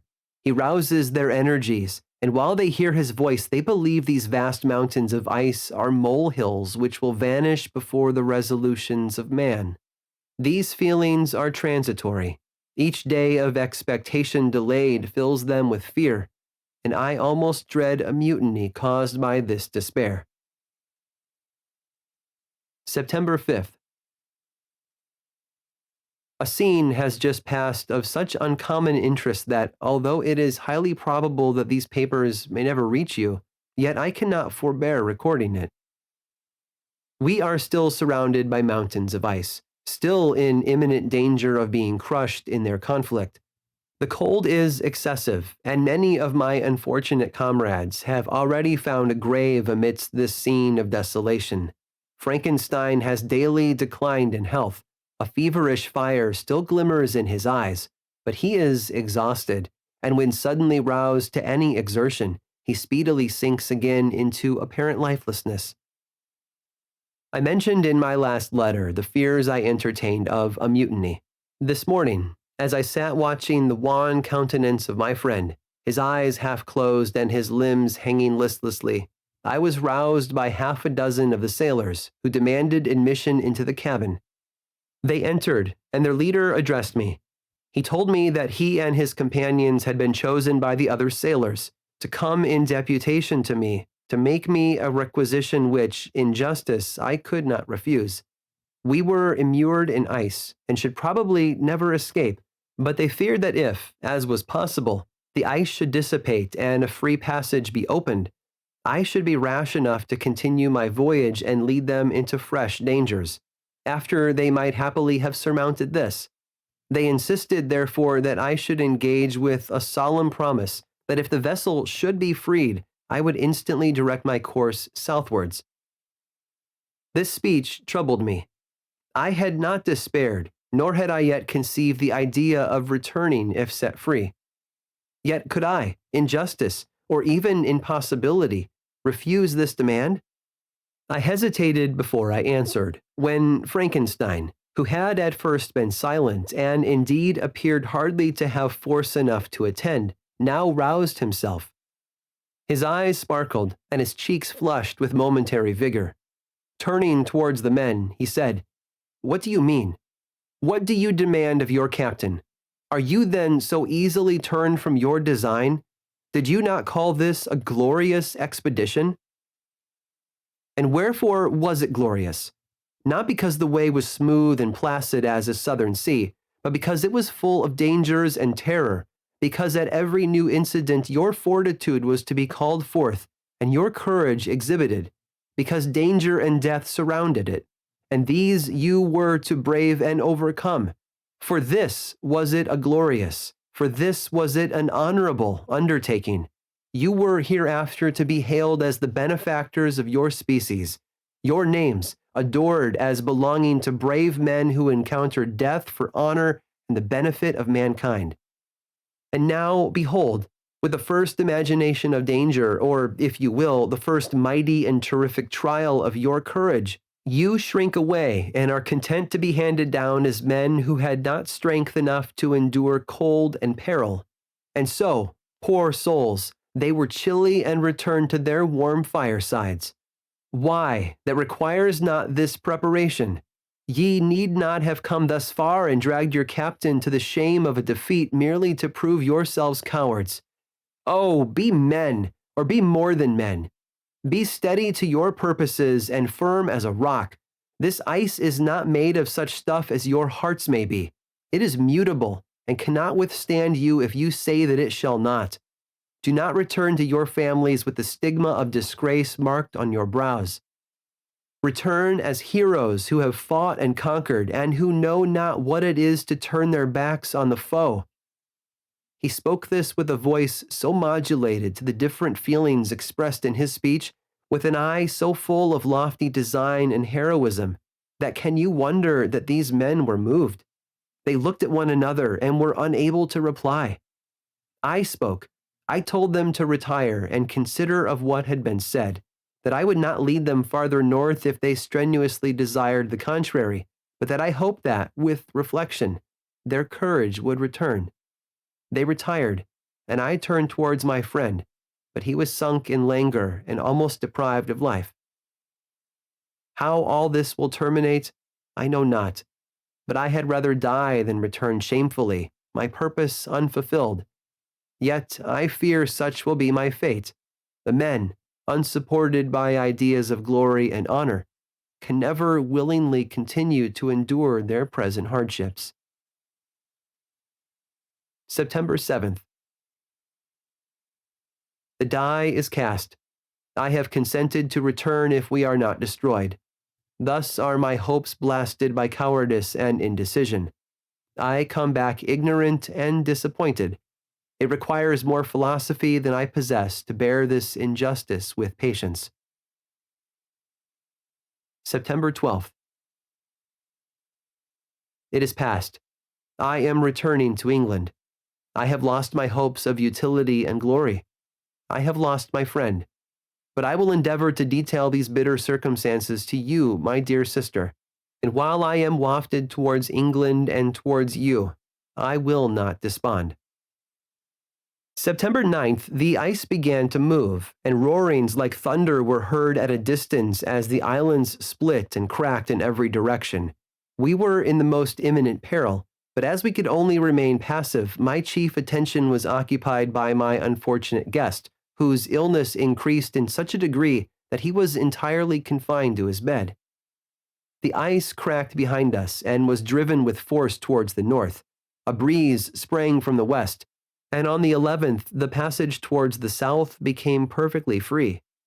When the sailors saw this, and that their return to their native country was apparently assured, a shout of tumultuous joy broke from them, loud and long continued. Frankenstein, who was dozing, awoke and asked the cause of the tumult. They shout, I said, because they will soon return to England. Do you then really return? Alas, yes, I cannot withstand their demands. I cannot lead them unwillingly to danger, and I must return. Do so, if you will, but I will not. You may give up your purpose, but mine is assigned to me by heaven, and I dare not. I am weak, but surely the spirits who assist my vengeance will endow me with sufficient strength. Saying this, he endeavored to spring from the bed, but the exertion was too great for him. He fell back and fainted. It was long before he was restored, and I often thought that life was entirely extinct. At length he opened his eyes. He breathed with difficulty and was unable to speak. The surgeon gave him a composing draught and ordered us to leave him undisturbed. In the meantime, he told me that my friend had certainly not many hours to live. His sentence was pronounced, and I could only grieve and be patient. I sat by his bed, watching him. His eyes were closed, and I thought he slept. But presently he called to me in a feeble voice, and bidding me come near, said, "Alas, the strength I relied on is gone. I feel that I shall soon die, and he, my enemy and persecutor, may still be in being. Think not, Walton, that in the last moments of my existence I feel that burning hatred and ardent desire of revenge I once expressed, but I feel myself justified in desiring the death of my adversary. During these last days I have been occupied in examining my past conduct, nor do I find it blamable. In a fit of enthusiastic madness, I created a rational creature, and was bound towards him to assure, as far as was in my power, his happiness and well-being. This was my duty, but there was another still paramount to that. My duties towards the beings of my own species had greater claims to my attention because they included a greater proportion of happiness or misery. Urged by this view, I refused, and I did right in refusing, to create a companion for the first creature. He showed unparalleled malignity and selfishness in evil. He destroyed my friends. He devoted to destruction beings who possessed exquisite sensations, happiness, and wisdom.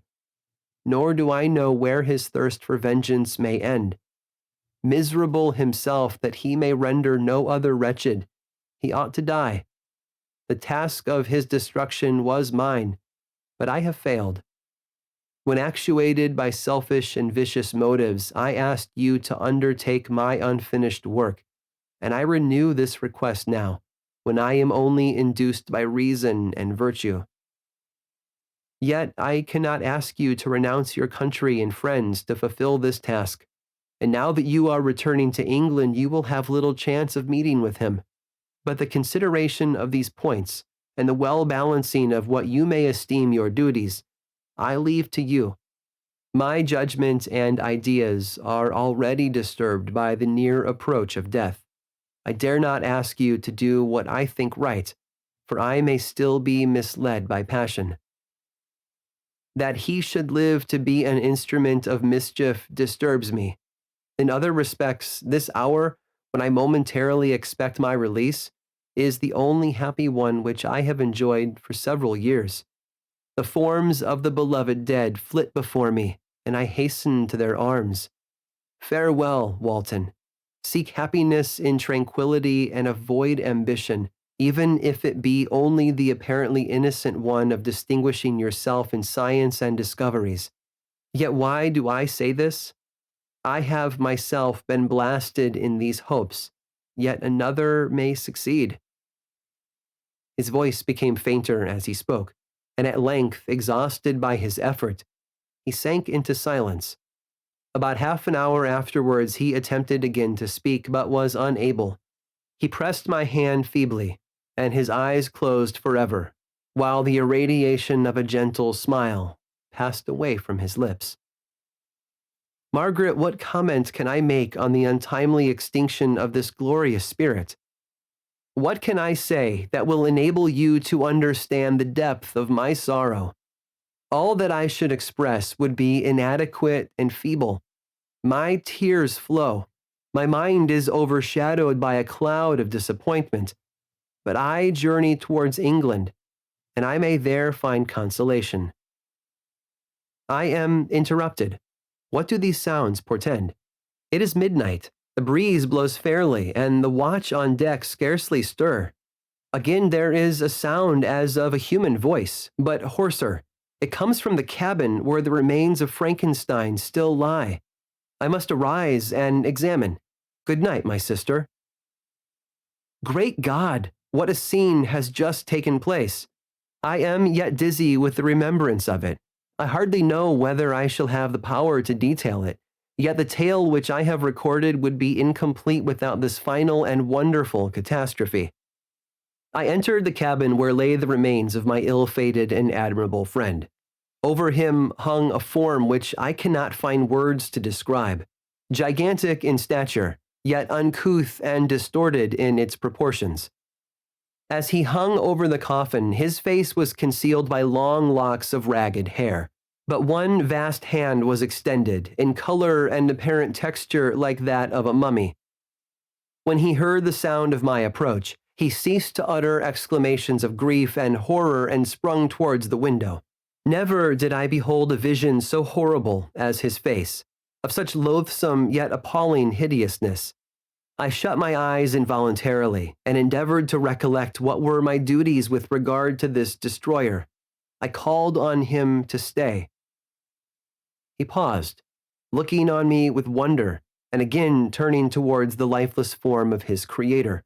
He seemed to forget my presence, and every feature and gesture seemed instigated by the wildest rage of some uncontrollable passion. "That is also my victim," he exclaimed. "In his murder, my crimes are consummated. The miserable series of my being is wound to its close. O Frankenstein, generous and self-devoted being, what does it avail that I now ask thee to pardon me? I, who irretrievably destroyed thee by destroying all thou lovest. Alas, he is cold. He cannot answer me." His voice seemed suffocated, and my first impulses, which had suggested to me the duty of obeying the dying request of my friend in destroying his enemy, were now suspended by a mixture of curiosity and compassion. I approached this tremendous being. I dared not again raise my eyes to his face. There was something so scaring and unearthly in his ugliness. I attempted to speak, but the words died away on my lips. The monster continued to utter wild and incoherent self-reproaches. At length, I gathered resolution to address him in a pause of the tempest of his passion. "Your repentance," I said, "is now superfluous. If you had listened to the voice of conscience and heeded the strings of remorse before you had urged your diabolical vengeance to this extremity, Frankenstein would yet have lived." "And do you dream," said the demon, "do you think that I was then dead to agony and remorse? He continued, pointing to the corpse, he suffered not in the consummation of the deed. Oh, not the 10,000th portion of the anguish that was mine during the lingering detail of its execution. A frightful selfishness hurried me on, while my heart was poisoned with remorse. Think you that the groans of Clerval were music to my ears? My heart was fashioned to be susceptible of love and sympathy, and when wrenched by misery to vice and hatred, it did not endure the violence of the change, without torture such as you cannot even imagine. After the murder of Clerval, I returned to Switzerland, heartbroken and overcome. I pitied Frankenstein. My pity amounted to horror. I abhorred myself. But when I discovered that he, the author at once of my existence and of its unspeakable torments, dared to hope for happiness, that while he accumulated wretchedness and despair upon me, he sought his own enjoyment in feelings and passions from the indulgence of which I was forever barred, then impotent envy and bitter indignation filled me with an insatiable thirst for vengeance. I recollected my threat and resolved that it should be accomplished. I knew that I was preparing for myself a deadly torture, but I was the slave, not the master, of an impulse which I detested yet could not disobey. Yet when she died, nay, then I was not miserable. I had cast off all feeling, subdued all anguish, to riot in the excess of my despair. Evil thenceforth became my good. Urged thus far, I had no choice but to adapt my nature to an element which I had willingly chosen. The completion of my demoniacal design became an insatiable passion, and now it is ended. There is my last victim. I was at first touched by the expressions of his misery. Yet when I called to mind what Frankenstein had said of his powers of eloquence and persuasion, and when I again cast my eyes on the lifeless form of my friend, indignation was rekindled within me.